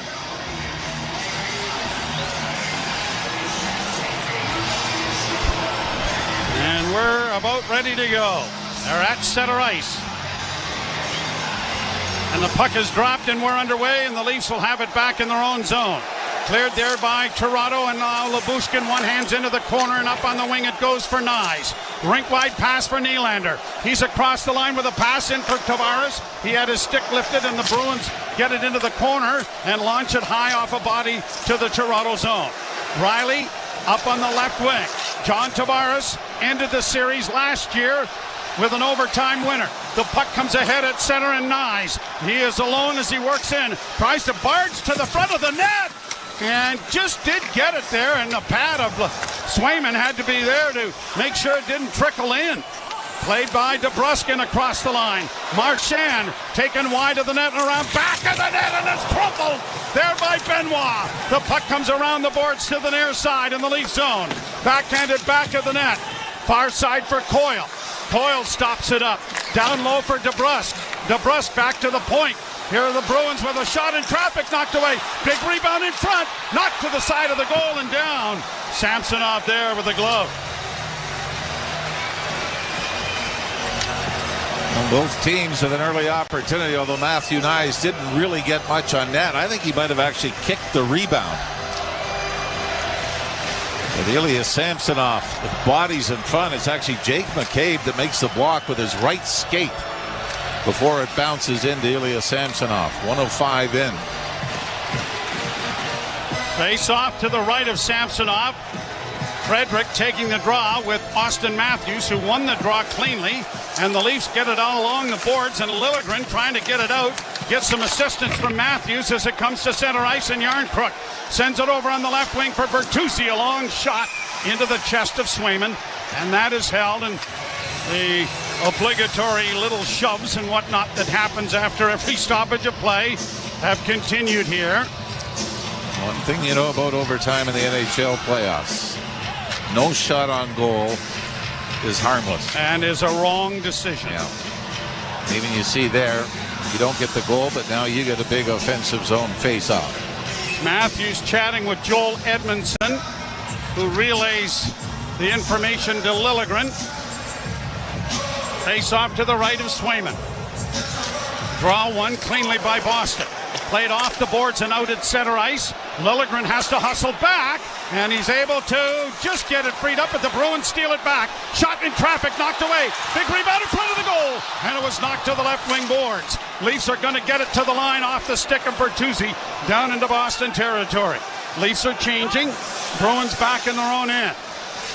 Played around the boards into the far corner. A long lead pass for Pasternak. He drops it back for the defenseman Lindholm. Lindholm with a diagonal shooting into the right wing corner. Comes right in front. They score!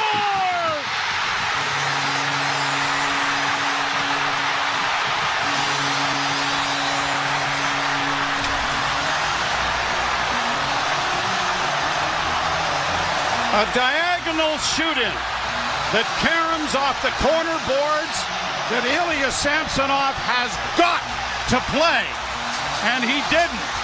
And Pasternak gets the puck and is able to sweep it into the zone and in behind the Leaf netminder for the winning goal.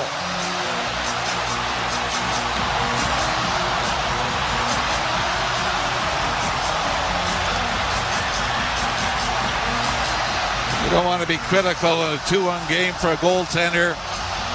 I think you needed the save off Lindholm. Little snapshot for the left wing circle after the Leafs had taken the lead. And now this, where Samsonov has no awareness of David Pastrnak in behind the Leaf defense. And simply watches it ricochet off the boards to the corner to his left. Out across the top of the crease. Now, defenseman's got to get back as well, Joe.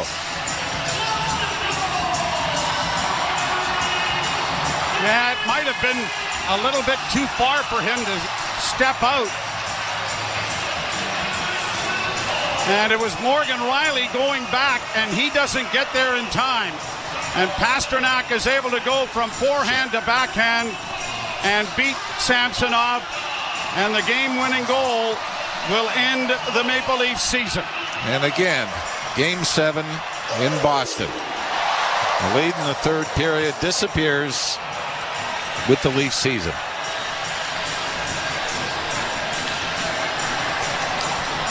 Really disappointing.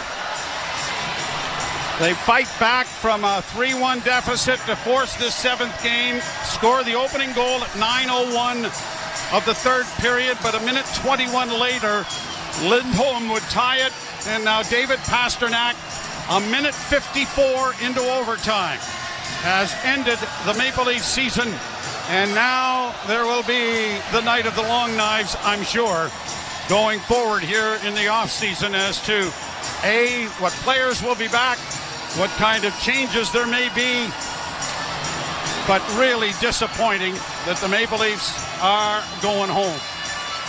The Boston Bruins have won the series in 7 games and in overtime. We'll ship it back to Jim Taddy and Michael DeStefano for the postgame show. You're listening to Molson Leaf Hockey on TSN 1050 and the Maple Leafs Radio Network. There is no competition in soccer quite like the UEFA.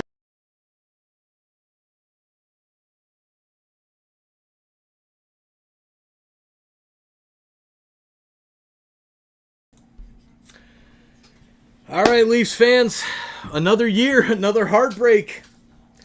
That's how it goes, huh? That's how it goes. Bruins fans in the chat, congratulations on the victory. Well done. Be nice. Don't beat us down any more than we already are. Seeing our boys lose again in overtime in Game 7 of the NHL playoffs in Boston. But my God, Robbie, thank you, TSI. Mike and Allison, for an amazing season. I'll see you next year. There's Sozo with a $5 super chat. Thank you, Sozo. They're still doing the handshakes out here. And Robbie, cheers, man. We'll see you in Blue Jays. We'll see you in the Blue Jays games. And everybody, don't be afraid to stop by the Blue Jays games and hang out with us. We'll be there until next season. But another first round exit for our boys. I don't know what to say. This was a gutsy effort tonight. This is a game that maybe we should have had, but hey. Again, we go through it. Leafs fans, we continue to bleed blue. We continue to believe, and we'll come back next year for the beating. I'll be here. I'll see you guys in the chat next season. And big shout out. We're gonna have to extend this giveaway a little bit after the amazing support we've had tonight. Ladies and gentlemen, thank you all. We have hit insane numbers tonight, and God, I wish that it was under better circumstances with the Leafs being able to move on to the next round. But hey, the Bruins, good luck in the next round against the Panthers. We'll see. I think that'll be a fairly even series, but Leafs, time for some big changes. I'll let the post-game run. Everybody in the chat, AFW, Pike's Wrath, man, guys, Stefan, everybody in there. Daily, Civic, SI with the Bruins fan. Cheers, buddy. Derek, thank you. Thank you for being here, Derek. Appreciate it. Mr. Roboto, thank you. Sammy did play great until that last second. You gotta do better, man. I think that one might end Sammy's career, seriously, because he was sleeping on that one. Look at that. The comments are already coming in. Typical losers or something coming in the chat. All right, I got to get back to the post game here, guys. Thank you all for an amazing season. Thank you for an amazing season. This has been amazing. We started this year with 3,750 subscribers. Tonight we are ending this live at this point, at least, at 94,000 views. Let's push for those 6 digits and see if we can't get over 100K with the Leafs last live of the season. So friends, share the link and let's see if we can't get through. Go Leafs, go! We'll see you guys with the Blue Jays tomorrow, and thank you all for the amazing support all season long. I'll do a recap video as well for the Sick Kids donation. It's going to be big, and I can't wait to go donate that check with my kids. And on behalf of this amazing community, because it's been all of you. Every single click, every single time you guys click an ad, every single time you hit the like button, every single time we get a new subscriber and insider on this channel, we add to that donation. And tonight, over almost $100 Canadian in Super Chat. So thank you. Post-game will run. Good night, Leafs fans. See you tomorrow for the Blue Jays. Off the boards, and he gets going, gets on his horse, just zips right past Morgan Riley. Really good bounce. They got a good bounce off the wall to land right on his stick, and he was able in stride to go kind of backhand, forehand, and put it past Ilya Samsonov to end the Maple Leaf season. Yeah, it's just kind of these things happen in overtime. There's no question about that. But he had room. He was able to do what he wanted to do. And sure, the nice bounce off the drop in the corner. But, he's not supposed to be open like that. He's not supposed to have that kind of room. And there was little response on the Leafs. I just thought they were pretty tired the last 10 minutes of regulation, and it carried over, I thought. Yeah, very possible. I mean, what's upsetting is the Maple Leafs did a really good job all series long, so limiting not only him, but just limiting offense off the rush. Like, they've done a really good job at staying in front of guys, staying on top of pucks, and then the one time, and we talked about that ad nauseum throughout the night, Jim, all it's going to take is for one mistake, and the puck's getting up in the back of the net. Well, Morgan Riley doesn't quite keep his man in check. He zips right past him, and David Pastrnak has a kind of a clear, open net one-on-one against Samsonov, and unfortunately, times than not, and tonight he did. Yeah, and I guess when you look at the Leafs with the 1-0 lead at 9:01, 1:21 later, it's tied at 1 and 1:54 into overtime. I mean, the Bruins were able to do what they wanted to do when they needed to do it with relative ease, and that's going to leave. I mean, that's the only part of this for me that reminds us of the historic narrative. It's what happens after the Nylander goal gives them a 1-0 lead. So we're talking about 11 minutes of regulation and 1:54 of overtime, but the rest of it before that, certainly the last 3 games, this was inspirational in terms of how the Leafs had played. It was textbook. It was playoff hockey, and that's what is so kind of upsetting about it is it felt like the Maple Leafs had finally learned how to play in the playoffs, right? You had guys sacrificing their life, sacrificing their bodies, they were winning puck battles, they were blocking shots, getting sticks in front. And it wasn't just, the bruisers, but it was everybody. Like you saw William Nylander laying some hits, the other day. You obviously see Austin Matthews blocking shots, Tavares blocking shots. It's everybody. It's collective, but it took too long. It took just a little bit too long to get going.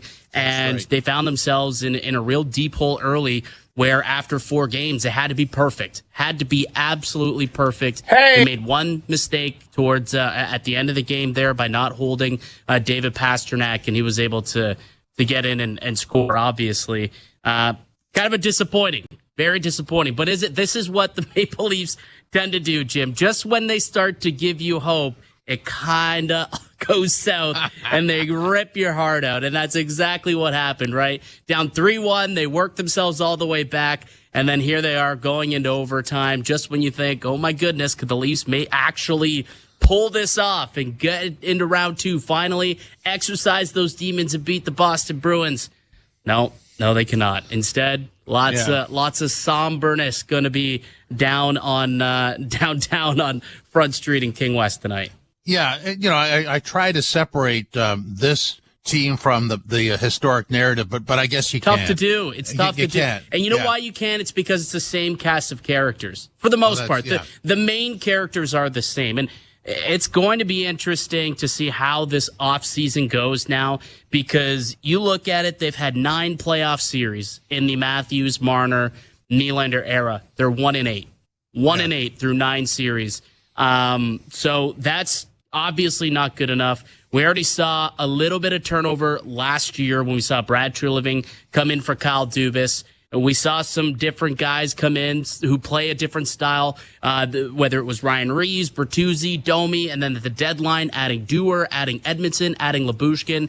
You already saw kind of a transition into what a Brad Treliving team might look like. I'll be curious with another full off season. Now that he's got a good look at what's in that locker room, what works, what doesn't, how he goes about the off season. I totally agree with you.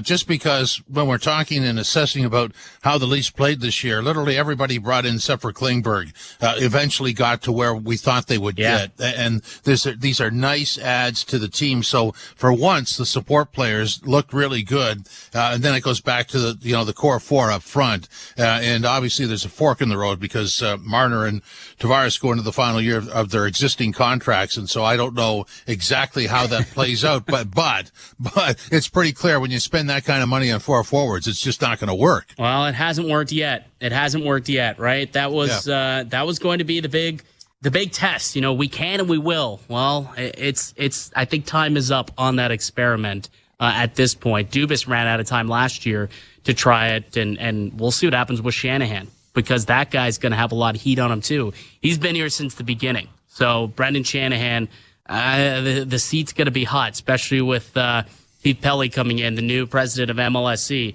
It's going to be an interesting offseason for the Maple Leafs after losing out again in round 1. Early exit for the Buds. So let me take another attempt at separating the narrative. Even though it's exactly as it has been in the past, doesn't it feel a little different? How so? How does it feel different to you? Because the support players are there. I mean, but the support players have always been there for me. I disagree with you. What? In which way? Just the fact that the support players were like the intangibles. You mean the way that they were playing? Like the secondary guys are more playoff ready.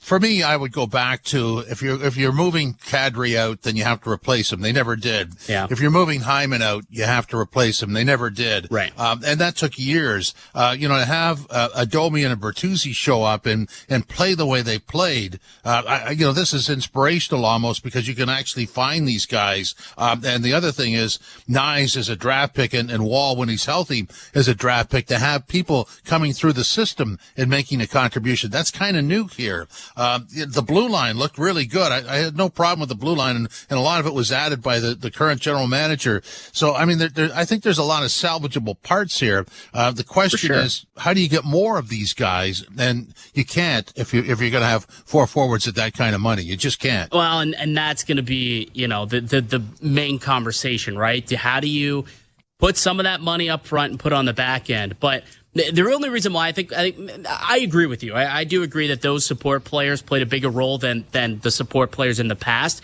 That's not quite what I think I thought you meant by that. Yeah. What I meant was, we've seen those guys score in the past, right? The David Camps have had goals in the past, and they've scored. But the same common denominator in much of those playoffs is the lack of scoring from the big boys. I mean, Mitch Marner still, I'm still waiting for him to find the score sheet in this series. What do you end with? 3 points? That's just not good enough, Jim.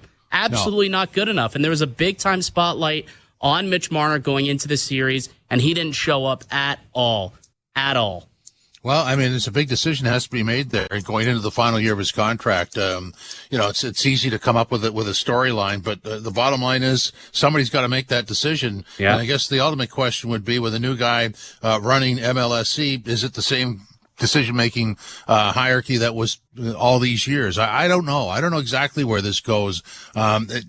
Just because I feel they're closer than they ever were with the same result. It's just really unfortunate that had to happen. But you sort of nailed it earlier. I mean, you start with a 5-1 loss and you dig yourself into a hole. They got outsmarted. When they were down 3-1, they got outsmarted a lot, and they just it's a big ask to try and rally from a 3-1 deficit. They did everything they could, and it was really fun to watch, but you just don't want to dig yourself into that kind of a hole. Well, it just really shrinks your margins. Like, once you're down 3-1, you literally have to play perfect the rest of the way. You can't afford a loss at all throughout the series. And we saw it tonight. All it took was one mistake at the end there. You allow Pastrnak to get in on one-on-one on your goaltender, and that was curtains on your season.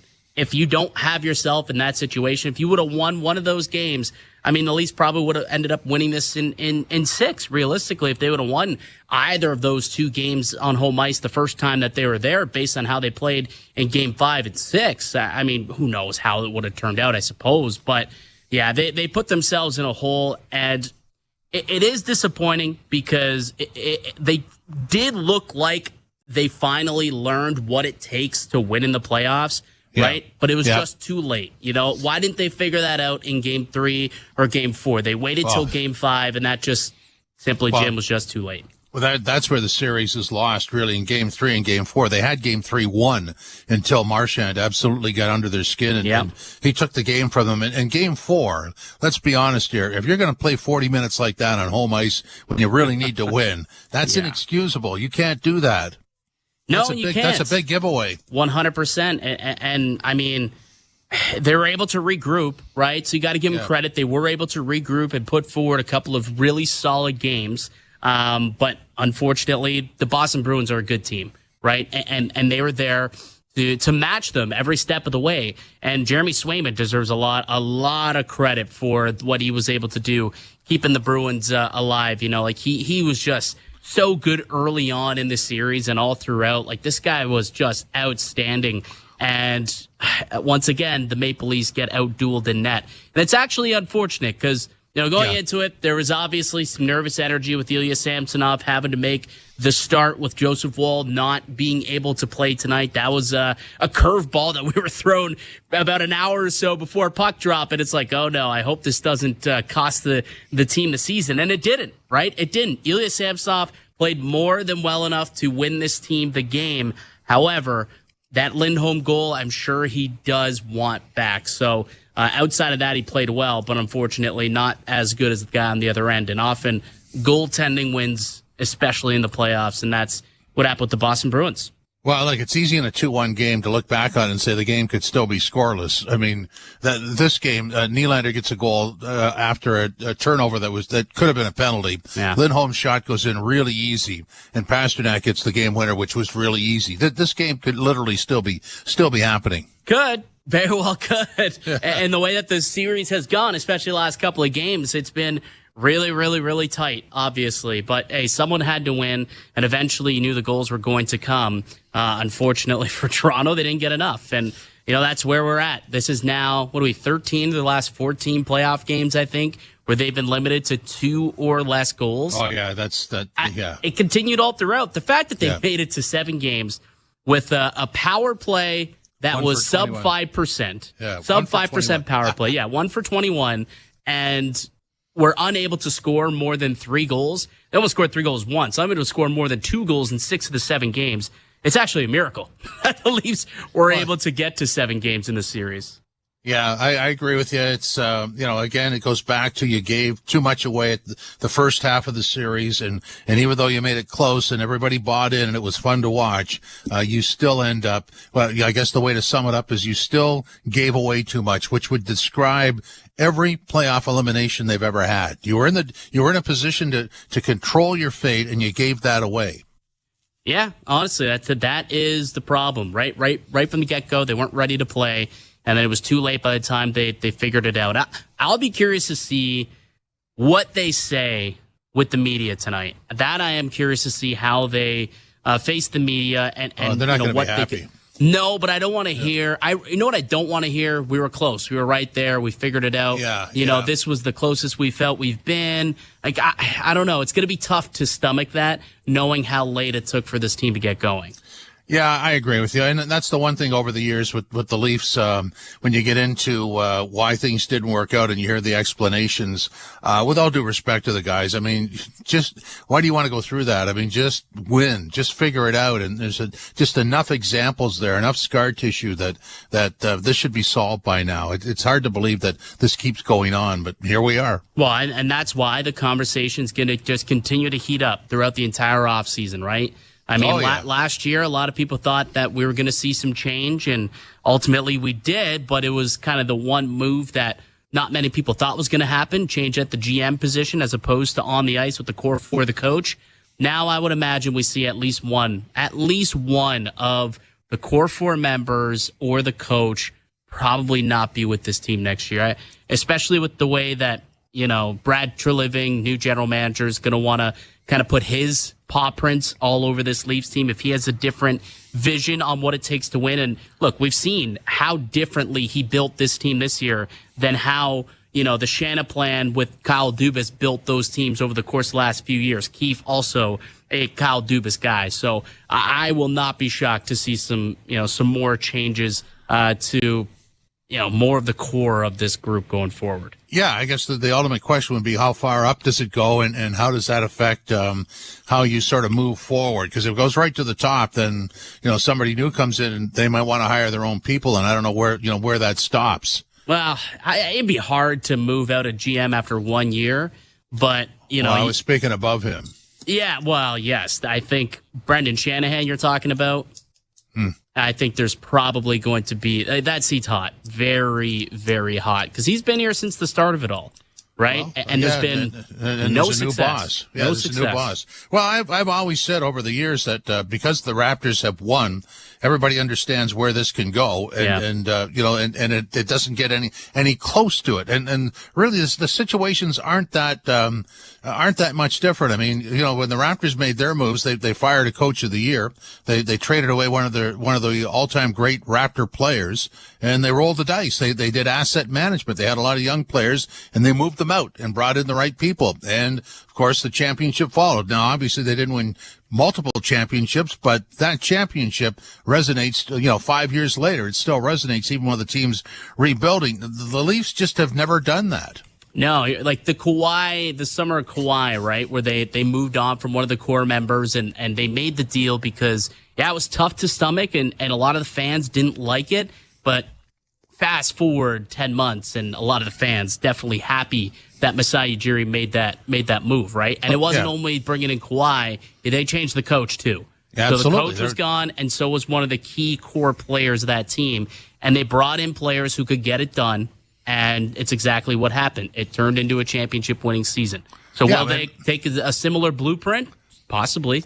Well, I mean, it's the same company, but, you know, why did that happen? Because they kept flatlining in the playoffs. Yeah. Now, I know they ran into won a couple of rounds. But it was clear they were never going to get into the NBA final. I mean, obviously they were running into LeBron and people like that, but it was clear that they were about to, you know, hit the regressive button. And instead of doing that, they moved forward. And, I mean, these are tough decisions and you have to have the right people making them, but that's the template for how this works. And it's part of the same company. Now, right here, you know, you could say that, you know, with 2 or 3 really serious decisions here, this could correct itself.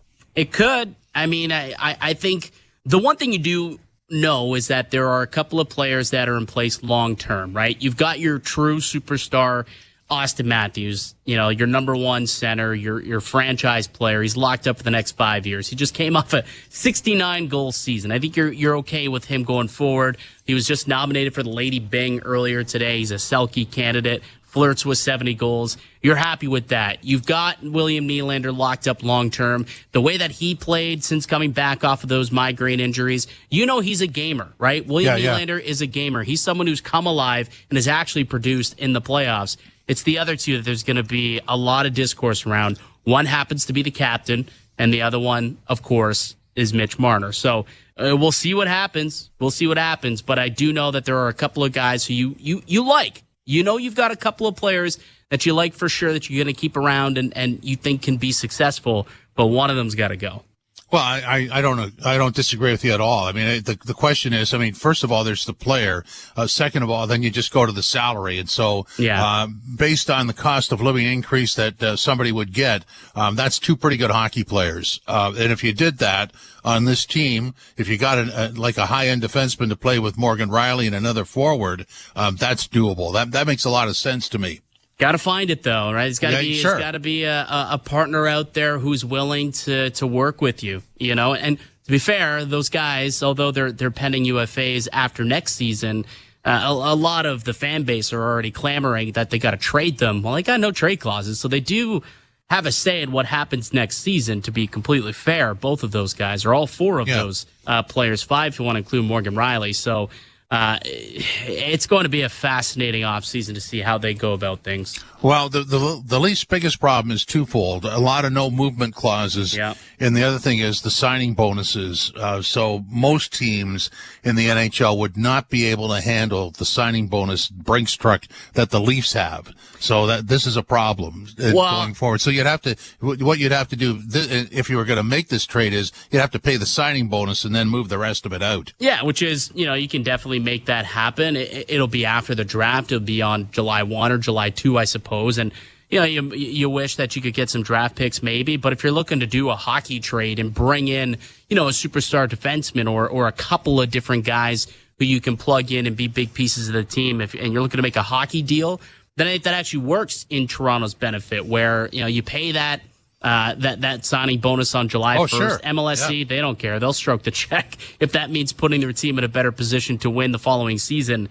And then you can make that trade and other teams will be willing to. The biggest hurdle is going to be convincing, the player to waive the no move clause, realistically, in my opinion. Yeah. Mikey, let's hold on to that. Let's go to John Tavares live now.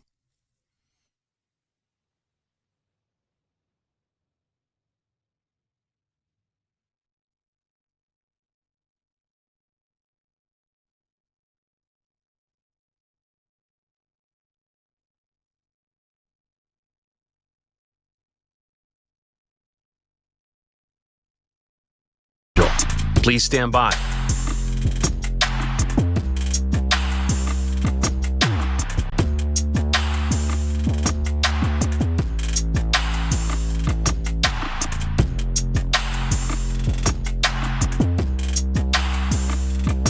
Leafs on Internet 947, national feed on SiriusXM and Internet channels 91. I'm Frank Trachtenberg with your SiriusXM NHL schedule for Saturday, May the 4th. All times are Eastern, and please remember, all games, times, and channels are subject to change. Check SiriusXM.com for the latest updates. In the NHL playoffs, 8 p.m., Boston Bruins take on the Toronto Maple Leafs. Bruins on Sirius 161, XM 219, and Internet 922.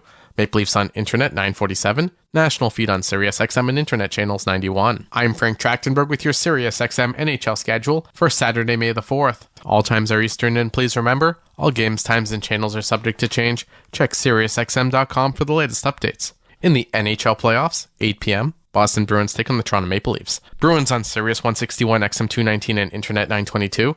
Maple Leafs on Internet 947, national feed on SiriusXM and Internet channels 91. I'm Frank Trachtenberg with your SiriusXM NHL schedule for Saturday, May the 4th. All times are Eastern, and please remember, all games, times, and channels are subject to change. Check SiriusXM.com for the latest updates. In the NHL playoffs, 8 p.m., Boston Bruins take on the Toronto Maple Leafs. Bruins on Sirius 161, XM 219, and Internet 922. Maple Leafs on Internet 947, national feed on SiriusXM and Internet channels 91. I'm Frank Trachtenberg with your SiriusXM NHL schedule for Saturday, May the 4th. All times are Eastern, and please remember, all games, times, and channels are subject to change. Check SiriusXM.com for the latest updates. In the NHL playoffs, 8 p.m., Boston Bruins take on the Toronto Maple Leafs. Bruins on Sirius 161, XM 219, and Internet 922. Maple Leafs on Internet 947, national feed on SiriusXM and Internet channels 91. MLB Network Radio is your home for 24/7 baseball talk, featuring on-site coverage of every major event from spring training through the World Series and expert analysis from former general managers and players. SiriusXM, Channel 89. Legendary hockey broadcaster Bob Cole passed away at the age of 90. Cole, whose legacy is synonymous with hockey, worked on Hockey Night in Canada, calling Toronto Maple Leaf games from 1980 until 2019. On top of that, he called several Olympic Games, the World Cup of Hockey, and numerous Stanley Cup finals. In between all that, he was honored by the Hockey Hall of Fame in 1996, winning the Foster Hewitt Memorial Award for outstanding contributions as a hockey broadcaster. On SiriusXM NHL Network Radio Channel 91, Hockey Night in Canada's Ron McLean joined Dave McCarthy for Sunday Brunch to talk about the brilliance that was Bob Cole. He was at the craft so long that he brought multiple generations together, and really when you put that into perspective, it just really goes to encapsulate what Bob's work was all about. And I got a little bit emotional too, Ron, on Thursday when we were doing the rap show and we were talking about it, because his voice just brings you back to points in your life that you look back really fondly on. Like so many of those calls, I can walk you exactly to the spot in the house that I was sitting in when Bob called that Joe Sakic goal in 2002, the exact spot. And that's the power of Bob. What made his ability to call a game, Ron, so perfect?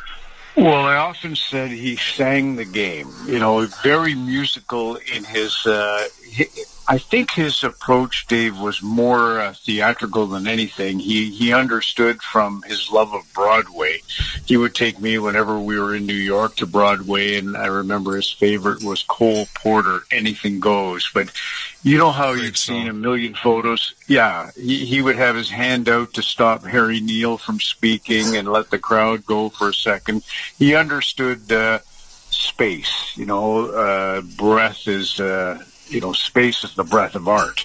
And he knew that. He knew all the things. He didn't think of himself as the lead man in the play. He was the director of the play. And that was one of the keys to his success. But even the call you just played of Joe Sakic, there's only two men that I can recall in my, I don't know how long it's been, but it's a long time.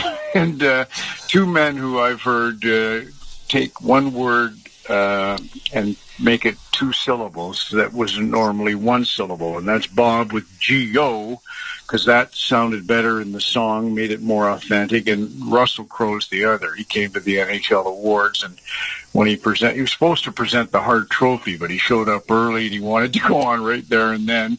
So, well, we can't give away the Hart Trophy at the top of the show, so we had him do the Art Ross, and he turned the word art into about 3 syllables. So that's again, the great actor in Russell Crowe is the great actor in Bob Cole. And ironically, Russell Crowe is a dear friend of Alan Doyle from Newfoundland, the leader of Great Big Sea, and mutual friend of Bob Cole. So they're all kind of interconnected in terms of...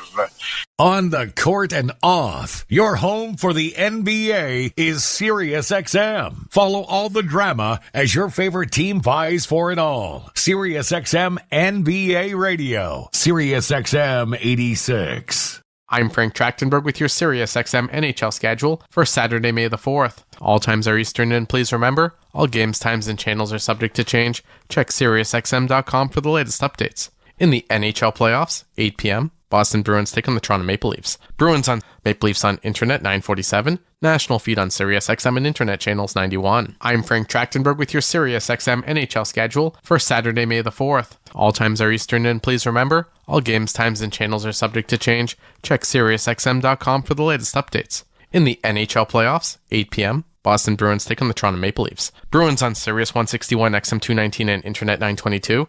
Maple Leafs on Internet 947, national feed on SiriusXM and Internet channels 91. I'm Frank Trachtenberg with your SiriusXM NHL schedule for Saturday, May the 4th. All times are Eastern, and please remember, all games, times, and channels are subject to change. Check SiriusXM.com for the latest updates. In the NHL playoffs, 8 p.m., Boston Bruins take on the Toronto Maple Leafs. Bruins on Sirius 161, XM 219, and Internet 922.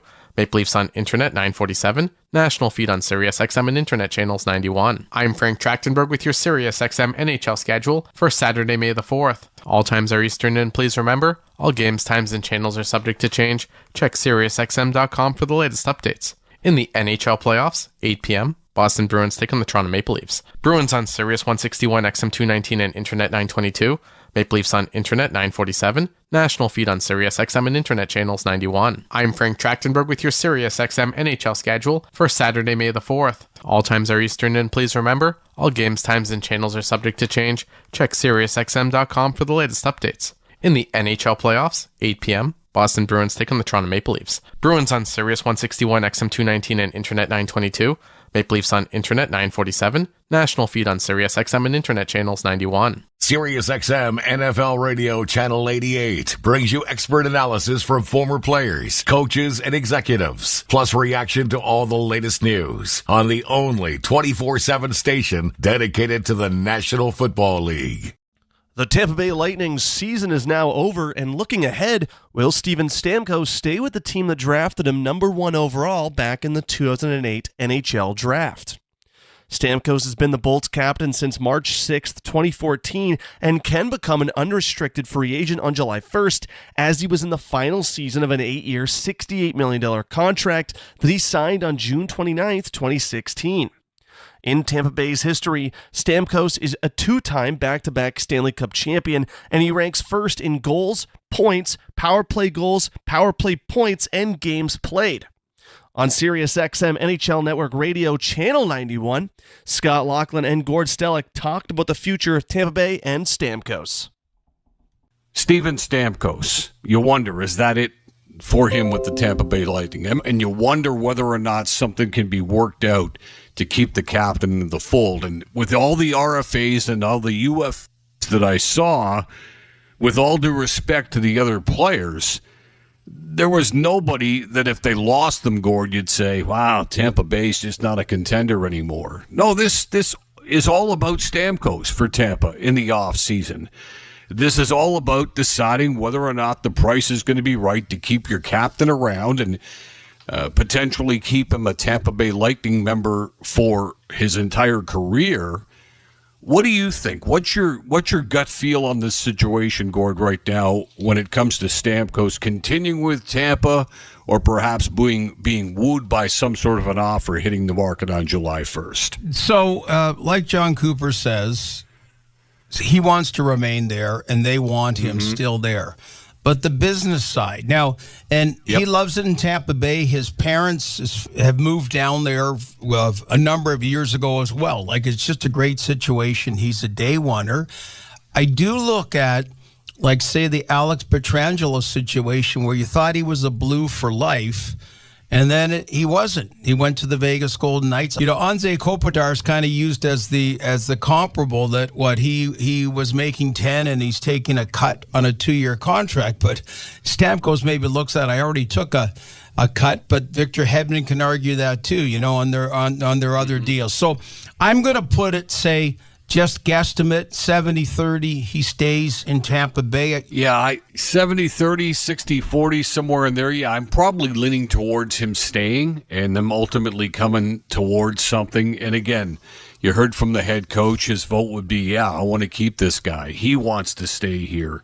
It's just the business of hockey, like you say, Gord, right? If you've got $11 million to play with, how much of it can go to a guy who's 34, albeit coming off another 40-goal season? He's the guy that's probably, with Marty St. Louis and Vinny Lecavalier recognized as the all-time greatest Tampa Bay Lightning players. I think when you factor in where he was drafted, the numbers he's put up, the Stanley Cups, the whole bit.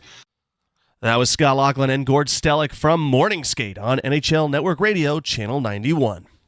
Follow every second of the action on NHL Network Radio. From behind the bench to every play on the ice. If it's hockey, it's on SiriusXM NHL Network Radio. SiriusXM 91.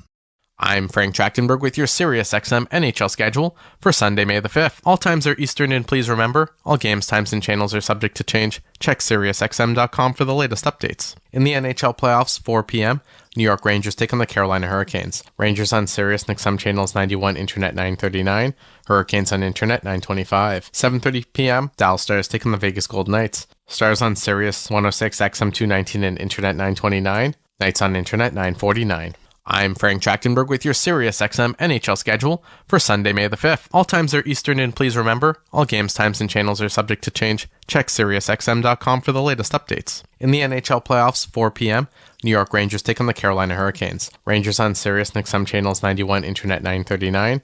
Hurricanes on Internet 925. 7:30 p.m., Dallas Stars take on the Vegas Golden Knights. Stars on Sirius 106, XM 219, and Internet 929. Knights on Internet 949. I'm Frank Trachtenberg with your SiriusXM NHL schedule for Sunday, May the 5th. All times are Eastern, and please remember, all games, times, and channels are subject to change. Check SiriusXM.com for the latest updates. In the NHL playoffs, 4 p.m., New York Rangers take on the Carolina Hurricanes. Rangers on Sirius XM channels 91, Internet 939. Hurricanes on Internet 925. 7:30 p.m., Dallas Stars take on the Vegas Golden Knights. Stars on Sirius 106, XM 219, and Internet 929. Knights on Internet 949. I'm Frank Trachtenberg with your SiriusXM NHL schedule for Sunday, May the 5th. All times are Eastern, and please remember, all games, times, and channels are subject to change. Check SiriusXM.com for the latest updates. In the NHL playoffs, 4 p.m., New York Rangers take on the Carolina Hurricanes. Rangers on Sirius XM channels 91, Internet 939.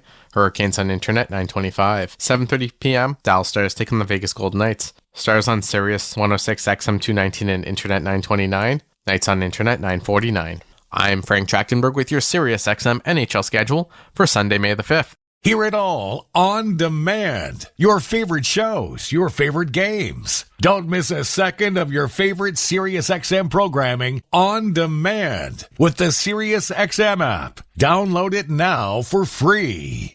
Scott Laughlin and Gord Stellick from the Morning Skate on SiriusXM NHL Network Radio, Channel 91, talked about what's next for the Los Angeles Kings in the offseason. Well, the Kings have decisions to make. Number one, we saw this season that Anze Kopitar and Drew Doughty still have a lot of gas left in the tank, and that's great for the Kings.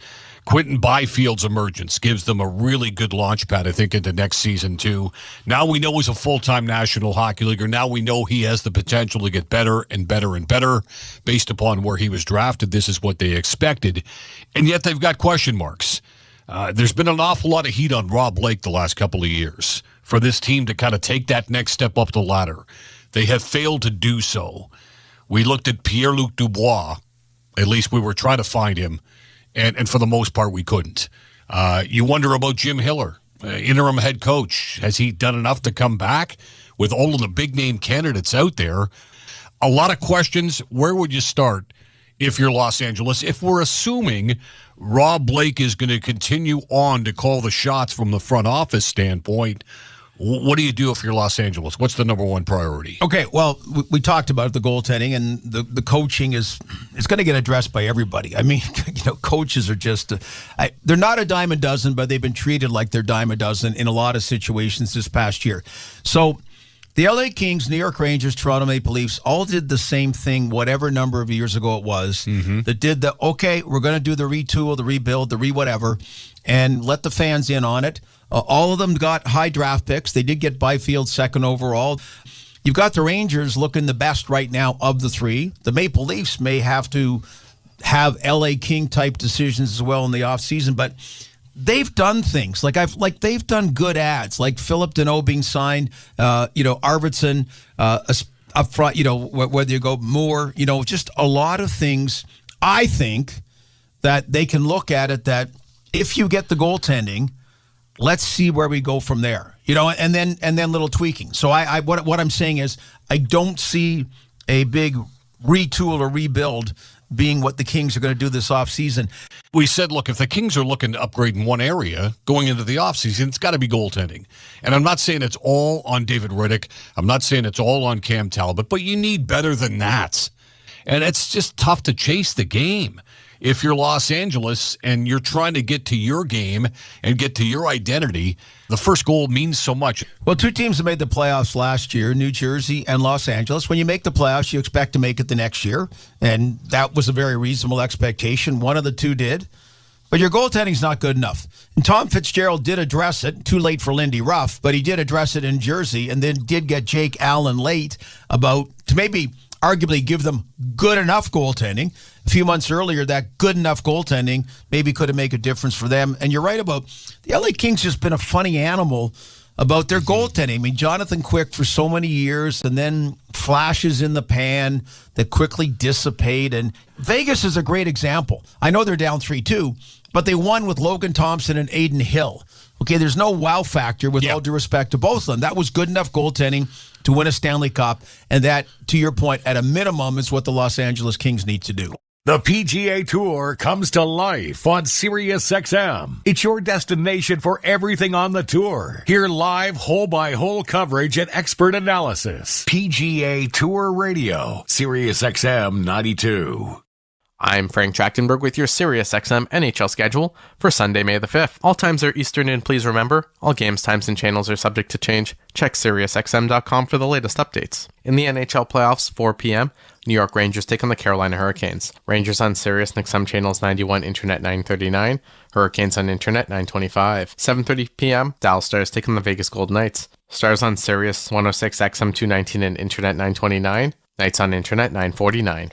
I'm Frank Trachtenberg with your SiriusXM NHL schedule for Sunday, May the 5th. All times are Eastern, and please remember, all games, times, and channels are subject to change. Check SiriusXM.com for the latest updates. In the NHL playoffs, 4 p.m., New York Rangers take on the Carolina Hurricanes. Rangers on Sirius and XM channels 91, Internet 939.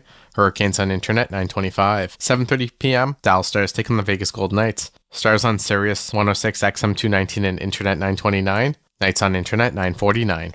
I'm Frank Trachtenberg with your SiriusXM NHL schedule for Sunday, May the 5th. All times are Eastern, and please remember, all games, times, and channels are subject to change. Check SiriusXM.com for the latest updates. In the NHL playoffs, 4 p.m., New York Rangers take on the Carolina Hurricanes. Rangers on Sirius and XM channels 91, Internet 939. Hurricanes on Internet 925. 7:30 p.m., Dallas Stars take on the Vegas Golden Knights. Stars on Sirius 106, XM 219, and Internet 929. Knights on Internet 949.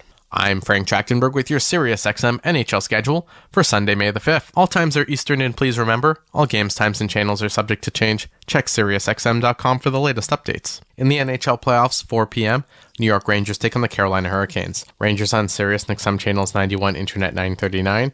Hurricanes on Internet 925. 7:30 p.m., Dallas Stars take on the Vegas Golden Knights. Stars on Sirius 106, XM 219, and Internet 929. Knights on Internet 949. I'm Frank Trachtenberg with your SiriusXM NHL schedule for Sunday, May the 5th. SiriusXM has soccer covered end to end. SiriusXM FC. Hear live play-by-play and talk shows hosted by legends of the game. It's SiriusXM FC on Channel 157. The Buffalo Sabres have found their next head coach after parting ways with their previous one, Don Granato, and it's one they know quite well in Lindy Ruff. He'll be coming back to Buffalo after being let go 11 years ago, and in his last tenure with the franchise, he guided them to the playoffs 8 times and won the Jack Adams back in 2006. Now, John Shannon, former Hockey Night in Canada executive producer, joined Scott Laughlin on SiriusXM NHL Network Radio's Morning Skate on Channel 91 to discuss the news and give their thoughts on former player and former head coach of the Sabres, Lindy Ruff's return, and if it'll prove to be a successful second tenure in Buffalo for him. How will this work out, do you think? I personally, John, am happy, and I think Seth Appert's got a future in coaching. I'm happy they didn't just go to another player development type coach like Donnie Granato was, and he took them to a certain point. But now I think it's time to put the big boy pants on and have some of these young kids start to blossom, and I wonder if Lindy Ruff is that guy, John. Well, I think Lindy's going to have to be tougher, or Lindy not tougher but tough. I did a few games in Buffalo late in the season, and I thought Don Granato, who is just a wonderful person, I don't think he was hard enough on his team. I do think, again, it goes back to creating process and structure. Rick Tocchet went to Vancouver and created process and structure. That's the expectation for what Peter Laviolette did, a bigger name in New York. I do think that that's something that can really help that young core in Buffalo, because how do you not love that defense in Buffalo? To me, that's one of the best young groups, but they need something to not necessarily tell them what to do, but tell them what not to do. And they have to be held accountable. And that's something with his resume that Lindy can do in spades, and do a solid job that way. Making the players accountable is just as important as anything else that can happen in a situation like Buffalo, because, my goodness, the fans deserve it, the ownership deserves it, and what Kevin Adams has tried to create there is the right thing, but now the players have to be pulled on and called on the carpet and deliver with the money that they have been paid and the future that they have for that franchise. Follow every second of the action on NHL Network Radio. From behind the bench to every play on the ice. If it's hockey, it's on SiriusXM NHL Network Radio. SiriusXM 91. I'm Frank Trachtenberg with your SiriusXM NHL schedule for Sunday, May the 5th. All times are Eastern, and please remember, all games, times, and channels are subject to change. Check SiriusXM.com for the latest updates. In the NHL playoffs, 4 p.m., New York Rangers take on the Carolina Hurricanes. Rangers on SiriusXM channels 91, Internet 939. Hurricanes on Internet 925. 7:30 p.m., Dallas Stars take on the Vegas Golden Knights. Stars on Sirius 106, XM 219, and Internet 929. Knights on Internet 949. I'm Frank Trachtenberg with your SiriusXM NHL schedule for Sunday, May the 5th. All times are Eastern, and please remember, all games, times, and channels are subject to change. Check SiriusXM.com for the latest updates. In the NHL playoffs, 4 p.m., New York Rangers take on the Carolina Hurricanes. Rangers on SiriusXM channels 91, Internet 939. Hurricanes on Internet 925. 7:30 p.m., Dallas Stars take on the Vegas Golden Knights. Stars on Sirius 106, XM 219, and Internet 929. Knights on Internet 949. I'm Frank Trachtenberg with your SiriusXM NHL schedule for Sunday, May the 5th. All times are Eastern, and please remember, all games, times, and channels are subject to change. Check SiriusXM.com for the latest updates. In the NHL playoffs, 4 p.m., New York Rangers take on the Carolina Hurricanes. Rangers on SiriusXM channels 91, Internet 939. Hurricanes on Internet 925. 7:30 p.m., Dallas Stars take on the Vegas Golden Knights. Stars on Sirius 106, XM 219, and Internet 929. Knights on Internet 949. I'm Frank Trachtenberg with your SiriusXM NHL schedule for Sunday, May the 5th. All times are Eastern, and please remember, all games, times, and channels are subject to change. Check SiriusXM.com for the latest updates. In the NHL playoffs, 4 p.m., New York Rangers take on the Carolina Hurricanes. Rangers on SiriusXM channels 91, Internet 939. Hurricanes on Internet 925. 7:30 p.m., Dallas Stars take on the Vegas Golden Knights. Stars on Sirius 106, XM 219, and Internet 929. Knights on Internet 949. I'm Frank Trachtenberg with your SiriusXM NHL schedule for Sunday, May the 5th. SiriusXM Fantasy Sports Radio is the place for expert advice, strategy, and information from the best fantasy sports analysis to win your league. Plus, hear pick-by-pick coverage of live drafts and interviews with top players, coaches, and team executives on SiriusXM 87. Legendary hockey broadcaster Bob Cole passed away at the age of 90. Cole, whose legacy is synonymous with hockey, worked on Hockey Night in Canada, calling Toronto Maple Leaf games from 1980 until 2019. On top of that, he called several Olympic Games, the World Cup of Hockey, and numerous Stanley Cup finals. In between all that, he was honored by the Hockey Hall of Fame in 1996, winning the Foster Hewitt Memorial Award for outstanding contributions as a hockey broadcaster. On SiriusXM NHL Network Radio Channel 91, Hockey Night in Canada's Ron McLean joined Dave McCarthy for Sunday Brunch to talk about the brilliance that was Bob Cole. He was at the craft so long that he brought multiple generations together, and really when you put that into perspective, it just really goes to encapsulate what Bob's work was all about. And I got a little bit emotional too, Ron, on Thursday when we were doing the rap show and we were talking about it, because his voice just brings you back to points in your life that you look back really fondly on. Like so many of those calls, I can walk you exactly to the spot in the house that I was sitting in when Bob called that Joe Sakic goal in 2002, the exact spot. And that's the power of Bob. What made his ability to call a game, Ron, so perfect? Well, I often said he sang the game, very musical in his, I think his approach, Dave, was more theatrical than anything. He understood from his love of Broadway. He would take me whenever we were in New York to Broadway, and I remember his favorite was Cole Porter, Anything Goes. But you know how you've seen a million photos? Yeah, he would have his hand out to stop Harry Neal from speaking and let the crowd go for a second. He understood space, breath is... space is the breath of art.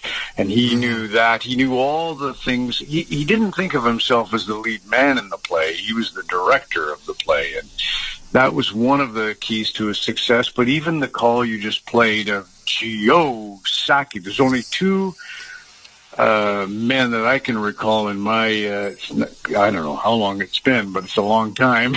And two men who I've heard take one word and make it two syllables that wasn't normally one syllable, and that's Bob with G-O, because that sounded better in the song, made it more authentic, and Russell Crowe's the other. He came to the NHL Awards, and when he was supposed to present the Hart Trophy, but he showed up early and he wanted to go on right there and then.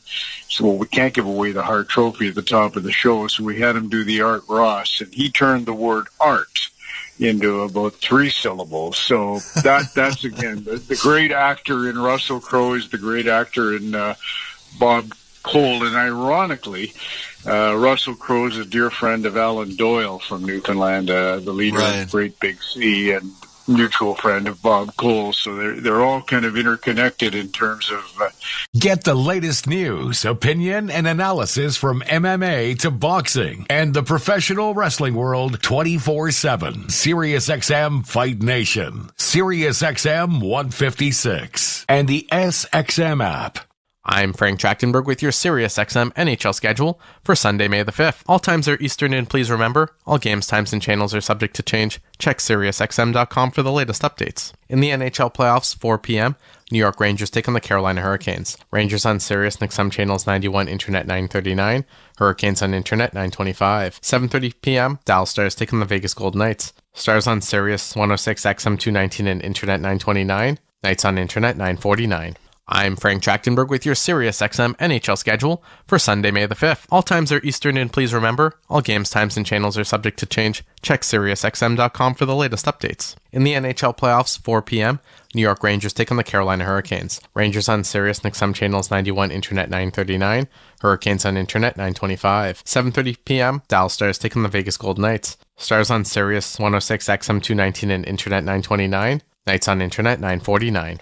I'm Frank Trachtenberg with your SiriusXM NHL schedule for Sunday, May the 5th. All times are Eastern, and please remember, all games, times, and channels are subject to change. Check SiriusXM.com for the latest updates. In the NHL playoffs, 4 p.m., New York Rangers take on the Carolina Hurricanes. Rangers on SiriusXM channels 91, Internet 939.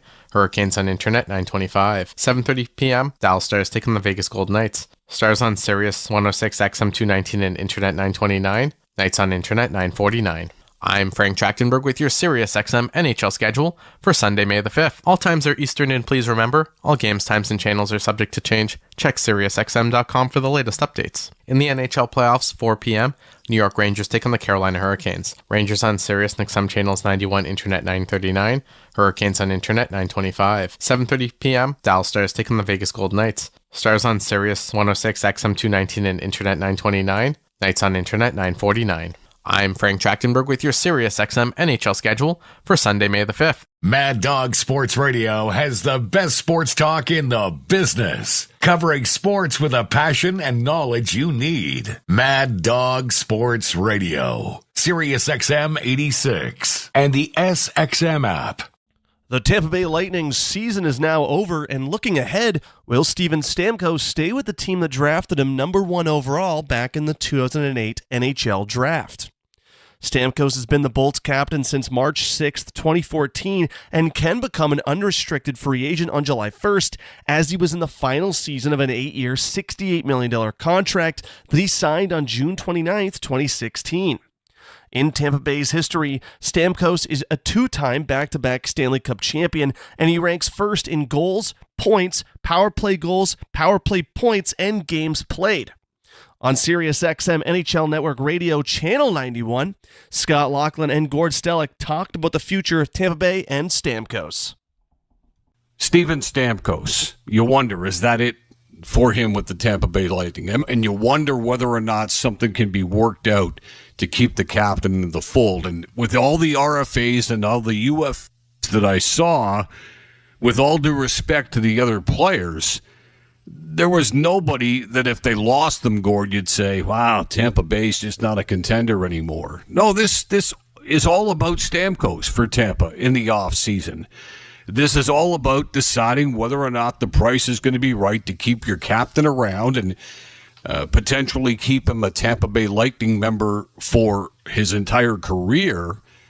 What do you think? What's your gut feel on this situation, Gord, right now when it comes to Stamkos continuing with Tampa or perhaps being wooed by some sort of an offer hitting the market on July 1st? So, like John Cooper says, he wants to remain there, and they want him still there. But the business side now, and he loves it in Tampa Bay. His parents have moved down there a number of years ago as well. Like, it's just a great situation. He's a day oneer. I do look at, like, say, the Alex Pietrangelo situation where you thought he was a Blue for life, and then he wasn't. He went to the Vegas Golden Knights. You know, Anze Kopitar is kind of used as the comparable that what he was making 10 and he's taking a cut on a 2-year contract. But Stamkos maybe looks at, I already took a cut, but Victor Hedman can argue that too, you know, on their other deals. So I'm going to put it, say, just guesstimate 70-30, he stays in Tampa Bay. Yeah, 70-30, 60-40, somewhere in there. Yeah, I'm probably leaning towards him staying and them ultimately coming towards something. And again, you heard from the head coach, his vote would be, yeah, I want to keep this guy. He wants to stay here.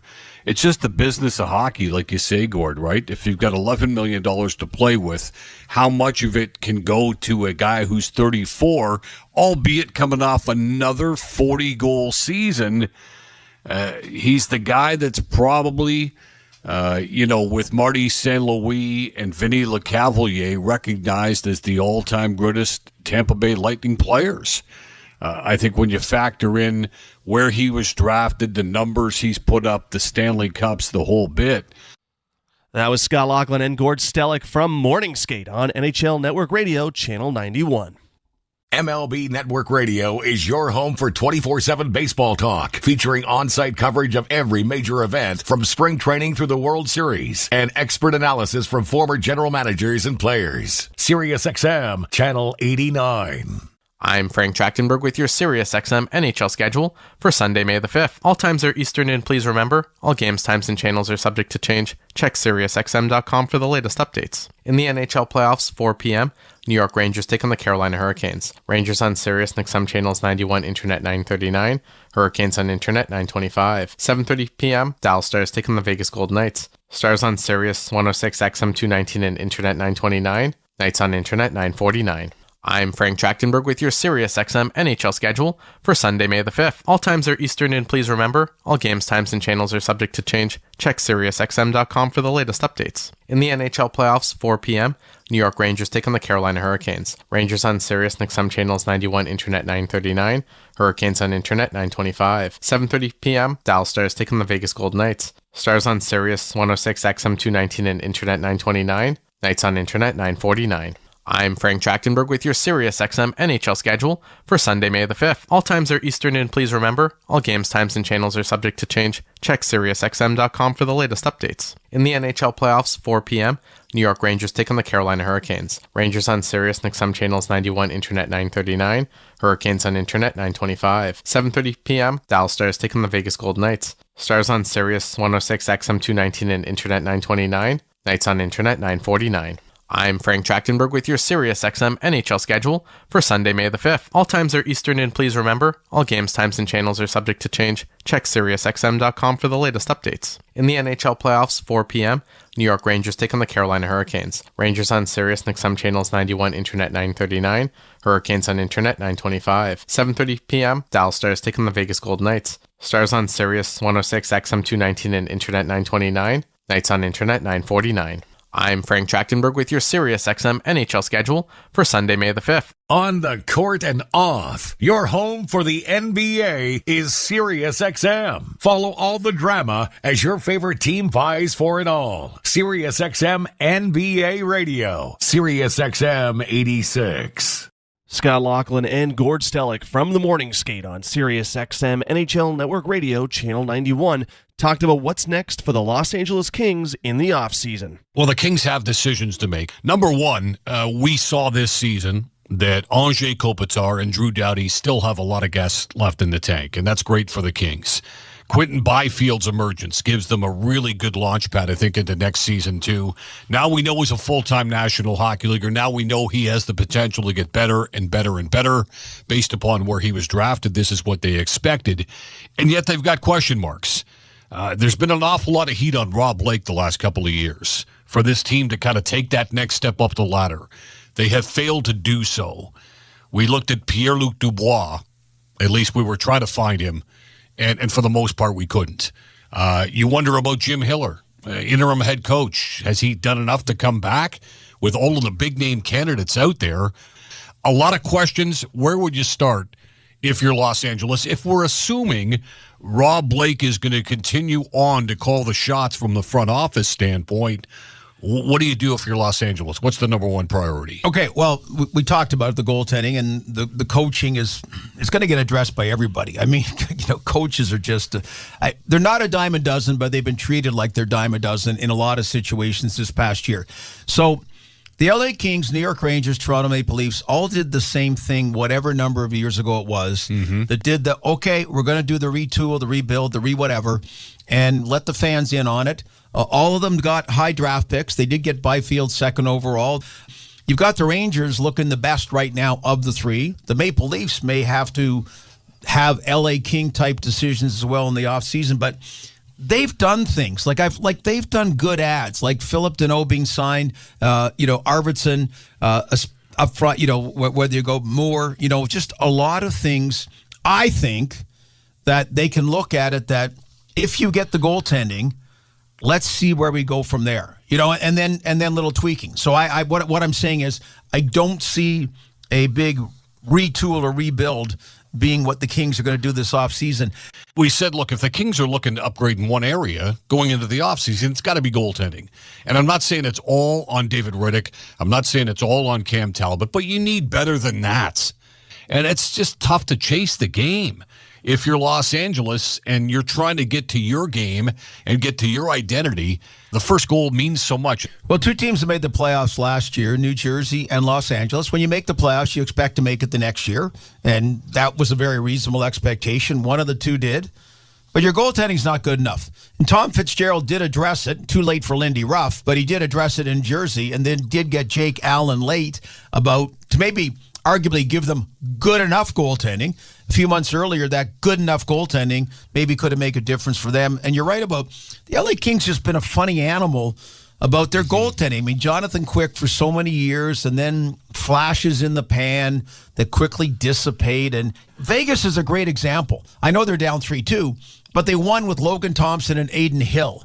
Okay, there's no wow factor with all due respect to both of them. That was good enough goaltending to win a Stanley Cup, and that, to your point, at a minimum is what the Los Angeles Kings need to do. SiriusXM NFL Radio Channel 88 brings you expert analysis from former players, coaches, and executives, plus reaction to all the latest news on the only 24/7 station dedicated to the National Football League. I'm Frank Trachtenberg with your SiriusXM NHL schedule for Sunday, May the 5th. All times are Eastern, and please remember, all games, times, and channels are subject to change. Check SiriusXM.com for the latest updates. In the NHL playoffs, 4 p.m., New York Rangers take on the Carolina Hurricanes. Rangers on Sirius XM channels 91, Internet 939. Hurricanes on Internet 925. 7:30 p.m., Dallas Stars take on the Vegas Golden Knights. Stars on Sirius 106 XM 219 and Internet 929. Knights on Internet 949. I'm Frank Trachtenberg with your SiriusXM NHL schedule for Sunday, May the 5th. All times are Eastern, and please remember, all games, times, and channels are subject to change. Check SiriusXM.com for the latest updates. In the NHL playoffs, 4 p.m., New York Rangers take on the Carolina Hurricanes. Rangers on Sirius XM channels 91, Internet 939. Hurricanes on Internet 925. 7:30 p.m., Dallas Stars take on the Vegas Golden Knights. Stars on Sirius 106 XM 219 and Internet 929. Knights on Internet 949.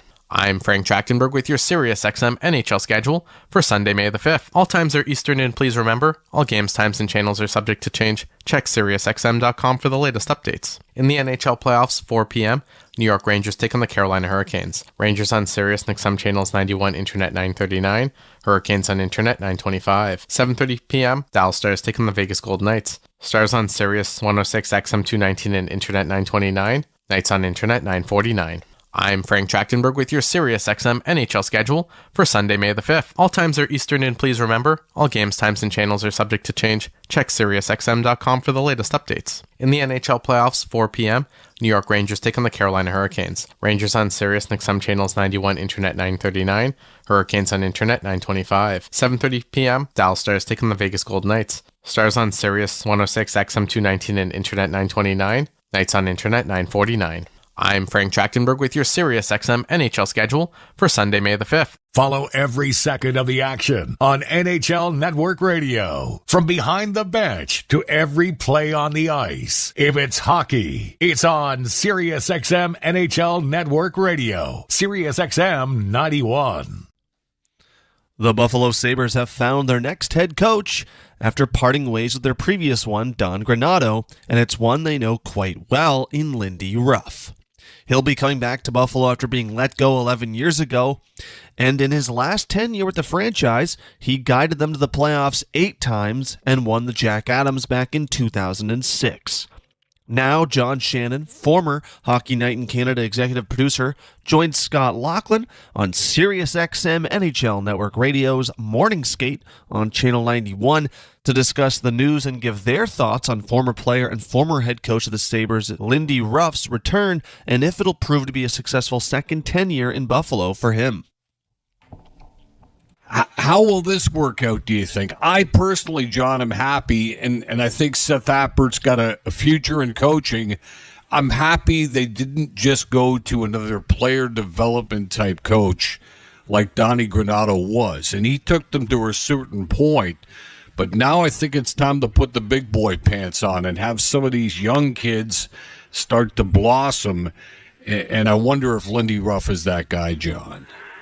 Well, I think Lindy's going to have to be tougher, or Lindy not tougher but tough. I did a few games in Buffalo late in the season, and I thought Don Granato, who is just a wonderful person, I don't think he was hard enough on his team. I do think, again, it goes back to creating process and structure. Rick Tocchet went to Vancouver and created process and structure. That's the expectation for what Peter Laviolette did, a bigger name in New York.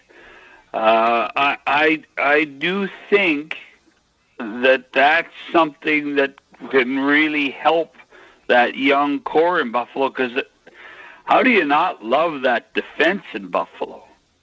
To me, that's one of the best young groups, but they need something to not necessarily tell them what to do, but tell them what not to do. And they have to be held accountable. And that's something with his resume that Lindy can do in spades, and do a solid job that way. Making the players accountable is just as important as anything else that can happen in a situation like Buffalo, because, my goodness, the fans deserve it, the ownership deserves it, and what Kevin Adams has tried to create there is the right thing, but now the players have to be pulled on and called on the carpet and deliver with the money that they have been paid and the future that they have for that franchise. Hear it all on demand. Your favorite shows, your favorite games. Don't miss a second of your favorite SiriusXM programming on demand with the SiriusXM app. Download it now for free. I'm Frank Trachtenberg with your SiriusXM NHL schedule for Sunday, May the 5th. All times are Eastern, and please remember, all games, times, and channels are subject to change. Check SiriusXM.com for the latest updates. In the NHL playoffs, 4 p.m., New York Rangers take on the Carolina Hurricanes. Rangers on Sirius and XM channels 91, Internet 939. Hurricanes on Internet 925. 7:30 p.m., Dallas Stars take on the Vegas Golden Knights. Stars on Sirius 106, XM 219, and Internet 929. Knights on Internet 949. I'm Frank Trachtenberg with your SiriusXM NHL schedule for Sunday, May the 5th. All times are Eastern, and please remember, all games, times, and channels are subject to change. Check SiriusXM.com for the latest updates. In the NHL playoffs, 4 p.m., New York Rangers take on the Carolina Hurricanes. Rangers on Sirius and XM channels 91, Internet 939. Hurricanes on Internet 925. 7:30 p.m., Dallas Stars take on the Vegas Golden Knights. Stars on Sirius 106, XM 219, and Internet 929. Knights on Internet 949. I'm Frank Trachtenberg with your SiriusXM NHL schedule for Sunday, May the 5th. All times are Eastern, and please remember, all games, times, and channels are subject to change. Check SiriusXM.com for the latest updates. In the NHL playoffs, 4 p.m., New York Rangers take on the Carolina Hurricanes. Rangers on Sirius and XM channels 91, Internet 939. Hurricanes on Internet 925. 7:30 p.m., Dallas Stars take on the Vegas Golden Knights. Stars on Sirius 106, XM 219, and Internet 929. Knights on Internet 949. I'm Frank Trachtenberg with your SiriusXM NHL schedule for Sunday, May the 5th. All times are Eastern, and please remember, all games, times, and channels are subject to change. Check SiriusXM.com for the latest updates. In the NHL playoffs, 4 p.m., New York Rangers take on the Carolina Hurricanes. Rangers on Sirius and XM channels 91, Internet 939. Hurricanes on Internet 925. 7:30 p.m., Dallas Stars take on the Vegas Golden Knights. Stars on Sirius 106, XM 219, and Internet 929. Knights on Internet 949.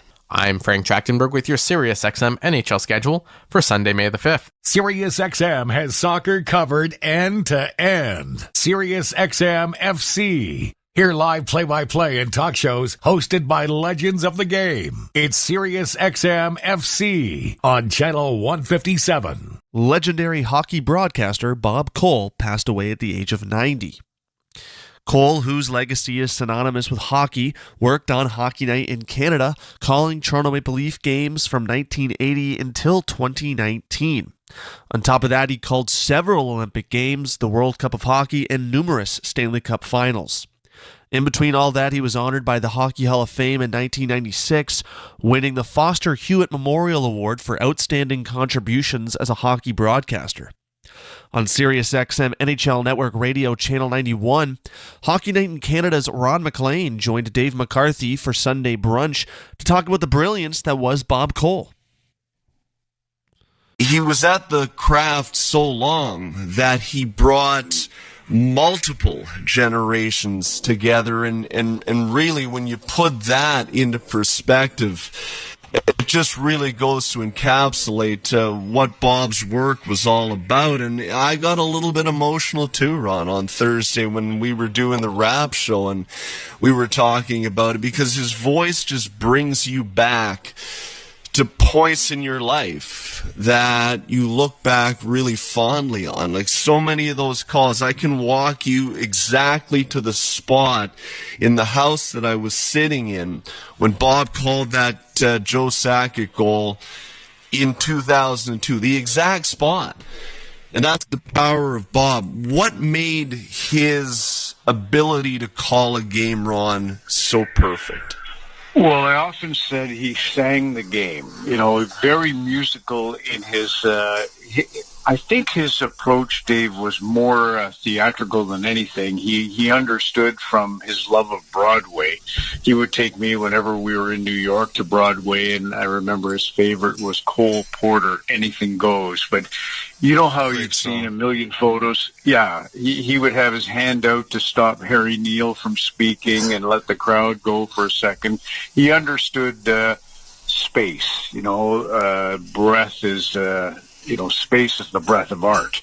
And he knew that. He knew all the things. He didn't think of himself as the lead man in the play. He was the director of the play. And that was one of the keys to his success. But even the call you just played of Joe Sakic, there's only two men that I can recall in my, I don't know how long it's been, but it's a long time.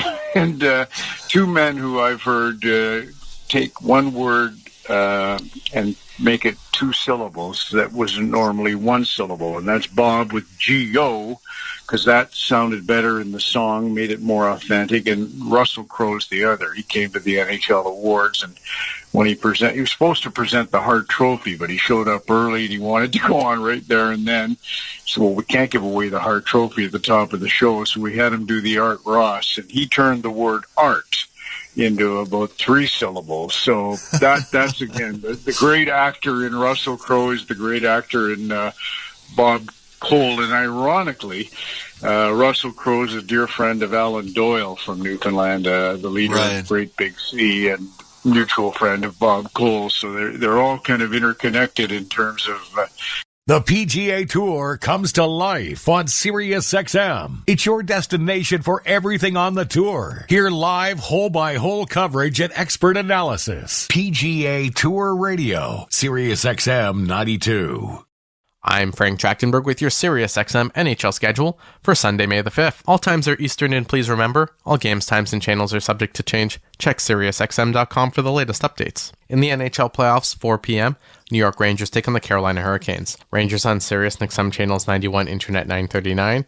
Hurricanes on Internet 925. 7:30 p.m., Dallas Stars take on the Vegas Golden Knights. Stars on Sirius 106 XM 219 and Internet 929. Knights on Internet 949. I'm Frank Trachtenberg with your SiriusXM NHL schedule for Sunday, May the 5th. All times are Eastern, and please remember, all games, times, and channels are subject to change. Check SiriusXM.com for the latest updates. In the NHL playoffs, 4 p.m., New York Rangers take on the Carolina Hurricanes. Rangers on Sirius XM channels 91, Internet 939.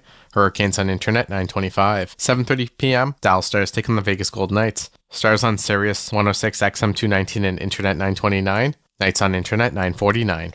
I'm Frank Trachtenberg with your SiriusXM NHL schedule for Sunday, May the 5th. All times are Eastern, and please remember, all games, times, and channels are subject to change. Check SiriusXM.com for the latest updates. In the NHL playoffs, 4 p.m., New York Rangers take on the Carolina Hurricanes. Rangers on Sirius XM channels 91, Internet 939. Hurricanes on Internet 925. 7:30 p.m., Dallas Stars take on the Vegas Golden Knights. Stars on Sirius 106 XM 219 and Internet 929. Knights on Internet 949. I'm Frank Trachtenberg with your SiriusXM NHL schedule for Sunday, May the 5th. All times are Eastern, and please remember, all games, times, and channels are subject to change. Check SiriusXM.com for the latest updates. In the NHL playoffs, 4 p.m., New York Rangers take on the Carolina Hurricanes. Rangers on Sirius XM channels 91, Internet 939. Hurricanes on Internet 925. 7:30 p.m., Dallas Stars take on the Vegas Golden Knights. Stars on Sirius 106 XM 219 and Internet 929. Knights on Internet 949. I'm Frank Trachtenberg with your SiriusXM NHL schedule for Sunday, May the 5th. Follow every second of the action on NHL Network Radio. From behind the bench to every play on the ice. If it's hockey, it's on SiriusXM NHL Network Radio. SiriusXM 91. The Tampa Bay Lightning's season is now over, and looking ahead, will Steven Stamkos stay with the team that drafted him number 1 overall back in the 2008 NHL Draft? Stamkos has been the Bolts captain since March 6, 2014, and can become an unrestricted free agent on July 1st, as he was in the final season of an 8-year, $68 million contract that he signed on June 29, 2016. In Tampa Bay's history, Stamkos is a 2-time back-to-back Stanley Cup champion, and he ranks first in goals, points, power play goals, power play points, and games played. On SiriusXM NHL Network Radio Channel 91, Scott Laughlin and Gord Stellick talked about the future of Tampa Bay and Stamkos.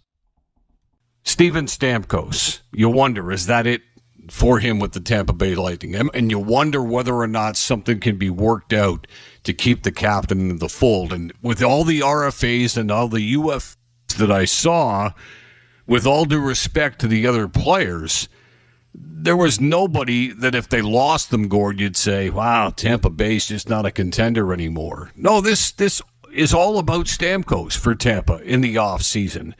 This is all about deciding whether or not the price is going to be right to keep your captain around and potentially keep him a Tampa Bay Lightning member for his entire career. What do you think? What's your gut feel on this situation, Gord, right now when it comes to Stamkos continuing with Tampa or perhaps being wooed by some sort of an offer hitting the market on July 1st? So, like John Cooper says, he wants to remain there, and they want him still there. But the business side now, and he loves it in Tampa Bay. His parents have moved down there a number of years ago as well. Like, it's just a great situation. He's a day oneer. I do look at, like, say, the Alex Pietrangelo situation where you thought he was a Blue for life, and then he wasn't. He went to the Vegas Golden Knights. You know, Anze Kopitar is kind of used as the comparable that what he was making 10 and he's taking a cut on a 2-year contract. But Stamkos maybe looks at, I already took a cut, but Victor Hedman can argue that too, you know, on their other deals. So I'm going to put it, say, just guesstimate, 70-30, he stays in Tampa Bay. Yeah, 70-30, 60-40, somewhere in there. Yeah, I'm probably leaning towards him staying and them ultimately coming towards something. And again, you heard from the head coach, his vote would be, yeah, I want to keep this guy. He wants to stay here. It's just the business of hockey, like you say, Gord, right? If you've got $11 million to play with, how much of it can go to a guy who's 34, albeit coming off another 40-goal season? He's the guy that's probably, with Marty St. Louis and Vinny Lecavalier recognized as the all-time greatest Tampa Bay Lightning players.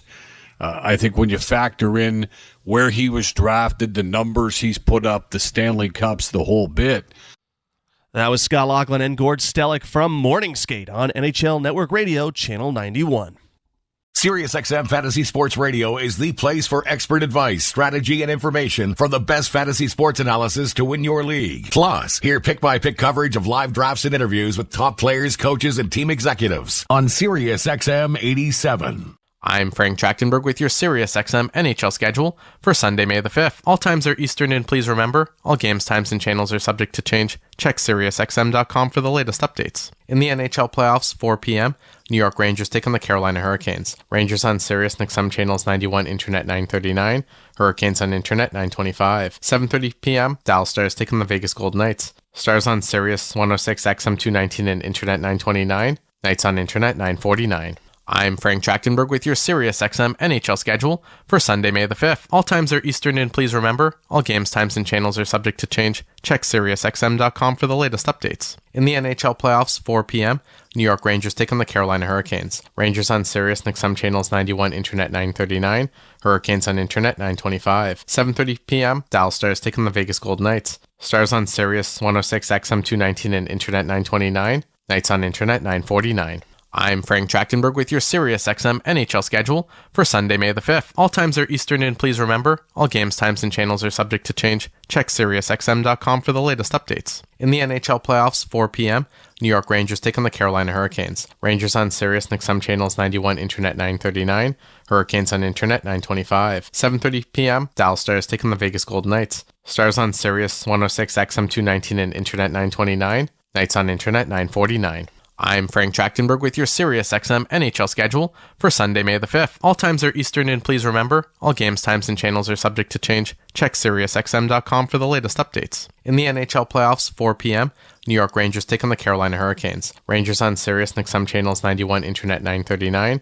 Hurricanes on Internet 925. 7:30 p.m., Dallas Stars take on the Vegas Golden Knights. Stars on Sirius 106 XM 219 and Internet 929. Knights on Internet 949.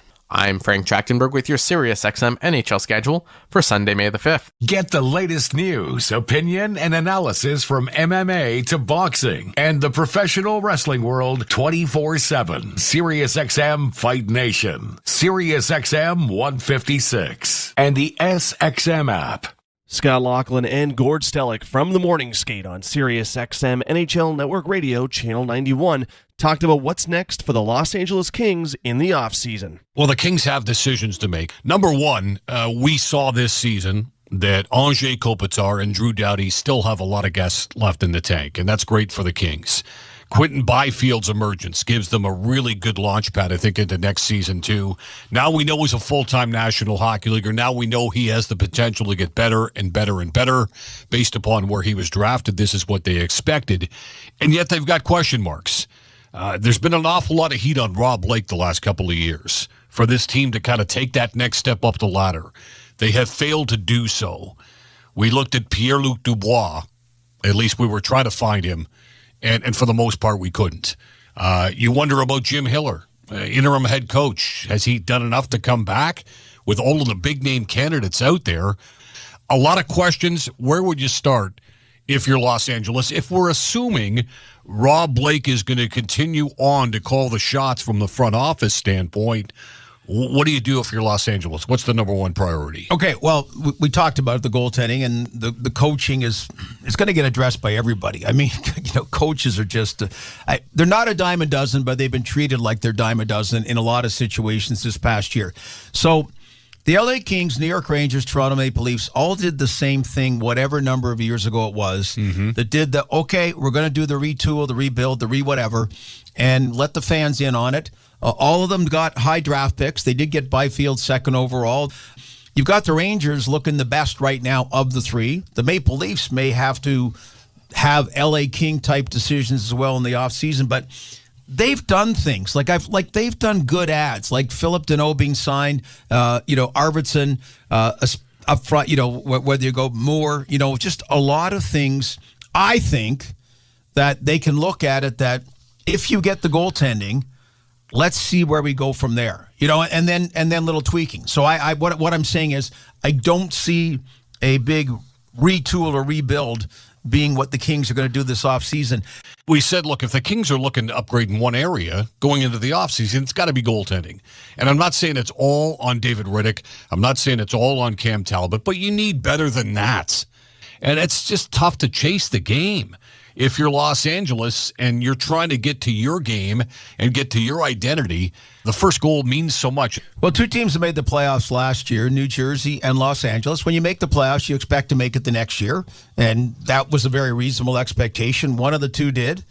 But your goaltending's not good enough. And Tom Fitzgerald did address it, too late for Lindy Ruff, but he did address it in Jersey and then did get Jake Allen late to maybe arguably give them good enough goaltending. A few months earlier, that good enough goaltending maybe could have made a difference for them. And you're right about the LA Kings just been a funny animal about their goaltending. I mean, Jonathan Quick for so many years and then flashes in the pan that quickly dissipate. And Vegas is a great example. I know they're down 3-2, but they won with Logan Thompson and Aiden Hill. Okay, there's no wow factor with all due respect to both of them. That was good enough goaltending to win a Stanley Cup, and that, to your point, at a minimum is what the Los Angeles Kings need to do. Mad Dog Sports Radio has the best sports talk in the business, covering sports with a passion and knowledge you need. Mad Dog Sports Radio, Sirius XM 86, and the SXM app. I'm Frank Trachtenberg with your SiriusXM NHL schedule for Sunday, May the 5th. All times are Eastern, and please remember, all games, times, and channels are subject to change. Check SiriusXM.com for the latest updates. In the NHL playoffs, 4 p.m., New York Rangers take on the Carolina Hurricanes. Rangers on Sirius XM channels 91, Internet 939. Hurricanes on Internet 925. 7:30 p.m., Dallas Stars take on the Vegas Golden Knights. Stars on Sirius 106, XM 219, and Internet 929. Knights on Internet 949. I'm Frank Trachtenberg with your SiriusXM NHL schedule for Sunday, May the 5th. All times are Eastern, and please remember, all games, times, and channels are subject to change. Check SiriusXM.com for the latest updates. In the NHL playoffs, 4 p.m., New York Rangers take on the Carolina Hurricanes. Rangers on Sirius XM channels 91, Internet 939. Hurricanes on Internet 925. 7:30 p.m., Dallas Stars take on the Vegas Golden Knights. Stars on Sirius 106, XM 219, and Internet 929. Knights on Internet 949. I'm Frank Trachtenberg with your SiriusXM NHL schedule for Sunday, May the 5th. All times are Eastern, and please remember, all games, times, and channels are subject to change. Check SiriusXM.com for the latest updates. In the NHL playoffs, 4 p.m., New York Rangers take on the Carolina Hurricanes. Rangers on Sirius XM channels 91, Internet 939. Hurricanes on Internet 925. 7:30 p.m., Dallas Stars take on the Vegas Golden Knights. Stars on Sirius 106, XM 219, and Internet 929. Knights on Internet 949. I'm Frank Trachtenberg with your SiriusXM NHL schedule for Sunday, May the 5th. All times are Eastern, and please remember, all games, times, and channels are subject to change. Check SiriusXM.com for the latest updates. In the NHL playoffs, 4 p.m., New York Rangers take on the Carolina Hurricanes. Rangers on Sirius XM channels 91, Internet 939.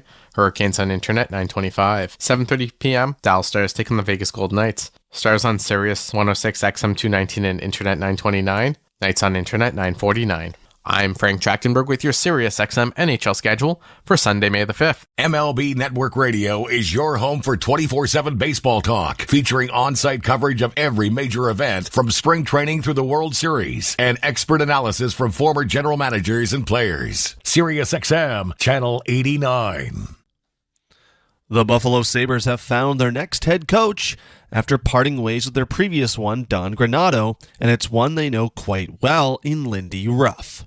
He'll be coming back to Buffalo after being let go 11 years ago, and in his last tenure with the franchise, he guided them to the playoffs 8 times and won the Jack Adams back in 2006.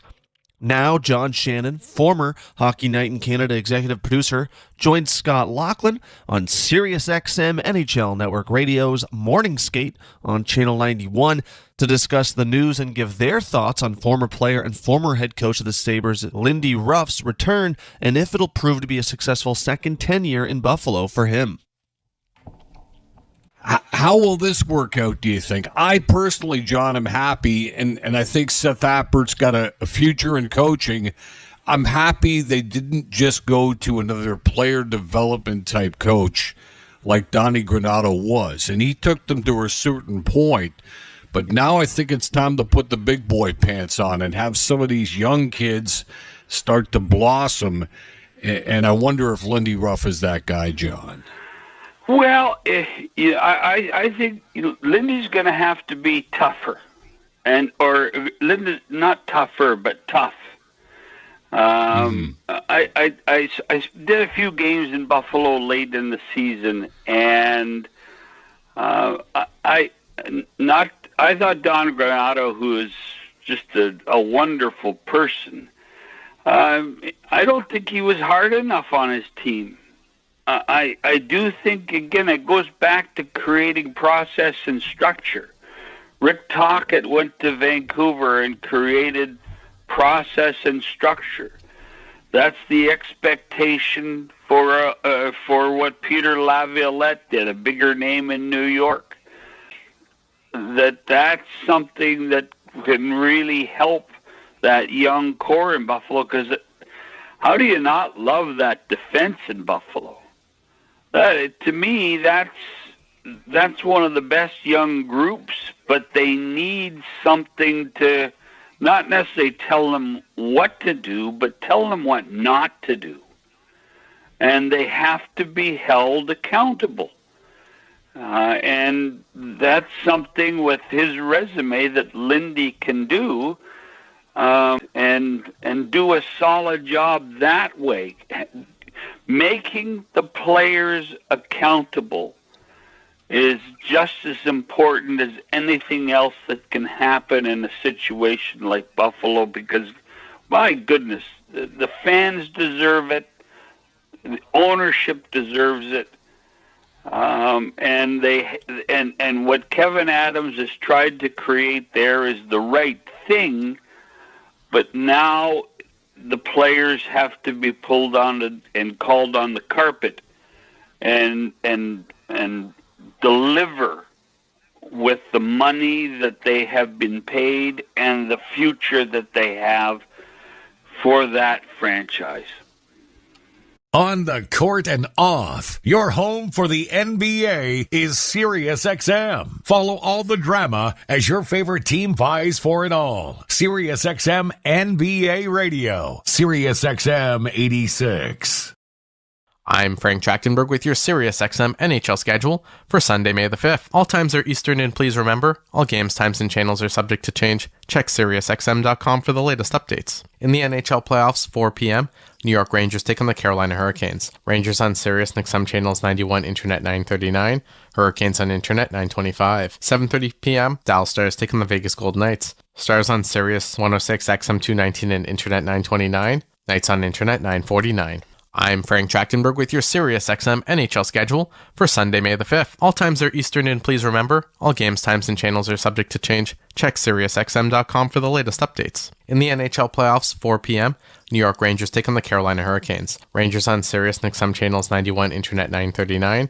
Hurricanes on Internet 925. 7:30 p.m., Dallas Stars take on the Vegas Golden Knights. Stars on Sirius 106, XM 219, and Internet 929. Knights on Internet 949.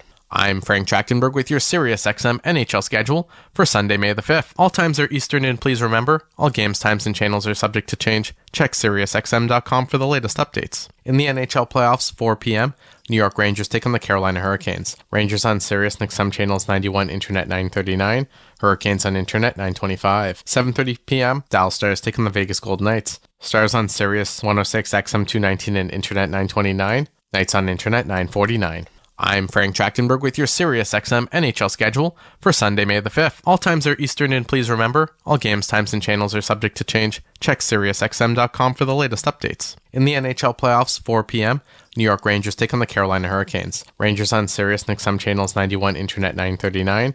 Hurricanes on Internet 925. 7:30 p.m., Dallas Stars take on the Vegas Golden Knights. Stars on Sirius 106, XM 219, and Internet 929. Knights on Internet 949. I'm Frank Trachtenberg with your SiriusXM NHL schedule for